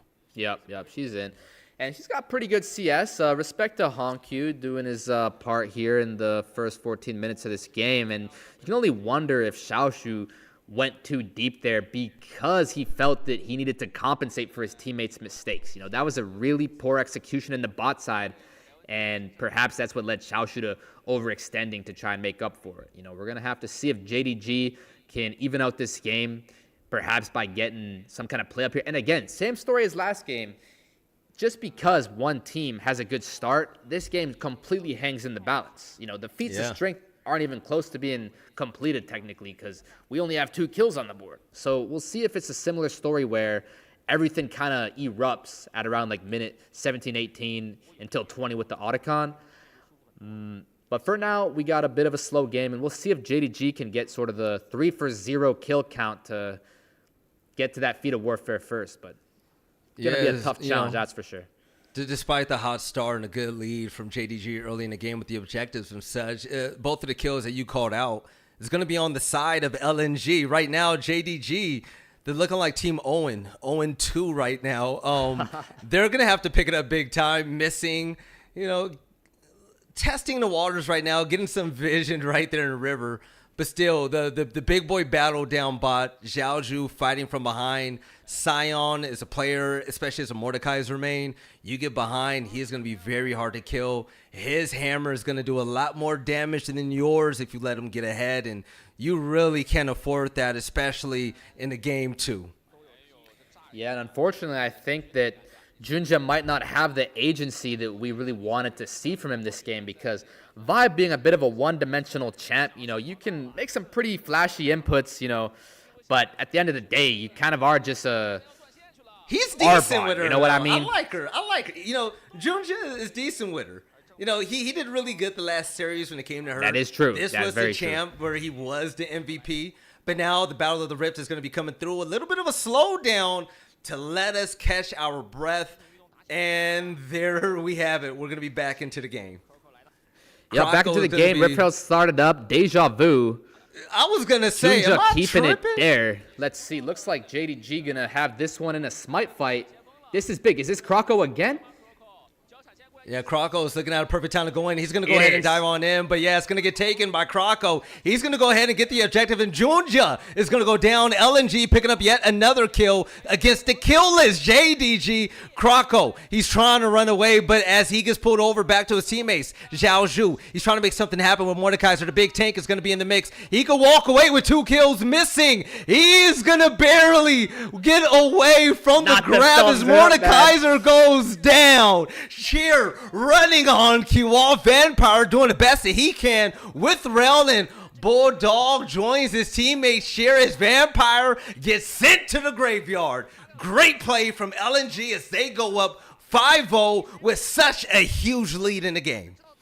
Am I seeing straight, man? What on earth is going on this series? It's just like the game states are completely normal, and all of a sudden LNG just completely smurfs on them. Kroko once again with the smite steal, and they just out-execute them from start to finish. You watch this Mordekaiser come But in, look and you at might the think that he has Mordekaiser something Zhao here. Zhu. But he doesn't. Look at Krako with the EQ, baits him out into the middle of his whole team. And man, they just all live on one. Xiaoshu just can't get there in the end. Look at missing at the last sliver of health. Gosh, that is some S-tier rage bait. Xiaoshu just can't get there, man. Dog, I gotta call out Sandra. Bulldog is a real MVP. You saw Sion get in between Mordekaiser and his two teammates. Mordekaiser, all he needed was just a teammate to spit on him, and he would have had a 2K. But what happened? Sheer, he gets in between him as a big tanky Sion that he is, but also Bulldog pushes him back in 1x in, getting yet another kill, 3-0, and LNG, they're starting to just run away with it. That is, man, a little bit of help with the Mordekaiser, man, and that whole fight could have gone the other way, I'm telling you. Yeah, I see it, and LNG just completely taking the snowball and turning it into an avalanche right now. They're in great shape. 1K lead with both carries right now. I look like 1XN was just getting cooked in the early game, but he's completely making up for it. You got to maybe even respect the fact that he was able to just keep it at 0 deaths, not burn his flash, just tank the early stages, and then wait until his champion came online. And would you look at that, Belly? Both Bulldog and 1XN have their counterplay to Vi online. And I'm sorry to say this 0-3-0 Junjia Vi might not be what they needed in this particular match. It might have been beautiful in the past, but the Syndra has the arm guard, the Varus has the Edge of Night, and the Vi just has nowhere to go and no targets to do, man. This is a big-time problem for Junjia. Yeah, you got a bounty on 4 of their heads right now on the side of LNG, but all right, Sheer doing a great job as a tank. But Krako? Whoa, backing up. The bullet time's going to come in. Jarvan's going to go down, and there it is. Gala's going to be able to get the first kill. 4 JDG is missing, runs down, and the first mid turret is going down. You got to love it. So, eyes on Gala for sure. First to 200 CS this match, does pick up a kill. He's about to proc his cull. He's going to have a lot of gold here. It's going to be all up to him to see if he can dish out the damage, particularly with the bullet times, to maybe win this fight. But you got to wonder, perhaps Krako knew what he was doing there. Hear me out. MF just pressed Flash, Cleanse, and R. And Krako is about to respawn on time anyway. You know what I mean? So now MF has no tools. Jarvan has tools. Otacon's alive. Maybe he's just a genius. Yeah, you got to wonder what the win factor is on the side of JDG, but looking at Bulldog, the damage output is going to be so big on the Syndra, where it's looking like Syndra is the win condition currently in this game, as the Otacon is going to go ahead and get initiated. Krako's going to be joined in by all of his teammates. His Vampire, he's going to stay there. I'm wondering if a dive is going to come in and if Junjia is going to try to get the steal. Let's see if they're going to go ahead and try to pick up on this fight. Bulldog's looking at a 1v2 down bot. Gala, Vampire's going to keep him at bay. And now to Otacon. The health is just dwindling down under 3,500. But the dive is going to go in right now. Sheer's going to be in the front line to Xiao Zhu. He's going to try to make something happen with Mordekaiser. The damage output is there, but the Q is going to miss. Now Vi is going to go down, and Junja is not going to be able to have the smite. And Otacon's health is slowly going to start coming back as Sheer gets caught up with Bulldog, and on Q goes down. And Rel gets sent to the graveyard as well. And there you have it. Take a look at this fight and jumping right in. Krako! He's going to get out the way and dodge that entirely. Great plays all around as the jungle from LEG steps up in such a big way. Krako, the awareness, the reaction time. That was beautiful. He just got the hell out of dodge, and he looked death in the eyes and just kept it moving. What a treat, because that fight was just so back and forth. That's exactly what I wanted to see from this series, as you just can't even keep track of who's winning the fight. Look at this Rel engage with the Orianna ulti, chunking Bulldog out like crazy. Although Junja just gets blown up, not even getting to press his R key. Hankyu really cooked in his backline here. It looked beautiful out of Bulldog, it did, but he's forced to Zhonya's early, and that makes things extremely awkward. He's caught between Gala and Xiaoshu, and there's just nowhere to go. Makes you second guess if it was worth it. Krako says, Damasia, the Demacia Cup is mine. He engages with their Scion into Cataclysm. God, that was something to behold right there. Krako looking like Neo in the Matrix, the way he dodged that bullet. How Krako That's how you end a team fight, baby. And you know what? It's like a buffet, baby. They're back for more. JDG, they're surrounding LNG. The Otacon is under 4K health right now, but here goes a dive. Vi, she's going to go for the smite. Leona, that's going to go ahead and get the elimination on Otacon. All of that benefit is going to go on the side of LNG, but take a look at Sheer fighting his way into 1v3. The damage output is going to be there, and the teammates are going to... They're going to say, okay, this fight is going to be winnable. Now, Mordekaiser goes down. Vampire, he is going to get the hell out of Dodge, and now Junja is going to be stuck all alone. And look at that LNG objective after objective. They are just taking this 15-4 kill lead, and they are just storming, baby. They're crushing it. Yeah, JDG gonna be sleeping with the fishes, or maybe it's the birds and the ladybugs with the background, but they are just out of this one, man. Looks like a complete beautiful execution from LNG. There was a slight bit of risk associated with that play because they did have to smite that down. Junjia was in the perfect position to be able to last hit it, but he just simply could not do it. The spellbook is too OP. And Matt, can I just say how OP Sheer was this fight? Yes. That's just insane. Looking all around the map, Bulldog, just an absolute dog with this Syndra, handling his 1v1s. Bashir taking all the 1v3, continuing just to look fight. At Sheer, man. Yeah, Sheer just staying alive. Gosh, that was beautiful. Super alley-oop play there into the Bulldog QE and the missing Leona E onto Gala as well. Wow, that was really good team fighting from LNG for a roster that was formed not too long ago. Yo, 15-4. Give me some more. Mordekaiser 0-4. The CS is competitive, but me personally, I think Mordekaiser's out the game now. His ult is going to be the only value that he's going to be able to bring. And the question is, if he can get in the back lanes for one of the squishies, he might be able to win a fight. But you don't want to pick it against the Syndra. The Leona's going to body you, and the ADC is too strong with 1xN. Now you're looking at LNG, and they're looking unstoppable. They're looking to get a second tower up top. Zhao Zhu is going to get caught up in trying to defend with Gala right now. I don't think this is going to be enough. Croco teasing with Jarvan, and this whole team is tanky. Look at the health bars. They're just running on all cylinders right now. I got a funny feeling though, Veli. I don't know how to explain it, but just seeing that 500 gold lead for Gala, I know that they're down 8K, don't get me wrong, but if there's any champ who can single-handedly delete the entire enemy team, pentakill style, in fact, we saw it earlier in this tournament from a gentleman playing later on tonight on the Misfortune. Shout out About. I'm just saying, man, I think there is a standing fighting chance for JDG. I mean, Junji is on one of his better champs. You know, just because he's 0-5 doesn't mean he's not locked in, doesn't mean he's not one of the best Vis on the planet. You know, obviously they're acclimating to the whole new league, the whole new roster, but they really might have a chance here if Gala can just hit a beautiful ulti. They're going to have to be set up, though, by Vampire and Honkyu, if not Junjia. So keep your eyes on the engage from JDG, and if Gala can dish out the damage to make up the difference. No, you're definitely right. Now it's going to be another team fight that's going to be happening mid, and take a look at that. Zhao Zhu, wrong place at the wrong time. He's going to be eliminated easily. JDG, they're just going to be sent running with the tails in between their legs.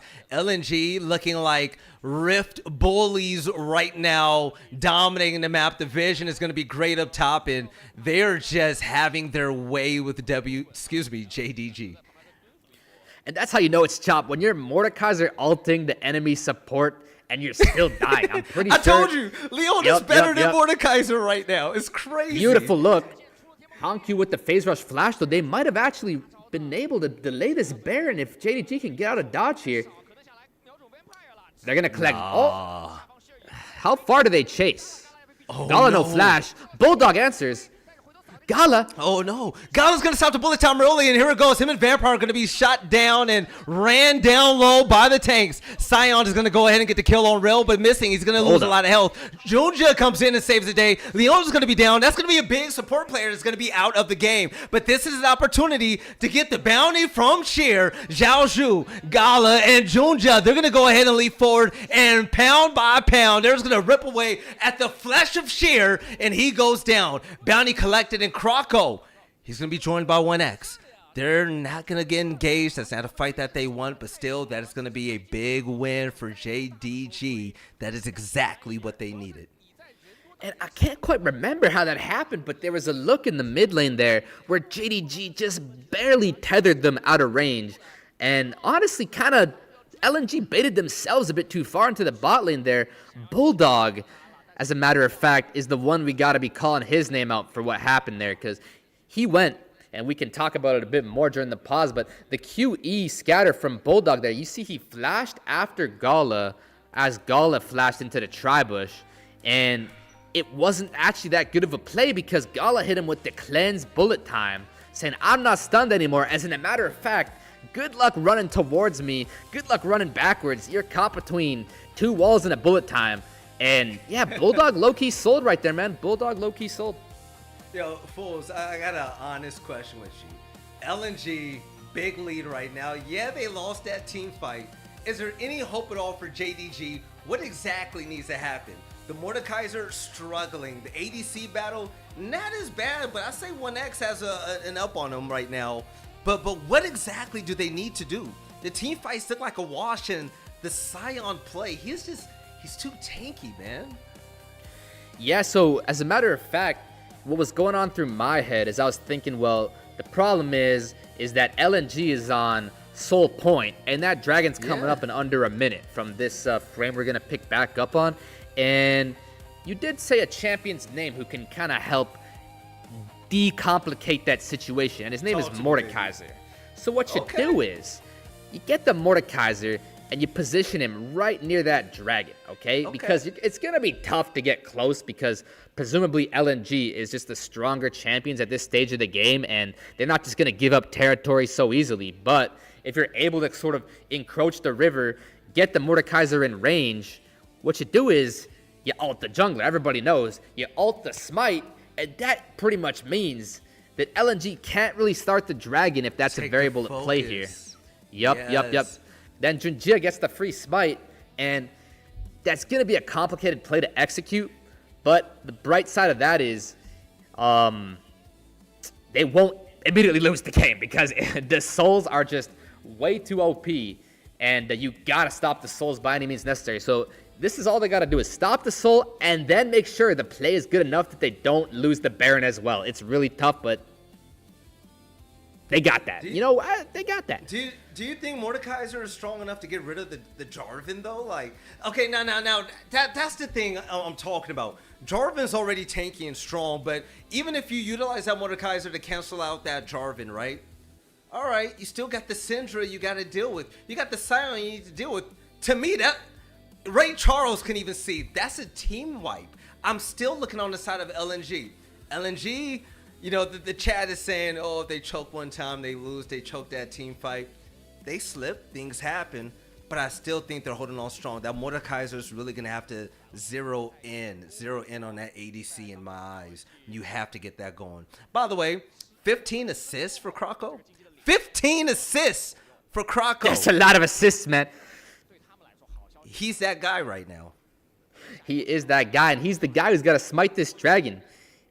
Looks like everyone's positioning up here in the top river. Don't want any Baron shenanigans, but the whole game hangs in the balance on this here Cloud Drake, if you ask me. Cloud Drake, a very powerful soul, contrary to popular belief. So if LNG gets this, it should be game, set, match. So we're going to have to see if that play I envisioned up with Xiaoshu ulting Krakow, leading the Junjia, smiting the Drake, and then surviving from there can even happen, because I'm not too optimistic right now, Veli. I'm going to be honest with you. All right, take a look at this team fight, man. Just called out of place, Mordekaiser. What are you doing, Xiaozhu? Xiaozhu is going to get eliminated, and here it is. The play for the Drake is going to go down as Krakow is going to start and initiate that fight. But Junjia, he's going to move on down with Vi, and he's going to dive into the pit with Vampire. The 2v1 against Krakow can be had. Vampire, you're going to have to get in there and do something. It's on Q. He's going to get chased down by Sheer. He's going to utilize that Scion, that tankiness, that Q to try to make something happen. The bullet time wasn't enough.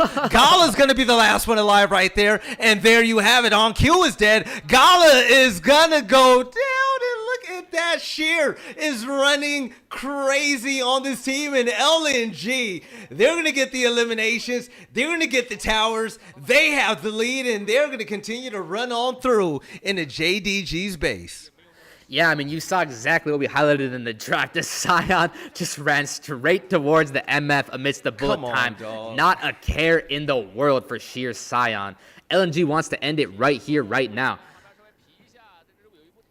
Yeah, this is looking like an end game. You got 20 seconds for Junja. Vampire's going to go ahead and get dived on. And look, what is Leona going to do exactly?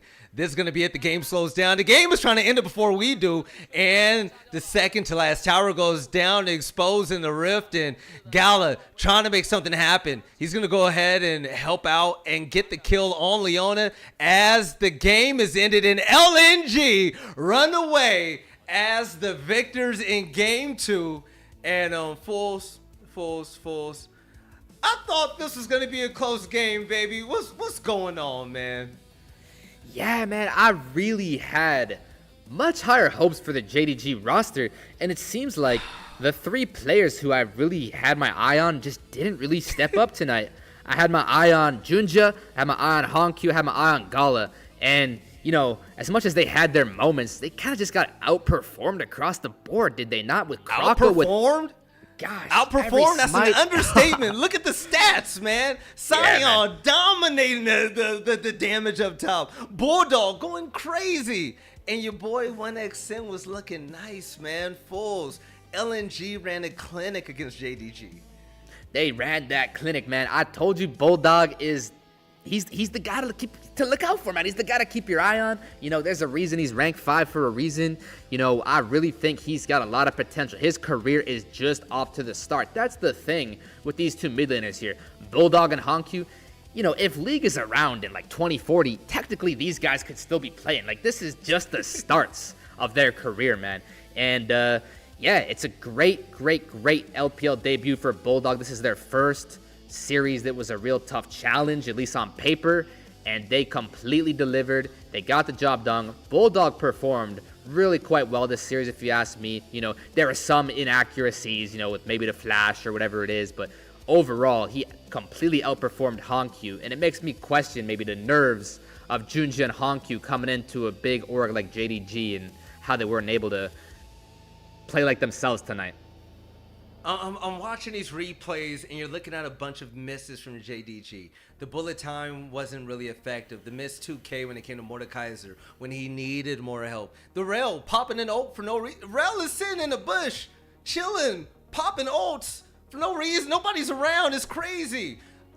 And it's like, when is JDG going to take advantage of the game? It felt like from game 1 to game 2, they were always fighting back. They never had control. Meanwhile, LNG dominated the way. Sheer consistently looked like the better top lane player. Mid-battle, I would say that was a good one, okay? I got to give Bulldog his props. But even when it came to down bot, you saw 1XN consistently making those plays. Leona was such a factor in these team fights. And look at Sheer. And by the way, Croco with the Jarvan, the flash, the looking like the Matrix getting out of there, dodging bullets.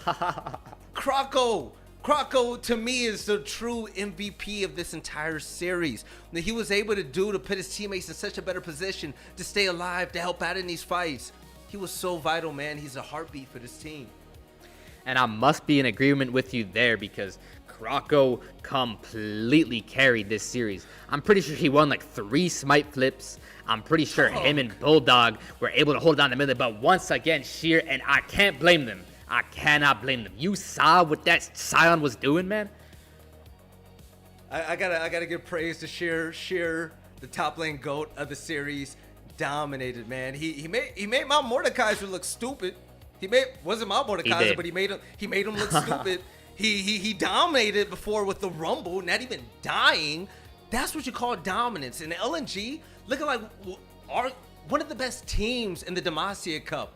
Moving forward, all eyes are going to be on LNG to see if they can continue this consistent dominance, this consistent play, and the great jungle play when it comes to Croco. You got to look out for this team moving down, and I'm going to call it, man. Any team that goes against them, you got to bring your A game. You have to, because if you half-ass it, oh, they can call your ass out, and they will get that dub. JDG, on the other hand, work on this synergy, man. You got to learn a win condition with your team. You got to get ahead somehow and not fight from behind. Yeah, I mean, you took a look at both those games. It seemed to me that JDG had a pretty good first 15 minutes. They kind of got that figured out. They can tango for the first 15, but it kind of seemed to me right around after that, everything just kind of crumbled and fell apart. And yeah, interesting. It remains to be seen. And I will say this: people might call me crazy. They might call me delusional. They might say I'm tripping. But calling it now, LNG to Worlds. LNG to World. That's not a hot take. That's not a hot take. It's not a hot take. We know LPL, they're full of talent. You know LPL can do it. LNG working with some of the best teams in the road. The consistency and continuing this gameplay, I could see it happen. 1xN though, I gotta say, I love sheer top lane. I love what they're doing mid lane. Krakow is phenomenal. 1xN continuing to raise the skill level will elevate this team to another planet, universe. The ceiling. The ceiling is going to be so attainable by him. And if he's able to do that, LNG from top to bottom on the entire map, they're going to be a major threat to every team in the world, man. You're not wrong. Yeah, well, we'll have to see. It remains to be seen, but I think that's a valid statement from the two of us, and I hope the chat agrees because, man, look at that, man.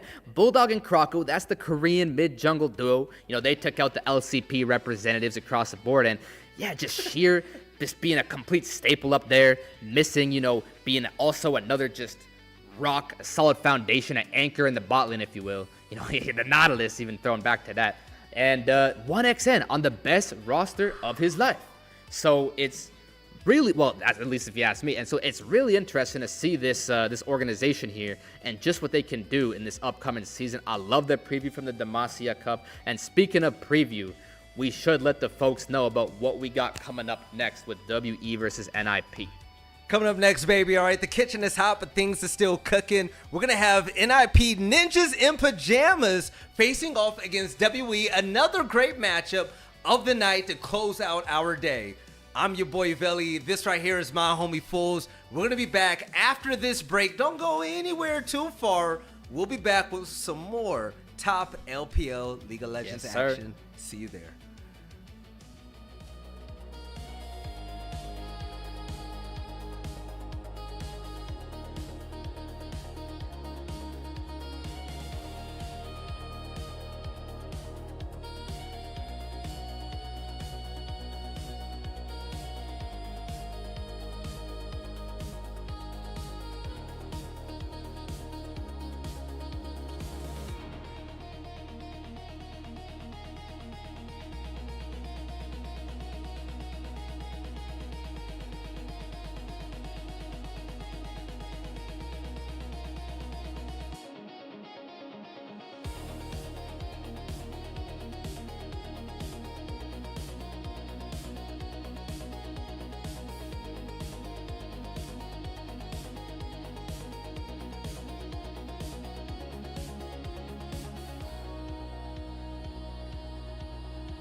All right, ladies and gentlemen, beautiful people, what's going on? What's going down? It's your boy Veli, and I'm here with the one and only Fools.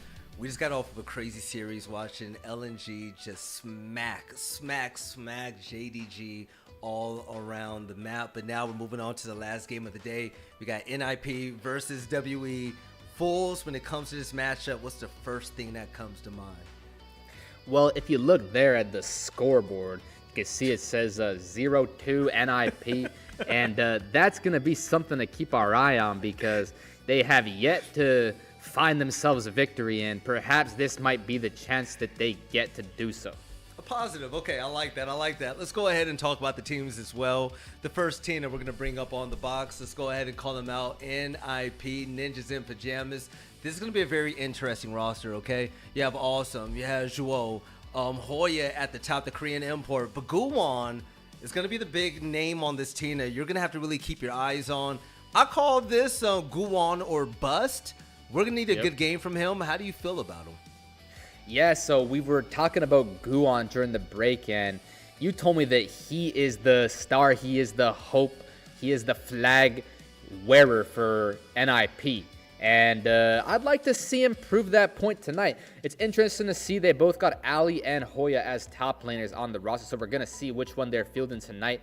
But again, this roster is, I'll put it nicely, this roster, if I were to say so about LNG, I maybe wouldn't say this roster is going to Worlds. I mean, I'd like Why to are you change so my mind negative about on that NiP? tonight. They might just hear me say that and prove me wrong tonight. So I'd hope to have that happen and they really impress tonight. But again, it's a very interesting roster. Eyes on Guwon, the player who's been alongside Reckless in the T1 Academy, and then going over to Japan for a stint, playing for DFM, now making his way to China, playing in 3 regions just at the start of his career. Very interesting, pretty strong player. Let's definitely have the spotlight on him for this team. Yeah, we do have a graphic for Guwon as well because of the struggle that he's been going through. But as you said, his experience for what he's done all around, not just this region, but others as well, he's been an absolute dog. Guwon is a star, and like I said, it's Guwon or bust to me, man. When Guwon really pops off, I mean, he's a true problem for the back lane. Yeah, I mean, it's just so nostalgic seeing some of these photos right here. Some of these guys on this left photo are big stars now, right? We got Smash there. We got Las Ratones represent Mr. Reckless in the house. We got Poby, the EU superstar, just dyed his hair. And we got Guwon just chilling there. Those are his peeps. Those are his boys. You love to see it. But unfortunately, Tier 2 wasn't cutting it for him. He wanted that level up, that promotion. So he said, take me to Tier 1, take me to DFM. He went to Japan. He said, I belong in the big league. He didn't quite get to shine as much as we would have hoped, eventually getting benched later on into the season. But now is his time for the redemption arc. The NiP scouts must have saw something that DFM didn't, and that's why they signed him onto this roster, brought him over to China. And again, you love him. That's your player tonight. So eyes on He's Guwon. the star of the team. Let's see. Yeah, Star of big the team. time. Now, okay, enough about NiP, where you call out their 0-2 and how, they need to pick up. Team WE, Team We, let's talk about them. Let's bring them up on the screen as well. This team is fun to watch, to be completely honest. You got Cute, Monkey, Karis, About, and Yao Yao, but I gotta say, Monkey is a standout player on this team. His play with Pantheon, his play with Olaf is so good. And by the way, the last series he played in, 2 of the bans, it was like 2 of the bans were against Monkey. He is a big name on this squad, just like Guwon. I think there's going to be another battle of the jungle right here in LPL, and that's going to be the player that's going to be the highlight for me. Yeah, so I don't know if we got any I Will Dominate viewers in the chat, but if anybody's watched I Will Dominate spectate Monkey, you'll know that guy was making him go crazy just because Monkey is just that, a monkey. He's a rascal. He does some crazy, unprecedented things on the Rift. He goes to places he's not supposed to, engages he's not supposed to, and sometimes it works, sometimes it doesn't. Bit of a wild card in the jungle position. Gonna be very interesting stacking up against Guwon. Cube gonna be a solid foundation in the top lane. That's a tenured player in the LPL. And I just want to quickly touch on About. So this is the only player in the Demacia Cup who's gotten a pentakill so far. So that's pretty interesting. And then one thing you might notice, the colors of those jersey right there, is that's the Gen G jersey, believe it or not. And so this guy has actually stood alongside Chovy on the Rift, believe it or not. Back in the day when they were not fielding Ruler, because I suppose it was the last Kespa Cup, keep your eyes on them. About and Karas, the 2 Korean players of this team. All right, now as we go into the draft to close things out about this bottom lane right here, they're going to be a highlight for me. Losing Vampire, it sucks, but you're getting good upside from a player that came from Gen G's Academy team. About early game, though, I would say, no disrespect, he's a walking victim. But when mid-game comes in, a walking victim is crazy. But when mid-game comes in, he really steps in big. We've seen it with Misfortune with the bullet time, going crazy. You called out the massive amount of kills he was able to get. And Cube getting on Rumble, he's comfortable with them. I love this pick for him. Yep, Rumble, a super strong, solid pick. You saw when some of these series goes to the blind pick, who do they select in the top lane but Rumble? You know, that's probably the best champ in the top lane for the longest while. Just always applying pressure, just being a strong champion up there. You're going to want to take that in the first rotation. And interesting response here, seeing the Talia being answered into the Rumble, because that is a relatively good matchup, and it has some flex potential into the jungle. So that's really opening their draft options here. I love it. Last time we saw Kara on Talia, we're talking... The walls were impeccable, but 100% kill participation. That's exactly what you're going to want from your mid lane. And now the mid lane battle against Syndra is going to be just so vital. You know how Kara is going to be now. Kara, he gets into the fights and he makes a difference. But Mbessa, I got to see Monkey on Mbessa. That's going to be, excuse me, not Monkey. I got to see Guwon on Mbessa. That's going to be incredible. The way that he was able to utilize her to get into the back lane and get multi-kills, we're talking once he gets rolling, he starts off 2-0, 4-0, and then the team snowballs where they just can't be stopped. But that's where Pantheon comes into play. That high damage early on, yeah, he has low health, but that damage output is going to be so viable when it comes to slowing down this newer champ. Oh my gosh, they are completely cooking in this draft right now. Starting off with the Ambessa, which is hypothetically a viable pick into the Rumble, baiting out that Rumble in additional magic damage with the Syndra, and then, of course, Pantheon being a champ who only wants to go in. You know what Galio likes? He likes messing up people who go in. You know, he says, I dare you to ult into the middle of my team and press W because I'm going to enter like a hero and put a stop to that. And that's a really good matchup in the top lane for the Galio versus the Rumble. So I'm liking that pick. A very interesting draft on our hands here, man. He comes in with the superhero landing. He comes in like a big white Batman. This Big Daddy to the rescue. Yeah, the way he's able to tank in these fights is going to be just so big. He could take a lot of damage from Syndra. The spacing is going to be hard to go against, but still, I'm going to have a lot of money on Galio for mid and late games as well. But Galio's damage, it really can't be overlooked at all. You're going to see an Aatrox ban. I really wonder how the rest of this draft is going to fill out. One of the support players are going to be as well. This is going to be major. I'm going to say it, Awesome and Joel. I'm looking at them to really take advantage of About and Yao Yao. So you think that the bot lane edge goes to NiP? I think it goes to NiP hands down. About he can get caught up early, and like I said, you know, when he gets picked off, it happens. Last series we saw him 2 early deaths right underneath the turret, and he was hunted. But with Rel gonna be there with Awesome as the support player, that's gonna be very good for dives and support. I'm really gonna like that. About on Yunara, I haven't seen that yet, but there's gonna be plenty of upside, speed, and damage output coming in from him. We see About pretty locked in here. I'd like to see the Yunara locked in as well. That's just generally a very, very powerful champion. Does some of the most damage output in the game. Really going to enable him to get his team across the finish line in some of these fights, you know. And just because he's got a bit of a magic damage profile, it doesn't mean that he's not going to be able to punch through this Galio, completely tear him apart, carry these fights single-handedly. This is the kind of champion that can get him another pentakill. I know that in recency he's had some struggles in the bottom lane, but we're going to have to see if they can have a favorable draft down there to get this Yunara to the mid game. I think it's going to be either not Oh, okay. A little bit of a switch up. Yao Yao stepping on in. This is going to be a rather interesting support battle as Misfortune enters the fray. When it comes to this bot battle, I mean, how do you feel about going in against Awesome? Like, this is going to be very, very interesting. How do I feel about versus Awesome? That is a very good question in this particular draft. I really do like the Renata pick because as far as I understand, that's going to essentially net them the bot lane prio thanks to the fact that you're going to have the double range characters going to be able to hit the minions that much easier. You're going to be able to trade with your opponents that much easier, and the Renata is pretty effective into the rel if, and that's a big if, you're able to be quick or like slick with it, because if you don't get that handshake and push that rel away, she can kind of one-shot you. Not like Renata has a dash or an escape or anything like that. All you can do is just give one of your allies that that bailout and just hope that they can resurrect themselves, because rel can absolutely one-shot them. We're seeing the rel Misfortune again.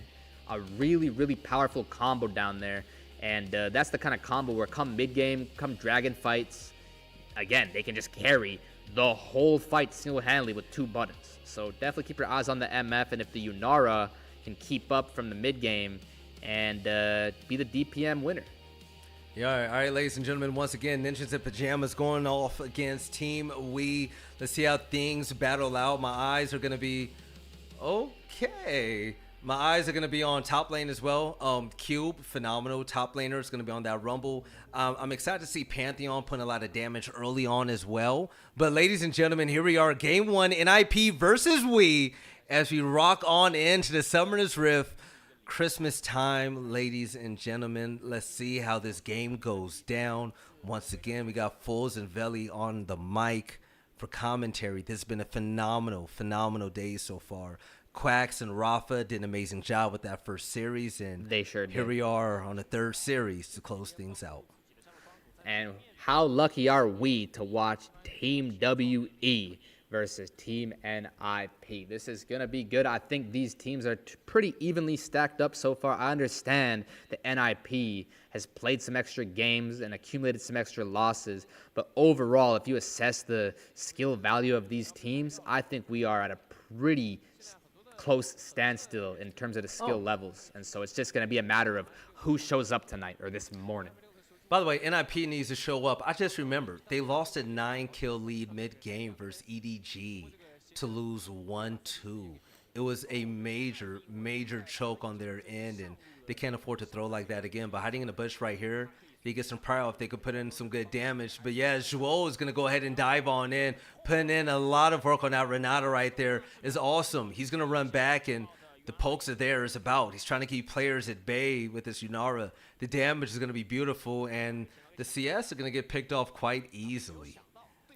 Yeah, and you see the nature of these bot lanes just simply being a complete positioning battle for the bush and for the wave control.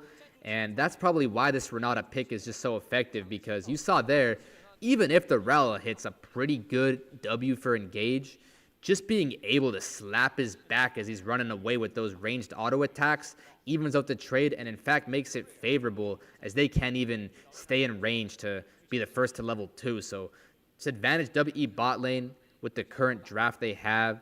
You know, I understand that once the levels come in, it's going to be a lot scarier for them once they have both their ultimates, the MF and the rel. But for that meanwhile, you can expect bot control to be on the side of WE. Yeah, Monkey is about that life, just going through jungle, clearing it out right now. Looking for wars. He's going to walk right past that. And all right, the stun is going to be there on Karen. Karen's going to get eliminated. Pantheon, under the hands of Monkey, is going to get the first blood of the day. And Hoya, a little bit of aggression up top against Q. That's what we like to see. Hoya fell back early in the last series that we saw against EDG, but staying ahead is going to be the name of the game for this player right here. He's looking to put in a lot of damage to push Cube's Rumble backwards into his own turret. Yeah, and Care just looked like he didn't have a care in the world, because he completely saw the Pantheon coming, and as a matter of fact, yeah, he got pretty lucky because his trinket was in the bush with like 1 or 2 seconds left, and he barely saw the Pantheon before the vision expired. And even with that vision, he was much too slow to react. He could have clicked backwards, clicked away, and at the worst case scenario, traded flashes. But I think he just wasn't fully locked in. He was just clicking a bit carelessly, frankly, and Pantheon capitalized. So we got to see Care kind of step it up. Yeah, if you're going to be slow to lock in on a gank like that early on in the game, it ain't even 5 minutes yet, man. Wait until Pantheon gets his ult. When he's going to be able to just fly on in and put in that damage, you're going to be in way more trouble. Be aware, lock in, and be ready, baby. NiP, they're going to have to really pick things up and try to get a win this stage. They're going to need it, as they've seen nothing but an L so far. Now, Veli, if you look at the mini-map, I guess the camera's going to give it away. Do you see anything unusual? I was about to ask you. We got a level 3 MF up here in the top lane trying to freeze the wave on this Rumble. This is some next-level stuff, if I may say, man. Are you seeing this right now? He just cleansed the Rumble slow for the freeze. Yeah, you got Hori in the bot lane as well in the 1v2 trying to hold it down. Yeah, he's tanky, but they're going to be able to poke him just left and right with the bouts, Yunara. Yeah, they're going to swap it 1v2 on both sides. And, you know, I'm going to have to say, look, the question mark ping is there. Rumble's like, what the hell is going on? They're going to have to take advantage of this 1v2 to get a lead for their team. NiP has to step up. Yeah, I mean, if you're looking at this, it seems that both of the exchanges are benefiting WE. I mean, finally the Rumble's being forced out of lane, but he was able to just chill there the whole time with his Doran's ring. And Galio wasn't even able to get any CS at all. You know, you saw he was getting frozen on. Karis out of position, has flash though. Oh my goodness. And Bessa, Guwan a bus, baby. Karis is going to get caught off guard, and Guwan is going to go ahead and send him over to the graveyard. Great kill for NiP as they needed it. The Drake is going to be there as well, and we saw the damage being put in, but that was stopped momentarily to make sure the kill was secured. And NiP evening the odds. The gold is even all around, and that's exactly what they needed to be back in the game. That is absolutely what they needed, and Karis just caught way out of position, far too overextended there, and it was hilarious. Watching Joe with that engage, you know, he completely thought that he read him like a book, but he was just in another universe or dimension or something. That was not the same page as Karis, and he completely whiffed everything, and Karis died anyway. So lucky Joe gets away with his scuff play, and Karis gets punished for his positioning. Yeah, I was going to say, Misfortune's been in the 1v1 up top against Rome for such a long time, but Guwan's going to go ahead and get an engagement with Monkey. Guwan's going to be joined by his boys, Karen's duo as Monkey. He's going to go down, and Rumble's going to go ahead and hightail it out of there. But putting in a little bit of battle against Zhuo, he's realizing he's really all alone, and still that is a big pickup for NiP. They weren't able to get the first blood, but the 2 kills after that is going to go right into their hands. Yeah, and so that is a huge salvation for the game in terms of Care, because again, he made a pretty substantial mistake to start things off, getting that first blooded death from Monkey, but the past 2 kills, he's been able to be assists on both of them. Guwan picks up those 2 600 gold. I told you, it's Guwan, man. Guwan goes on a tear, and he doesn't stop. When Guwan gets started, he doesn't cool down at all. That's the player that you don't want to give free kills to, because you won't come back from it. Yeah, this Ambessa is way ahead of this Pantheon right now. And I will say I've been meaning to see the Ambessa in this tournament. That champion is just so strong, man. Ambessa and Aatrox, as well as Jace, of course. If you ask me, those are the best junglers on this patch. And I'm glad to see Guwan likes to think so and is showing us why right now. He's going to pick up the Eclipse first item, it looks like. He's got the Elixir in his pocket just to make sure that whenever there's a next scuffle that he's ready to be the overpowered champ that makes that difference. Yeah, a little bit of a poke battle happening up top. Joel is going to go ahead and jump back to the tower for more help. But I got to say, Ambessa, solid champ, man. I love her addition to the game. I use her top lane and just the fury that she can bring. I mean, all of her abilities grants her a leap forward. We all think players like Gragas has an extra flash, basically, with his ability. Well, imagine a champ with 3 of them. Once she gets locked in on an attack, she just keeps pounding it on you. And not only that, she gets a shield, so she's able to stay in fights longer. Her versatility in matchups, you can make her strong, tanky. She's a bruiser to me. She just does everything that you need. I love her kit, man. So, with all that being said, we do see the grubs getting picked up by Team WE here, and I'm starting to envision the future here. So, Guwon's going to finish this full clear just now, because as you see, Monkey had to sacrifice his time, his tempo to clear those grubs. He still has his camps up, the blue, the gromp, the wolves, and look at that. Guwon is already recalling. He's going to hightail it down to the dragon, as far as I can predict, and that should just be Team NiP's dragon, no say in the matter. Unless Monkey feels like contesting without recalling, I don't think he has nearly enough tempo to stop them here. No, the Prowl is going to be on the side of NiP. Take a look at the mid push right now. Kairos is going to have the wave push into his tower. You're going to have multiple players in red surrounding that Drake right there when all you have is Renata. Yunara's going over to the bottom pillar, but I mean, is that going to be enough for him? The Drake fight is going to be initiated, and Guwon is going to lead the way. Yup, I'd be very surprised to see WE contest, but then again, it is Monkey, so I wouldn't put it past him. They should just be seeing some clears here for Monkey, giving up that Drake. There should not be anyone really dying here. Should just be a give. Yeah, and Guwon does secure that Drake, and NiP gets the first Drake of the game. Yeah, NiP with the 1 kill lead right now when Guwon starting to warm up. Giving free objectives like that, I mean, tell me, is that something that you're going to want to risk at all if you're Team Wii? Like, not at all.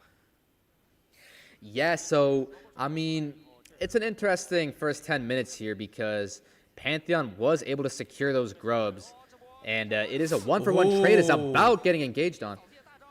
Yeah, and then the Pantheon's going to come flying in. Joel's going to be caught out as the odd man out, and take a look at the damage as he runs back to his teammates. But Italia comes surfing on in. About's going to be slowed down as well, but the flash is going to be used. Care is going to get out the way, and all players will be able to walk away with their lives intact.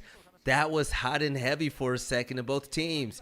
They hit the brakes. They said, no, this isn't the fight that we wanted. By the way, Talia running in, Care did such a fantastic job right there. That changed the entire tide of the fight.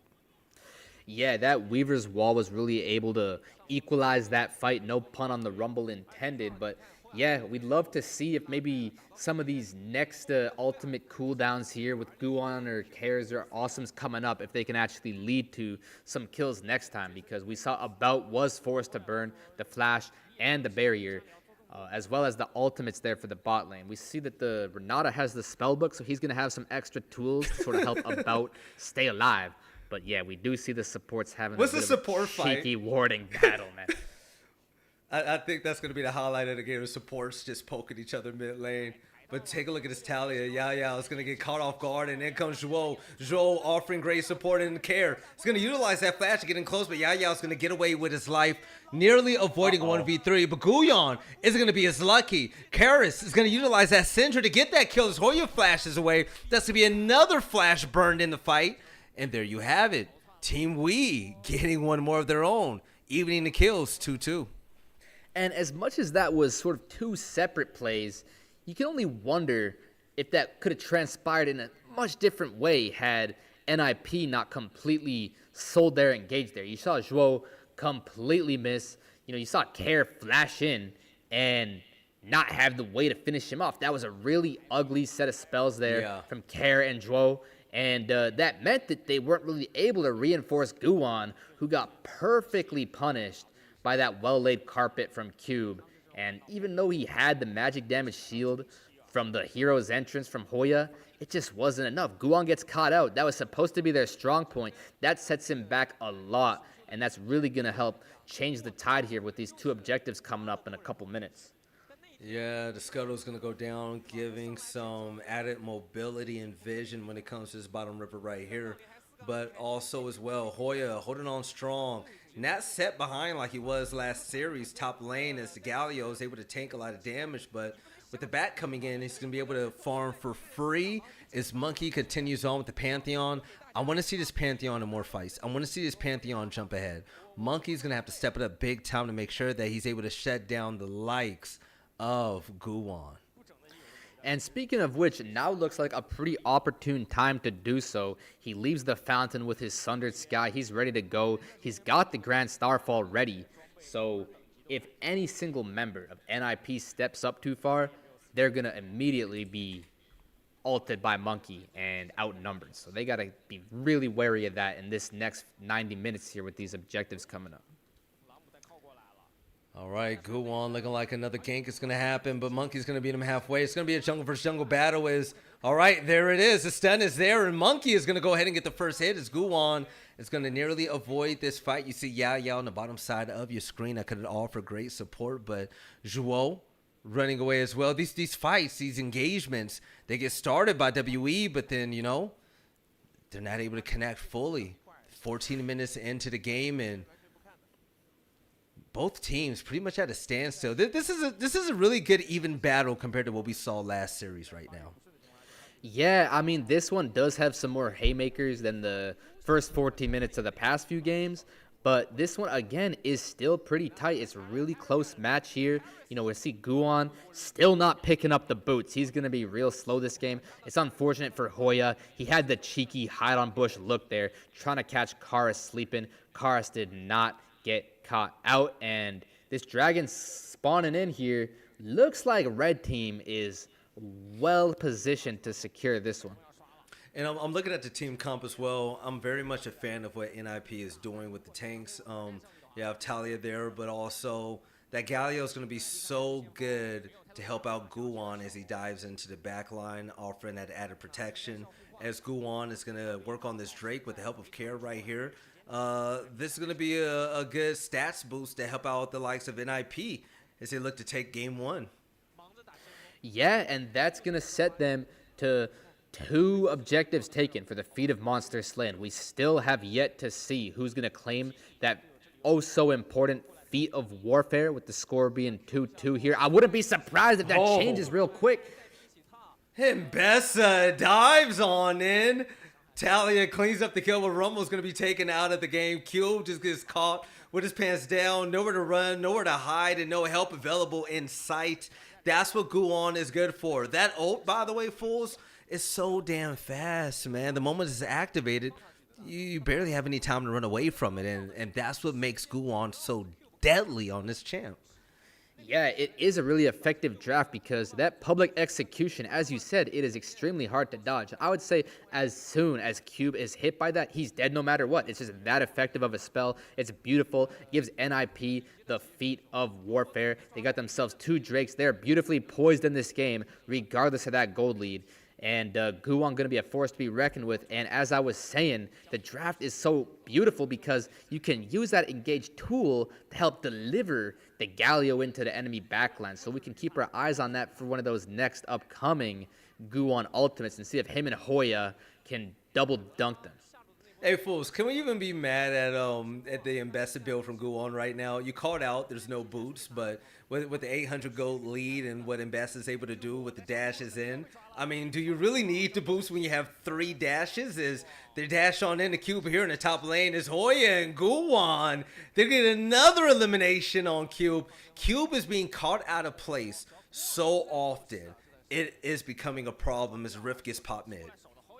Yeah, what a beautiful play there. Rumble tries to flash it out, but Guwon, as you said, doesn't necessarily need the boots. Uses all 3 passive procs, saving the slow for the very end. Flash Smite to make sure Cube has nowhere near enough movement speed to escape. And Guwon secures another kill, buys his 2 core, then procs his cash back to buy his boots. This guy is balling right now. Guwon is going to be, and you called it, man, Guwon is going to be the carry for NiP. Yeah, it's Guwon or bust. Guwon is the heartbeat of this team. So far, this tournament, he's been crushing it this game. He is the win condition, utilizing the support from Galio and Rail to help him out. And even Talia, like, this just becomes a very dangerous team. If Awesome can keep it up with Misfortune and save these bullet times for engagements into these fights as the added protection and support comes in while Guwon just gets loose in the back lane, that is going to be the recipe for success. And right now, I don't see what Team We can do to stop that. They're going to have to get some early picks. Yeah, and you're absolutely right. There's going to be not such an easy way to stop that. The Grand Skyfall comes in from the Pantheon, interrupting the Weaver's Wall. Oh, that was exactly what was needed to happen. Pantheon needed to go down, but he was able to stay alive. Man, that E comes in handy. Great attempt, but man, that would have been huge. Team Wee, they're gunning for it. Yeah, it looked like Care might go down there, but he is deceptively tanky, man. Not only does he have the Giant's belt, but he's got that Seraph's Embrace shield.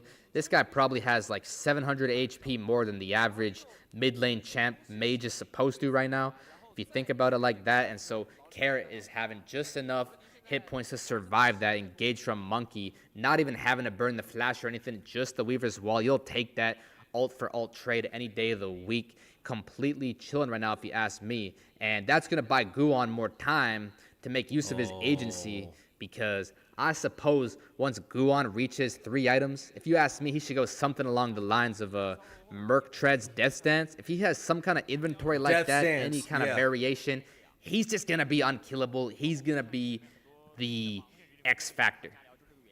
Yeah, I would say give Bessa some lethality, put that in the kit, and she just becomes even more dangerous. Joe running away, that's a fight that definitely does want to be a part of. His Galio is going to just slowly walk on up. Pantheon's not going to be enough to kill him right there. But then the tower dive is going to be here. Cube sees Guon. Guon dives in. Zonia's Hourglass is going to be used. And yeah, that's going to be major. Well, that's not Zonia, sorry.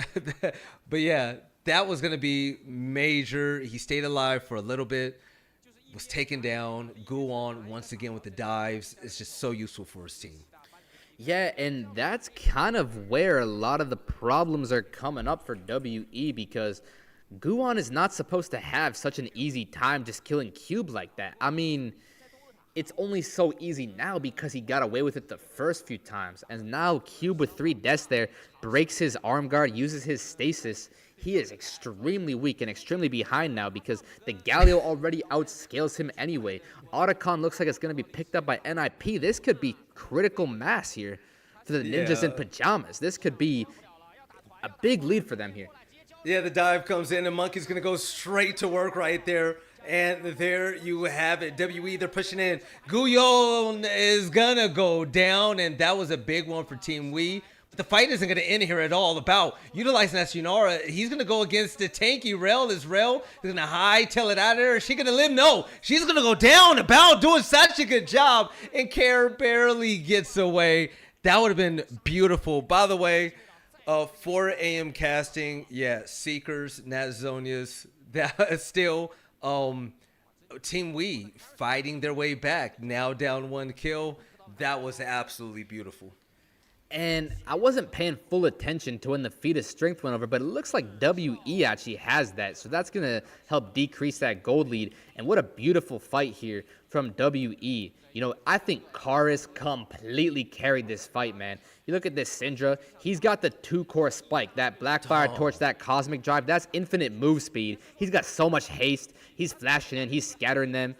Karis performing real well this fight, about almost being the damage to get more kills on the board there. But thankfully for NiP, they were able to escape with the Otacon at the price of the Hextech Drake. And yeah, you know what? It was beautiful alley-oop there from Karis and Cube. Yeah, Care. Yao's going to go straight to the graveyard. He's down and he's dead. And I'm not sure what that attempt was, to be honest. I didn't see that as a winnable situation. Yeah, exactly. That's not how they drew it up, I suppose. You know what I mean? I'm confused. Yeah, but I mean, hey, it was an attempt. He died trying, right? Yeah, I mean, Yao behind enemy lines with the cleanse exhaust. That's if he had that equipped in Champ Select, you know, we might be getting some @Drew Levins in the chat. But I mean, Yao, his first death, you can forgive him for that. He's got the redemption. He's got an interesting choice as well there with the Blood Song. Curious to see that picked up. But you can forgive him for that one mistake. And gosh, we have another ridiculously close games on our hands, Veli. Oh yeah, there it is. Galio's going to utilize that tankiness again to fight with Monkey. Monkey's health is going to go down as Galio is able to pack a big punch himself. But teams are going to divide and go their own ways and have to continue in that fight. But will they? Monkey's going to go ahead and lead the way right now. You got Hoya with a few of his friends in a bush right there. And Talia is going to drop down those blocks to slow down the speed. The team fight was teased, but it wasn't had as the top tower goes down. thanks to Q. So although NiP did kind of let their advantage slip away a little bit in that previous Otacon play, I would still contend that they are well poised to be the victors of this match. And again, thanks to your boy Guan, I think he's getting close here to his next item, and that's going to be a huge power spike to help this Ambessa really carry these fights. You know, the one problem here being Karis. Karis, once he gets this Void Staff, he's going to be extremely powerful. He's already got 114 Splinters of Wrath. He's going to 100% have that fully maxed out Syndra kit by level 16 here. Karis going to be power spiking like crazy. Same thing with when this Infinity Edge comes in for a bout. So I would say Syndra, Yunara, and Ambessa are going to be the most important characters in this rest of the game. Yeah, the first hit from Syndra is definitely going to hurt, and the Band-Aid ain't going to help when it comes to that. So Syndra stacking up on kills, stacking up on gold. We're talking almost 1,000 right now compared to Talia. That's going to be major, but taking a look at what's happening at Bottom River right now, you got Rumble around the Galio. They're going to avoid each other momentarily, but like I said, this game, a lot slower pace when it comes to what we just saw. And look at this grouping right here. This is going to be looking like a team fight. This Monkey's going to go ahead and lead the way. Yeah.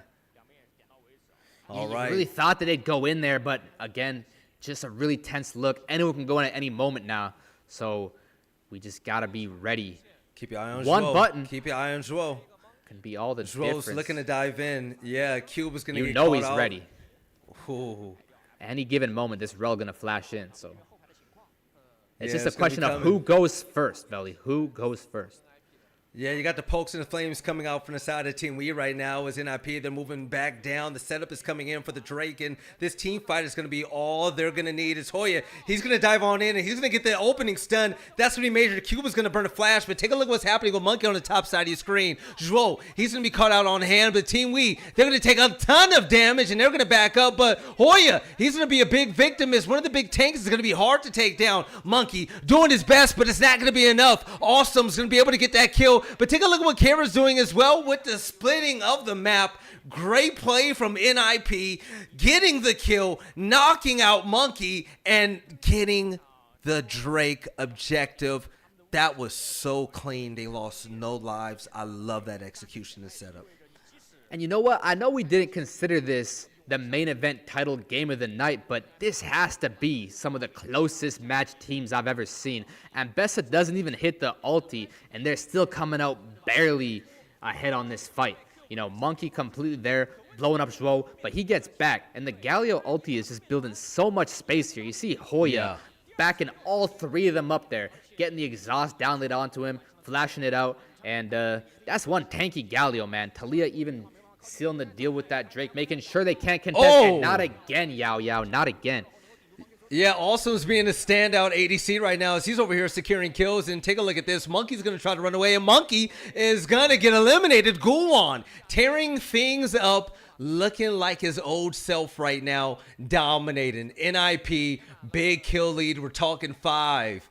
And they're looking to run away with this game if they can manage to stay consistent. And on top is Baron. It's going to go ahead and get initiated. Yeah, this is going to be pretty much a check if they can get this Baron. This is going to be a huge swing in NiP's favor if they finish this play, but that's not such a guarantee. You got Karis looking.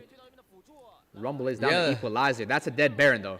Oh, and Bessa's going to go ahead and get the smite. Baron. Yeah, that's going to be big for NiP, but the fight is going to go down. Guwon is going to be the first to fall as Karis is going to go ahead and get that kill, but the blast cone is going to be there, and they're going to save all they can from that Baron.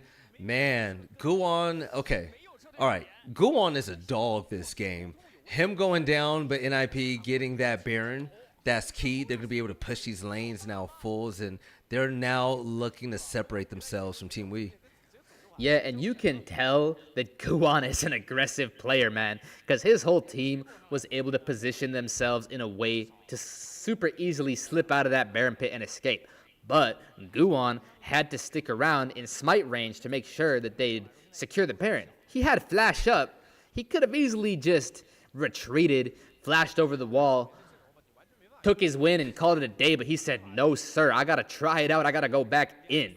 You know what I mean? So he's the kind of player where he's going to be testing you at any given time. Just because it's not supposed to work, he might surprise you with it.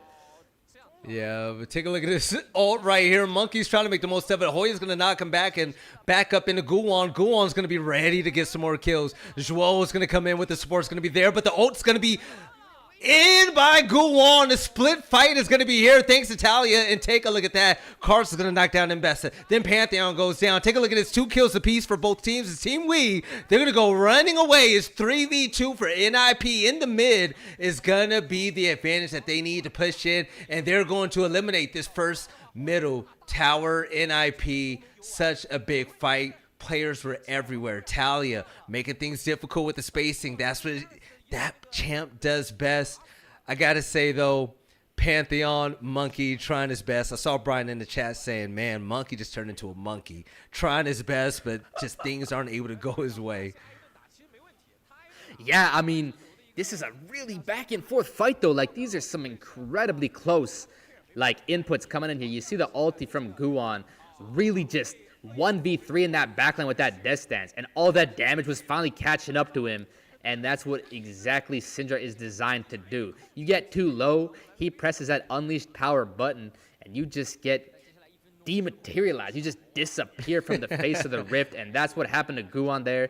Just because he's got the distance in the Merc Treads does not mean he can withstand that much damage. 1v3. But it was a 1v3. So all eyes on this. It was a 1v3. What more could he do? Yeah, he just want to put in a little bit of damage and stall things out because his teammates had the bigger advantage. You got the Baron buff and the numbers, so they were able to walk away with a tower. Yeah, Mbessa died. Yeah, Guwon had to set the respawn screen for a little bit, but was it worth it? The answer is always yes in a situation like that. But Team Wii, they're starting to be on the aggress right now. They're trying to invade this jungle, looking for a fight. They're pushing the waves. They need to find some type of win condition. Currently down when it comes to gold and kills.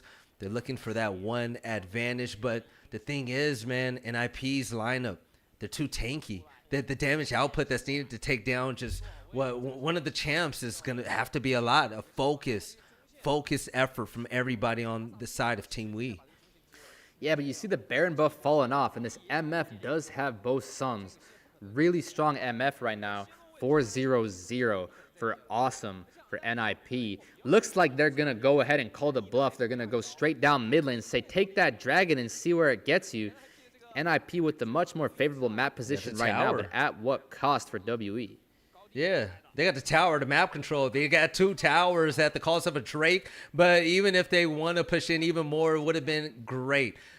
Awesome in the back of the lines as they're moving towards bot lane. I think they want yet another tower. They're looking hungry, and this is going to be theirs. There might be a team fight on the way coming in from this, and the question is, can these 3 hold it down?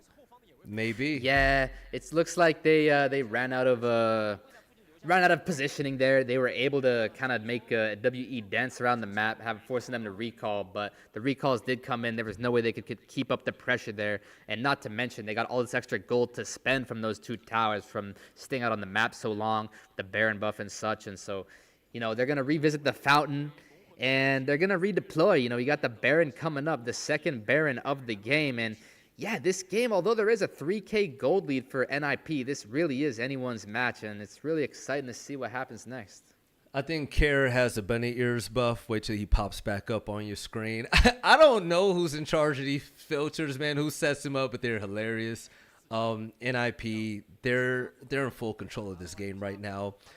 Monkey and the squad, they're going to have to pick apart some kills, try to catch people wandering around by themselves. But take a look what Kara's doing right now. Yeah, Cube is going to get caught up, and he's going to be able to burn a flash to get on the other side of the wall. That's going to be big in the next team fight.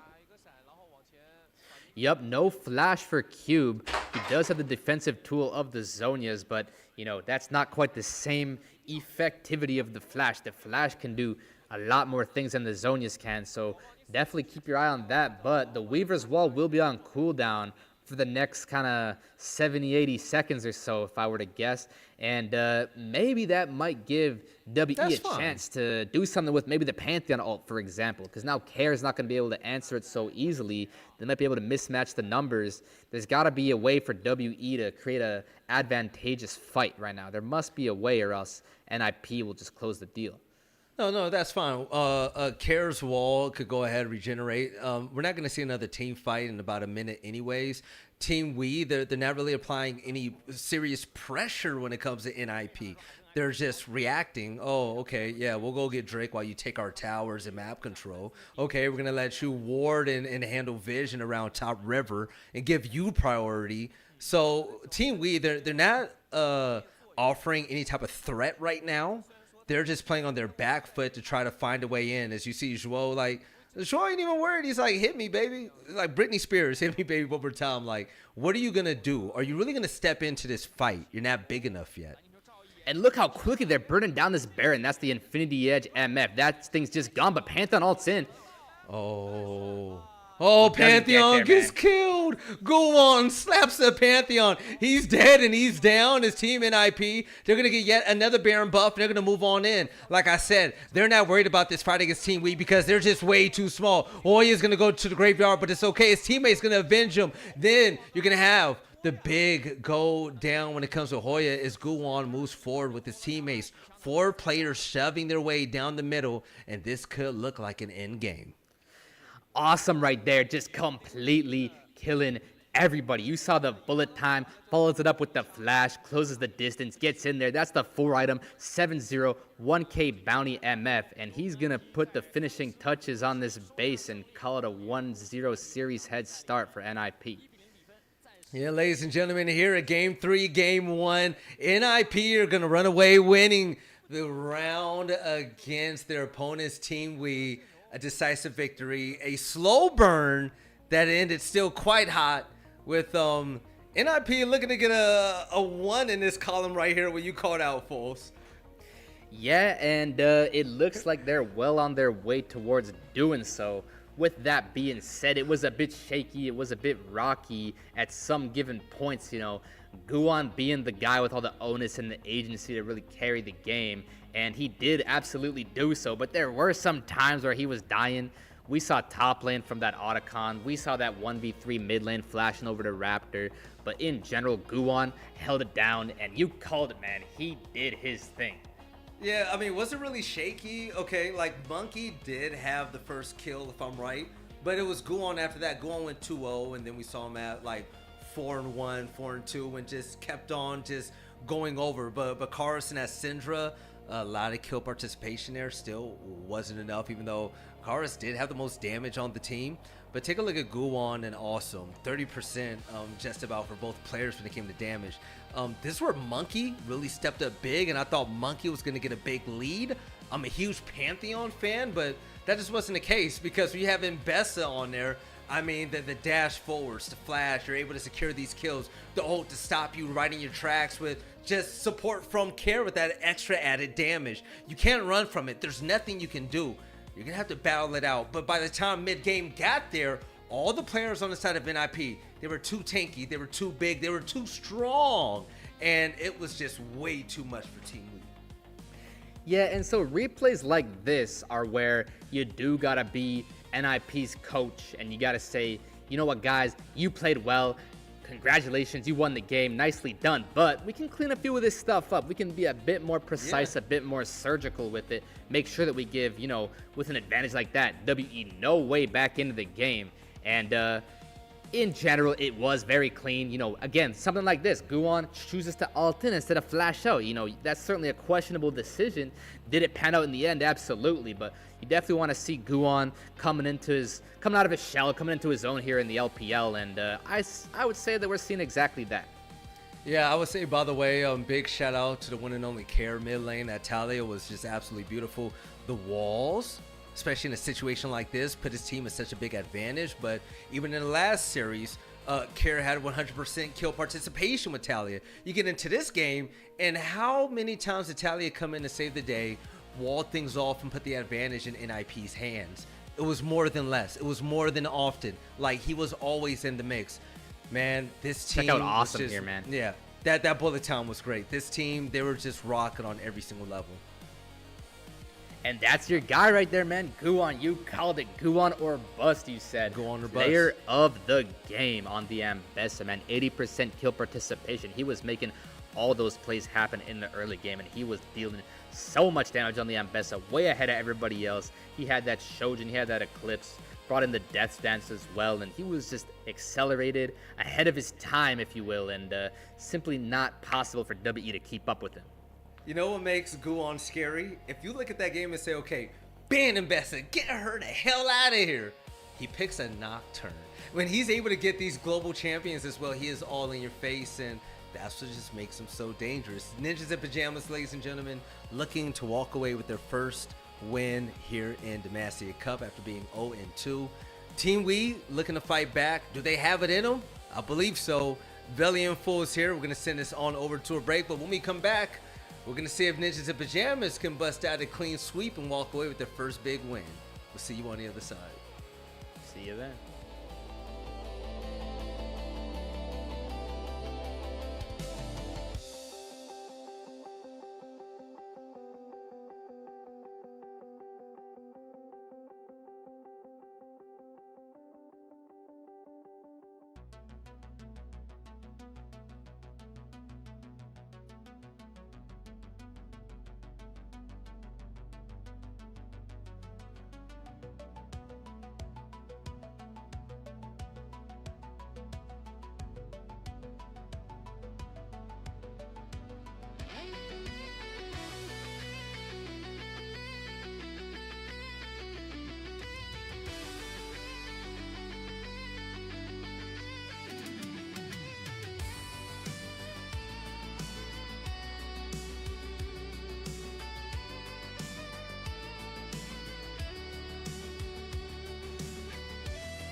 Welcome back to Demacia Cup 2025. It's your boy Veli on the mic with the one and only Fools.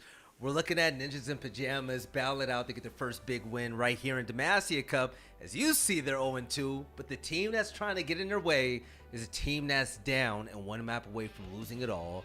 Team We, Fools, what we just saw in game 1, NiP, Guwon, the Steamroll, the big champs, the big boys, they came out with a big dub.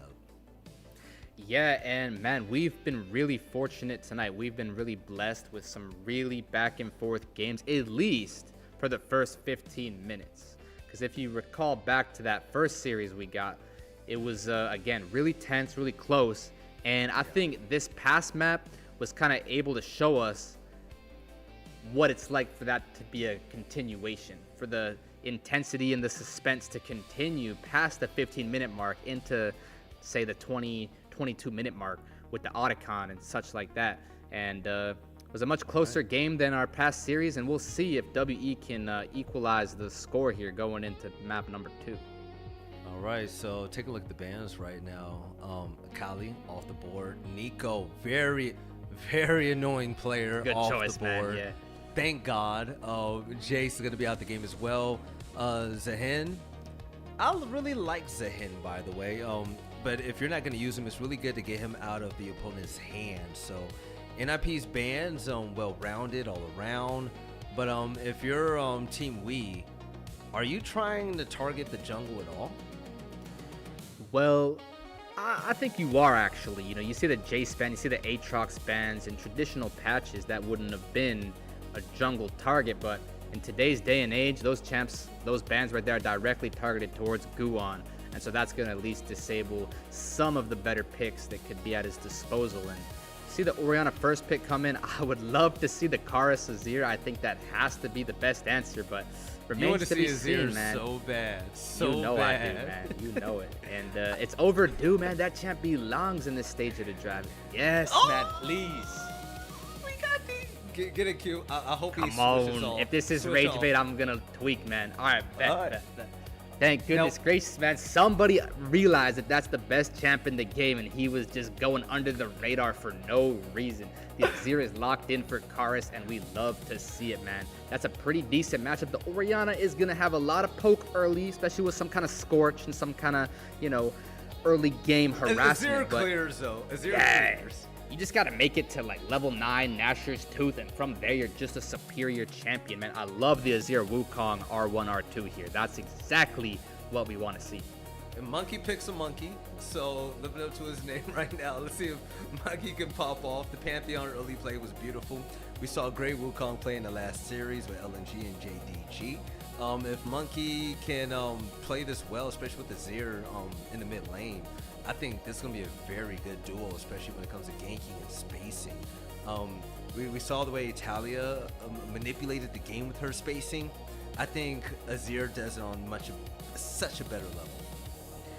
That's a very good point. That's extremely true. And one pattern you might notice when it comes to drafting combinations is if you're able to draft a multitude of knockups, it's extremely powerful. We saw in the past series with champs like the Rel and the Orianna, with champs like the Malphite as well earlier on tonight. These are some characters who are extremely powerful at engaging. Speak of the devil, and he shall appear. Malphite locked in for Team NiP. GG. That's gotta be Guwon. That's a 100% win rate tonight, man. So we gotta be real careful. No, He lost that one game. did he? He lost. did. Yeah, He did. Tunja was got not able to bodied. maintain the win rate, was he? That's a good point. But my point being, man, this Azir Wukong, that's a really deadly combination. If one of the two hits their ultimate, it's a straight alley-oop for the other. They could be farming this Orianna if he's not careful. I mean, I know you love Azir, but just like I saw my Mordekaiser lose, I think you're going to see your Azir lose. Look at the comp for NiP, dude. You're going to have Guwon going to Malphite from Mbessa. But not only that, but the shockwave from Orianna. Okay, from what we see right now, just imagine this right now. You guys, a big fat Scion in the front lanes, right? In the front lines. Yeah, He's going to be bodying people. He's going to be taking the damage. The shockwave comes in from Orianna. The dive comes in from Guwon. It's just like... it is poetry in motion, the way that they're building this roster. And as you see what NiP is doing again, they're choosing these champs that are able to scale late game to get such big health to stay alive in these fights. The problem with Team We, they didn't have the damage output for that. The moment they fell early, they were just out of the game, fools. Yeah, I mean, you raised some really good points right now. Those champions are extremely effective. You know, funny story, I used to have a username back in the day, way before I became Full Sand or Full's Law, and it was 5-man ult. That was what my name was. And you know what champs I like to pick? Malphite and Orianna. That is literally a Synapse highlight package combo right there. You can literally 5-man ult their whole team and just do some incredible stuff. Now, this is the LPL, this is the Tier 1 Pro play, so I wouldn't expect them to stack up and make that possible. But that is a beautiful combination, something to definitely keep your eye on. And from experience, playing Azir against Malphite is really hard, man. That threat of that R at any given moment, if you don't dodge it, you just lose the game. So all onus is on Karis this game to evade those Malphite ults. It's up to him and him alone. All right, we're going to see Lucian in the hands of About. You know, I will say this. I had criticism about About's early game play, saying that he was a walking victim when it came to those 1v2s, especially when left alone, right? But he did extremely well. Honestly, I have nothing bad to say about him last game. I don't think the fault lies on him, even though it is a team game. But to see him on Lucian, I'm going to love the damage output. Going against Aphelios, that's going to be fun. All right, About's going to have the movement with them. And Lulu's such a fun champ, man. Nautilus and Lucian. I will say, when it comes to the bot lane battle, I really like what Team We is doing here. Yeah, this is a very interesting last pick because traditionally Lucian, you only want to really be pairing him with some of the classics. You got the Braum, you got the Nami, you got the who's the third one? Milio. Those are like the traditional Lucian pairings. Now, he does do pretty all right with the likes of Nautilus or Alistar ever since they introduced the fact that crowd control also procs his second passive.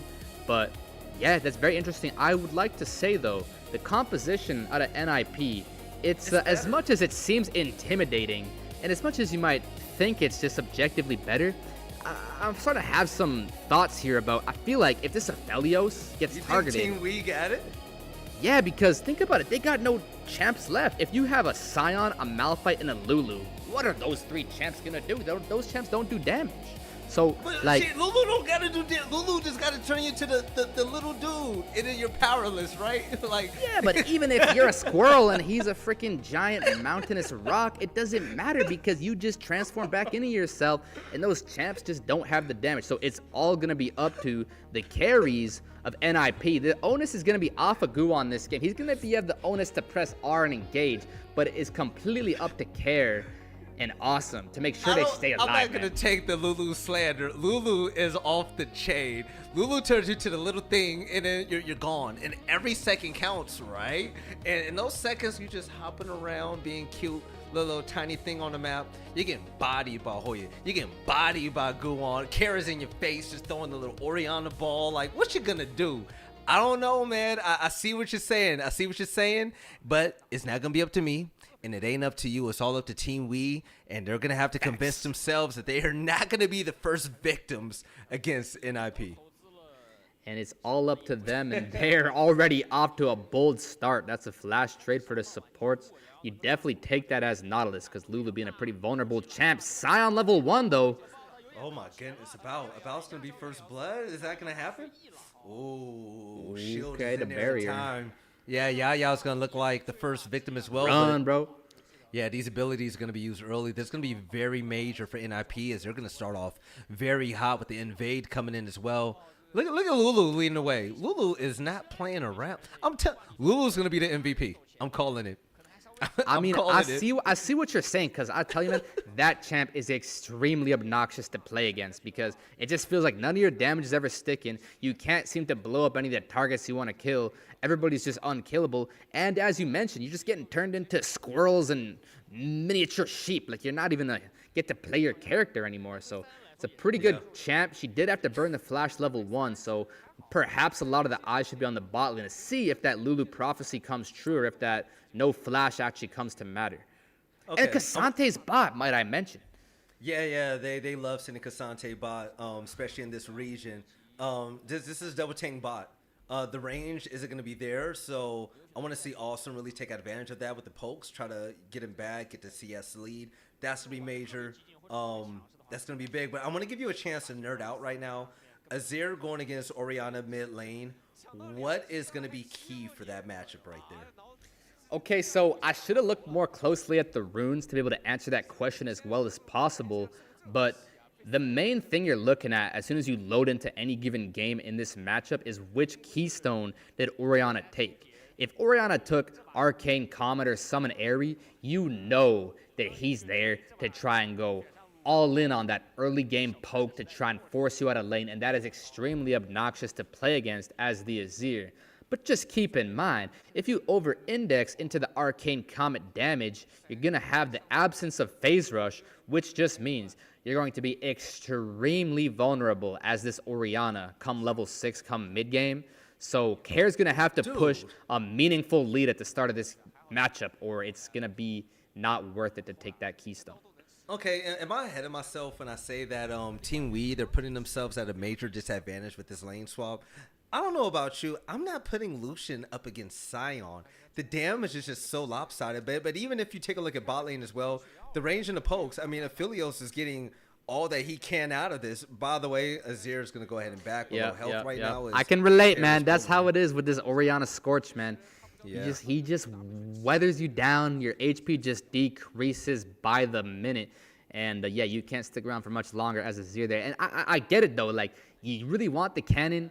Honestly, flash for cannon trade, like, it, as troll as this sounds, it's low-key like how you could consider playing this lane out. You just want to get as much as you can without dying. Speaking of dying, Guwan is going to go right in there with the Malphite, showing off the Malphite differential in this matchup already. That's going to be huge. Cube is going to lose a lot of minion score from that death right there earlier on in the game, as he is a victim of the first blood. Wow, and I think you're absolutely right that this voluntary lane swap from WE to put the Lucian top lane, it's just it can't be right. Like, I don't like it either, man. It doesn't seem like it makes too much sense here. I understand you're playing Nautilus versus Lulu, and so the Aphelios is going to be able to beat down this Lucian a little bit, but hey, you can handle that. That's nothing too serious. And then Cassante can at least play the game normally and naturally. But now, Sion's ahead of Cassante, Aphelios is ahead of Lucian. It just simply wasn't advantageous at all. Yeah, like, what was the point? You wasted the first 5 minutes for what reason? Now, Hoya's above Q. He's going to put in a lot more damage. I mean, that showed. And now look at this. Oh, Awesome is going to come in and help out Hoya. Cube is going to try to run away, but Cassante just isn't strong enough. The shield was used, so it's going to be on cooldown, and Cube is going to barely get away. And yes, Awesome is going to get the kill. It is confirmed. Awesome is going to get the lead when it comes to the ADC battle. Yeah, and this has kind of been a big theme in this Demacia Cup so far. It's just a matter of where and when do you send your bot/top laners where. Because the Aphelios flashing and ghosting, committing both of his sums there to catch the Cassante off guard, that is a beautiful, beautiful play, because that's just the kind of thing where if you have this extra cheeky tempo that the enemy team is not prepared for, that's a huge swing in their favor. This Aphelios is extremely accelerated now. This Cassante is extremely behind, and this Lucian does no damage, man.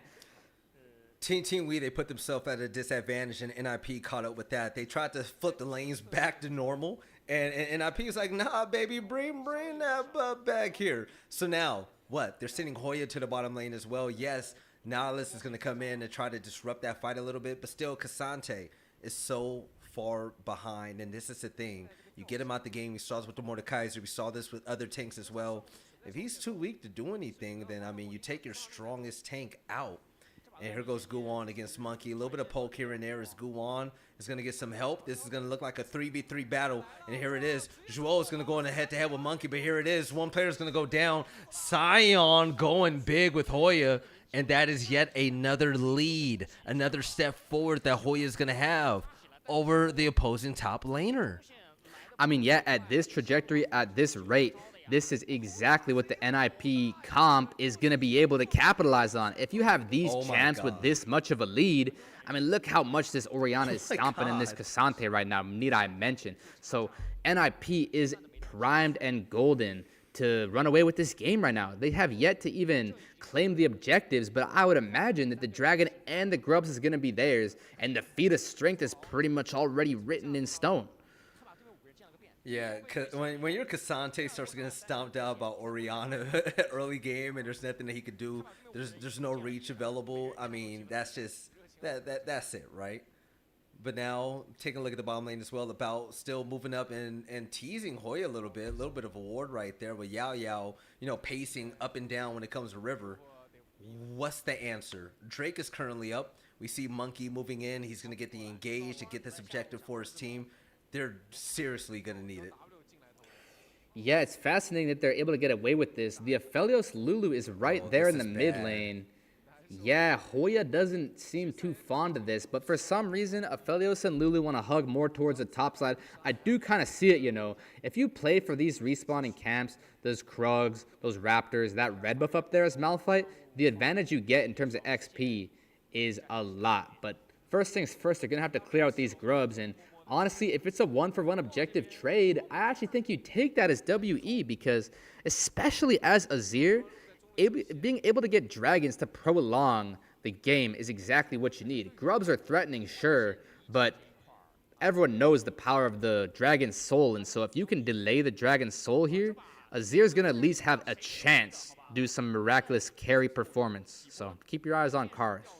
Yeah, the Gold League is basically one of the main items right now. NiP, they're just so far ahead, and Sion isn't stopping any time at all when it comes to this bot lane. He's dominated. The lane swap from Team Weed didn't work out in their favor, and NiP, they kept the tempo with it. They kept changing along with them, making sure that they kept those favorable matchups in their hand. But the Azir is going to go ahead top lane, and this might look like a valuable dive, as Karis is going to be on an island all by himself. Yup. This Karis guy is pretty weak right now. He's got only a recurve bow and an amp tome. That's not so effective, Veli. So if they choose to isolate him and target him here, he would just be able to go down. But you see that WE is able to sniff it out. You know, they're not none the wiser. And if anything, they might have a play of their own here. Oh, I thought they would go there. I really did, but luckily, and if anything, I think they might have missed a kill there, because you actually have flash on the Wukong. Yeah. You can flash ult the Aphelios there, but I'm assuming he knows that, and so he just elects to not do so, because perhaps Lulu could have been behind him and saved his life. All right, now we're going to have the bigs fighting down bot. Cassante is going to be putting in good damage. Kill, but he started off slow in the game, but he's going to be putting up a great fight against the Sion. Hoya isn't backing up. He's going to get the best part of this engagement right here, knocking off more health. We're talking about 70% HP is currently left on Cassante as he doesn't back down, but with the help of Monkey, we might be able to see a valuable gank right here to help out his teammate, as that Cube is just stacking up, and Cube is getting the kill point right here, and Hoya isn't letting loose at all. Yeah, I mean, you'd like to think so about Wukong being able to help influence this in Cassante's favor, but it just seems that Sion is too strong right now. This Wukong, again, the thing with Wukong always being is a huge difference between the Triforce components and the Trinity Force itself. So once he gets that power spike, you can look for him to make some plays, especially with the Nashor's Tooth Azir. We got a hide-on-bush play here from NiP. You take this. They're going to do exactly that. Austin's going to go down. About's going to get hit very hard. Guon's going to join the fight with that bounce up. Take a look at this. Yao Yao and his teammate, they're going to fall victim to this nice little trap set up by NiP. 5 kills to none. The goal lead is extravagant. We're talking 4K right there, and that first turret is going to go down, baby. NiP doing it once again. Oh, yeah, it is all coming up blue team right now. NiP in a commanding position, and I really do like that look from them there. I mean, if you can catch your opponent off guard with some kind of clever fog of war manipulation, there's no way that they were seeing that coming there. They kind of had a pincer maneuver. The Aphelios and Lulu really leading them right to Guon and his flash ultimate. So that's a beautiful 2 for nothing up there. First blood tower, feats of strength, 4.5k gold lead. And we got NiP poised to take this one home tonight, man. Yeah, I don't like this from Team Wii right now. We're looking to build chemistry and try to gain some type of advantage when it comes to this bottom lane duo, but I mean, from the lane swaps to even this trap that was set up by NiP right here, It was beautiful. Take a look at what Lulu did. He turned homie into a little animal and just sent him behind the shed, old Yella style. And they were able to secure those kills. It was just flawless, man. They lost no lives and gained all the momentum right there in that exchange. Man, and you know what? You might have been right about this Lulu champ, man. Lulu Not was only the was GOAT. he able to polymorph them, he also evolved this Malphite into an even bigger mountain, which means he was slowing them down the whole time, knocking them up in the process. That's a very, very effective combination right there, and you can only feel for yourselves as WE how you can possibly work your way back into this one. Yeah, the way Guyon is rocking this right now, I'll be surprised if he dies more than 2 times this game. The start of this, phenomenal. Hoya already working on a second turret, and Cube he's on an island. He's getting no help. Yeah, we have a bit of a one-sided stomp for the start of this game, the first 13 minutes, much more so than our past 3 matches we had the privilege of casting. So we'll see if WE can find a way to change that narrative and actually make this a real What's game. the upside? Because, yeah, like What's who the would have upside? anticipated this, man? What is the upside? It's like they're gonna have to work an advantage somehow, but you know, fighting these 3v3s isn't gonna be it. You do see. Excuse me. You do see a player all alone up top when it comes to the Scion. Try to utilize that numbers advantage, but this 4v4, oh my God, look at How the fast damage. he died, man. Look at the damage. Okay, they have a TP look comes in, here. it doesn't matter. Lucian's going to go ahead and bring out the guns. Is that going to be enough as NiP? They're going to go ahead and knock out Monkey, sending him to the graveyard as Karis. He's going to get caught up by himself, and there you have it. Karis is going to go down. Scion picks up the kill on Azir, and the Drake goes to the hands of NiP 10-1 in the kill lead. We're talking big bank, little bank, baby. They're crushing it. And I did not see this coming, man. When you look at NiPWE on the schedule, I didn't think it would just be such a simple 2-0 look here from NiP. I don't want to count my chickens before they hatch, but as WE, nothing looked right about that fight, man. They were pressing their buttons. Even they knew they weren't even coming close to winning that fight. You can only imagine that they're low on hope right now. The morale is not looking too hot, and that NiP has all the momentum in this game.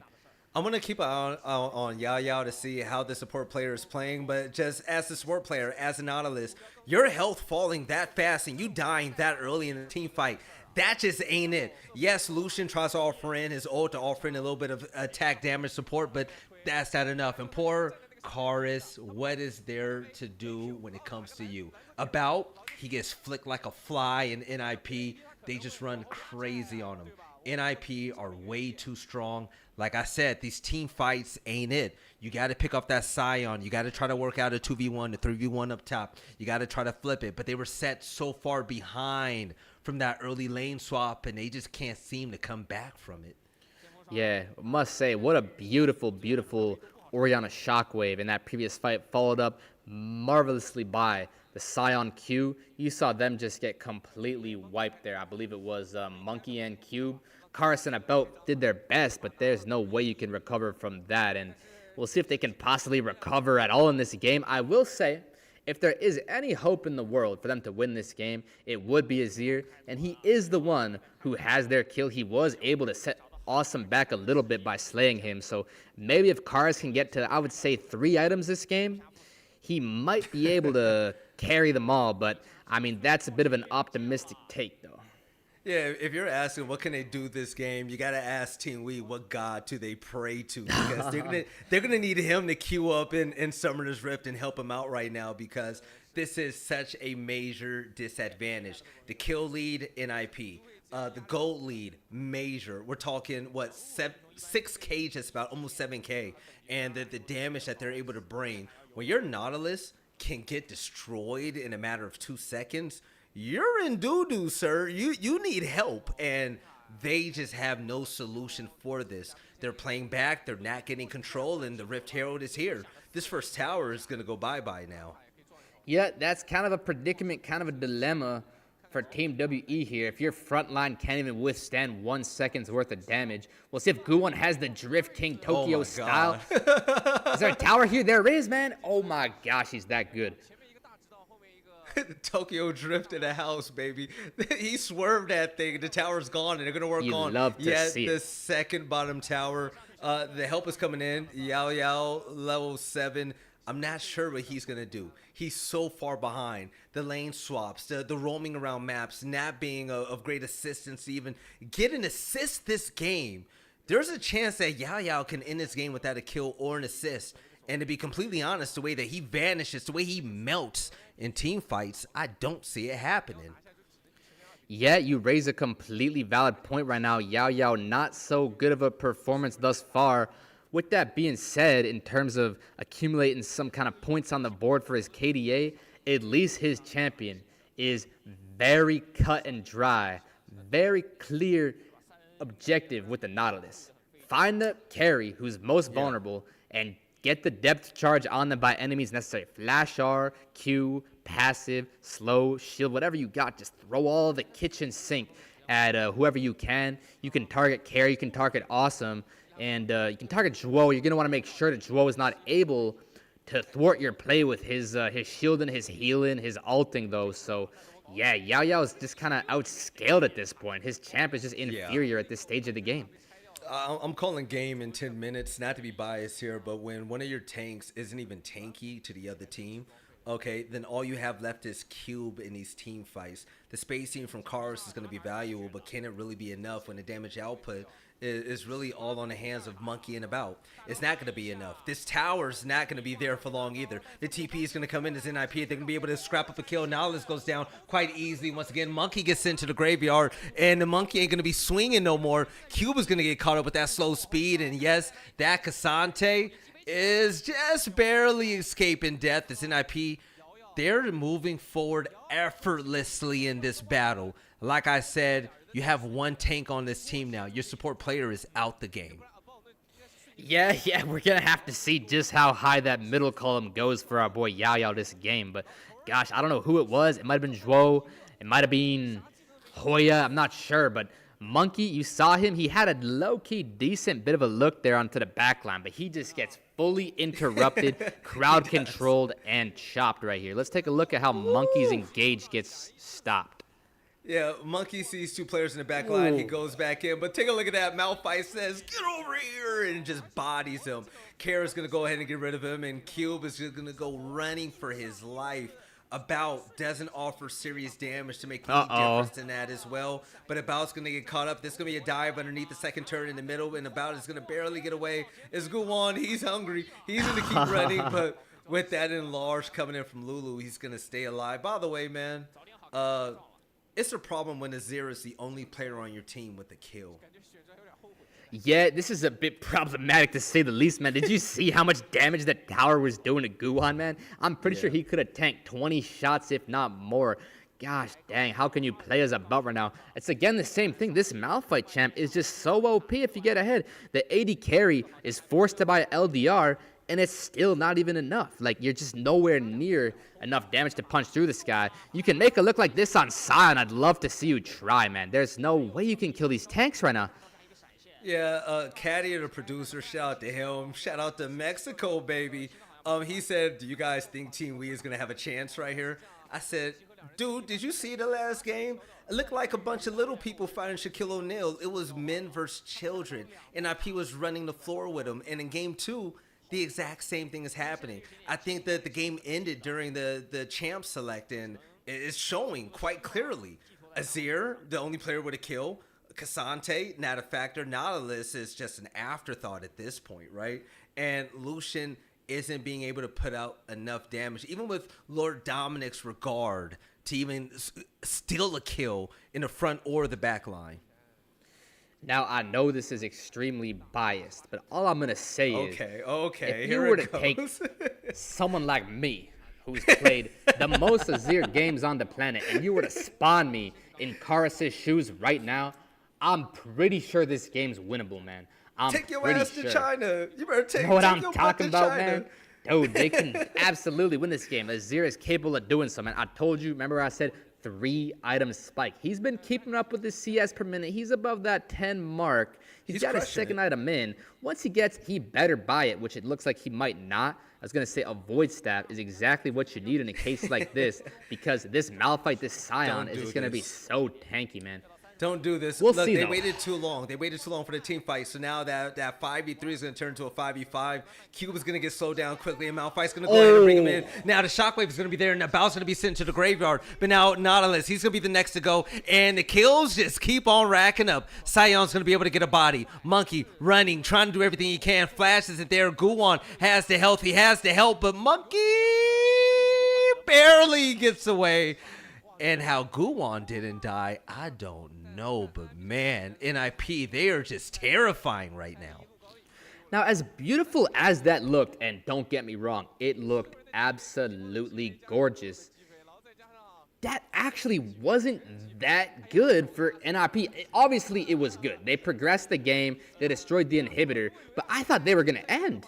I thought that right there, an engage of that magnitude, that was game, set, match, checkmate, nice to know you, but WE barely able to get out of there alive with the skin of their teeth, and as a matter of fact, now that they've donated away this inhibitor, that's going to net you a bit more golden XP every wave in that mid lane. It's going to perhaps allow you to keep those waves on your side of the map, which is going to be a problem when the objectives spawn, but that's not for a while. So hopefully Karis surviving that engage just means they have a chance at this game. If Karis can get to that 3-atom spike, there could be a way. Are you really?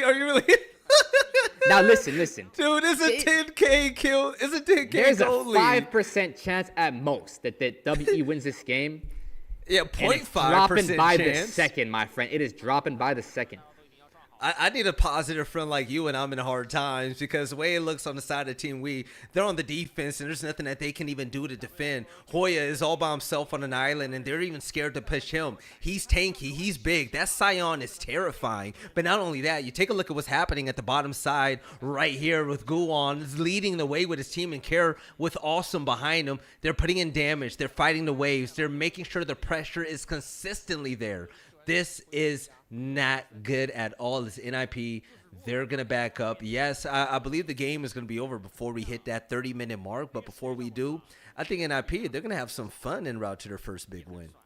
Yeah, but take a look at this, man. You really would have liked to have seen. I mean, this is a different replay. We'll take a look at this first, but we would like to see them go farther. bullying. Watch this. Oh, missed it. That's Shockwave. what the stuff of dreams is made of, man. Oh my goodness. And then the Scion pulled up too. Oh my Dog. gosh. This comp Nautilus is something, throws man. out his hook. Nautilus throws out his hook like, help. he gets bodied. I haven't seen a beating like this since the last time my mama spanked me, man. Like, this is bad. This is abuse. Yeah. This is, man. Yeah, this is just bad on all levels now.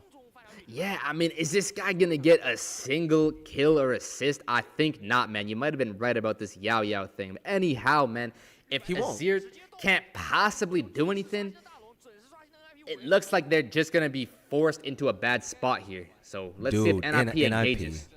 NiP turned Yao Yao into a squishy. And already, look at this. It's coming in. Lulu's going to go ahead and use her abilities to shrink a player. And all of a sudden, NiP Hoya is going to run in and get the kill. Awesome is going to go ahead and join the fun as well. And one by one, everyone on Team Wii is going to go down. And that is going to be an ace. And now NiP moves forward. This is looking like, can they end? They can. They absolutely yeah, they're can. going to end. They're going to end. This is it.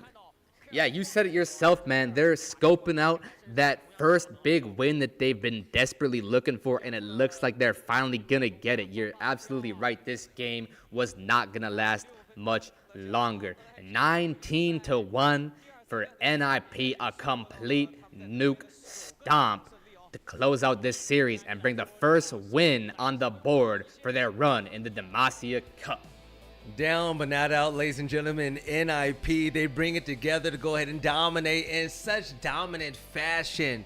Just whooping the hell out of Team Wii to get their first win right here in the Damasia Cup.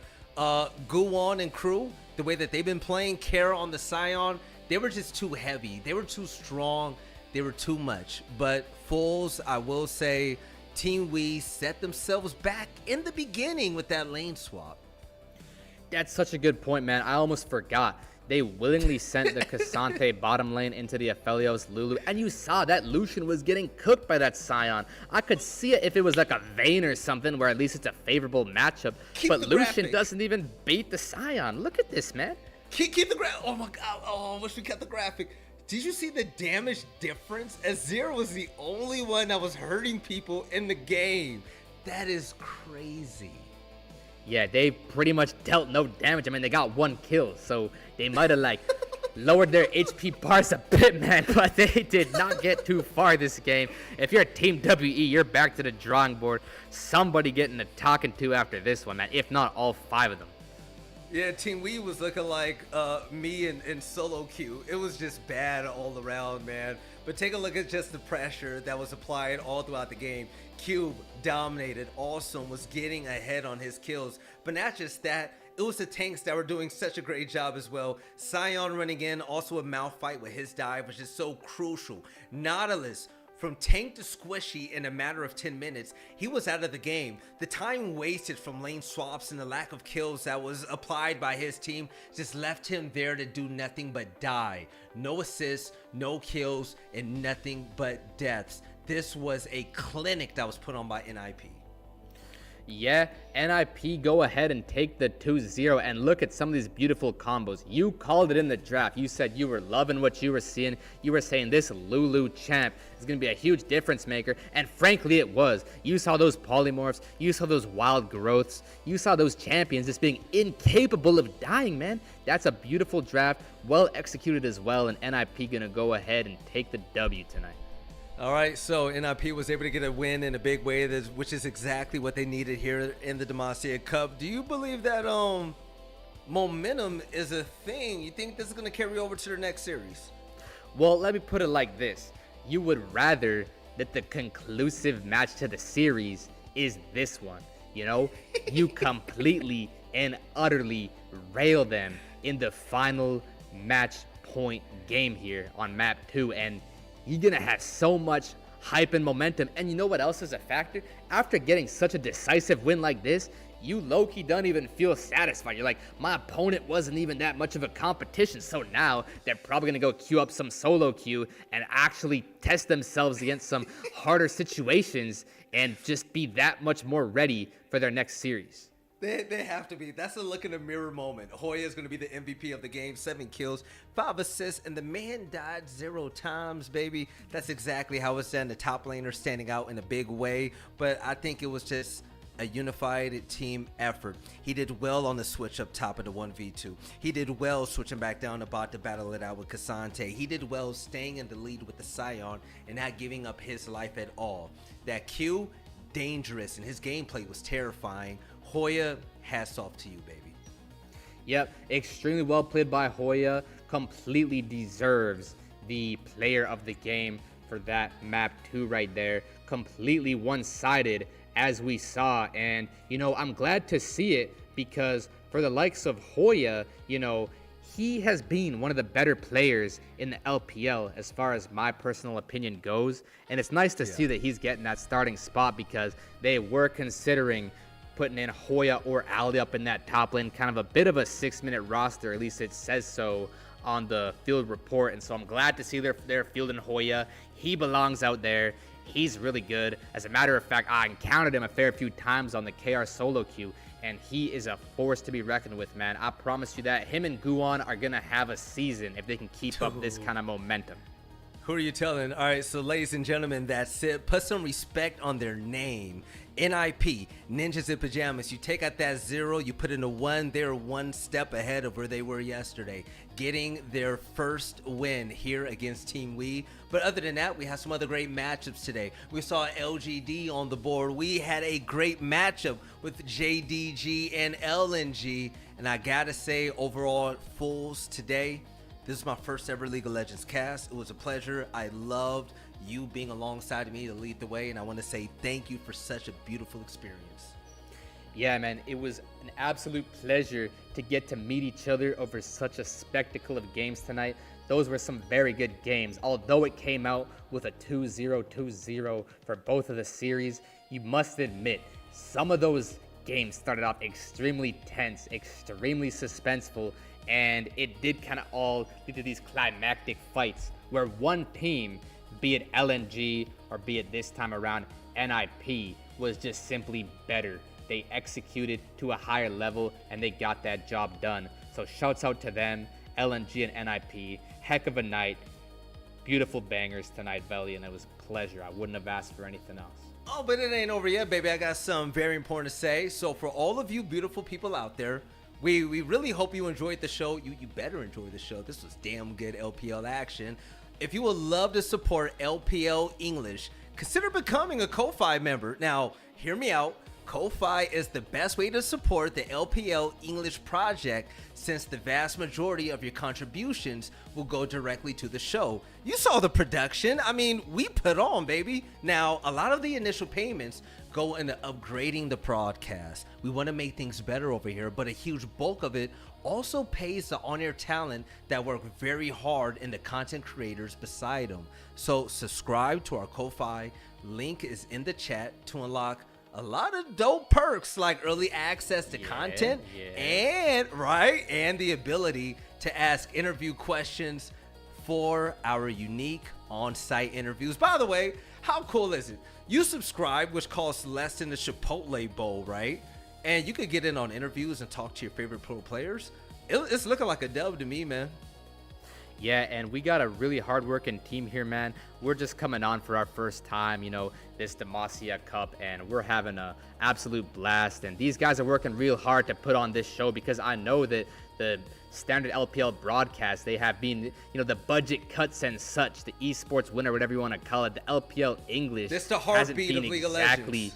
Around it, so we gotta bring, if it's not there, we gotta make it there. We gotta introduce that LPL English, bring it to the world. Want to watch some of these most intense and action-packed leagues around the world, and make sure that everybody can get that access, that coverage. So gotta love this production team. Great people, yes, man. When you think about the LPL, who are the on-air talent that you think of coming from here? You look at Raz, Kitty, you take a look at Chu, you take a look at Frost and other greats that come from this region. Captain Flowers co-signed this league, and this is community ran with some of the best. Shout out to Kelsey, shout out to Caddy, shout out to Alk, everybody out there. Rafa, I love you too, baby. Fools, it was a pleasure. Quacks, everyone. All of them, the whole squad. I just want to kiss them. They're all beautiful. They're amazing at what Lovely they do. human beings, man. Yes.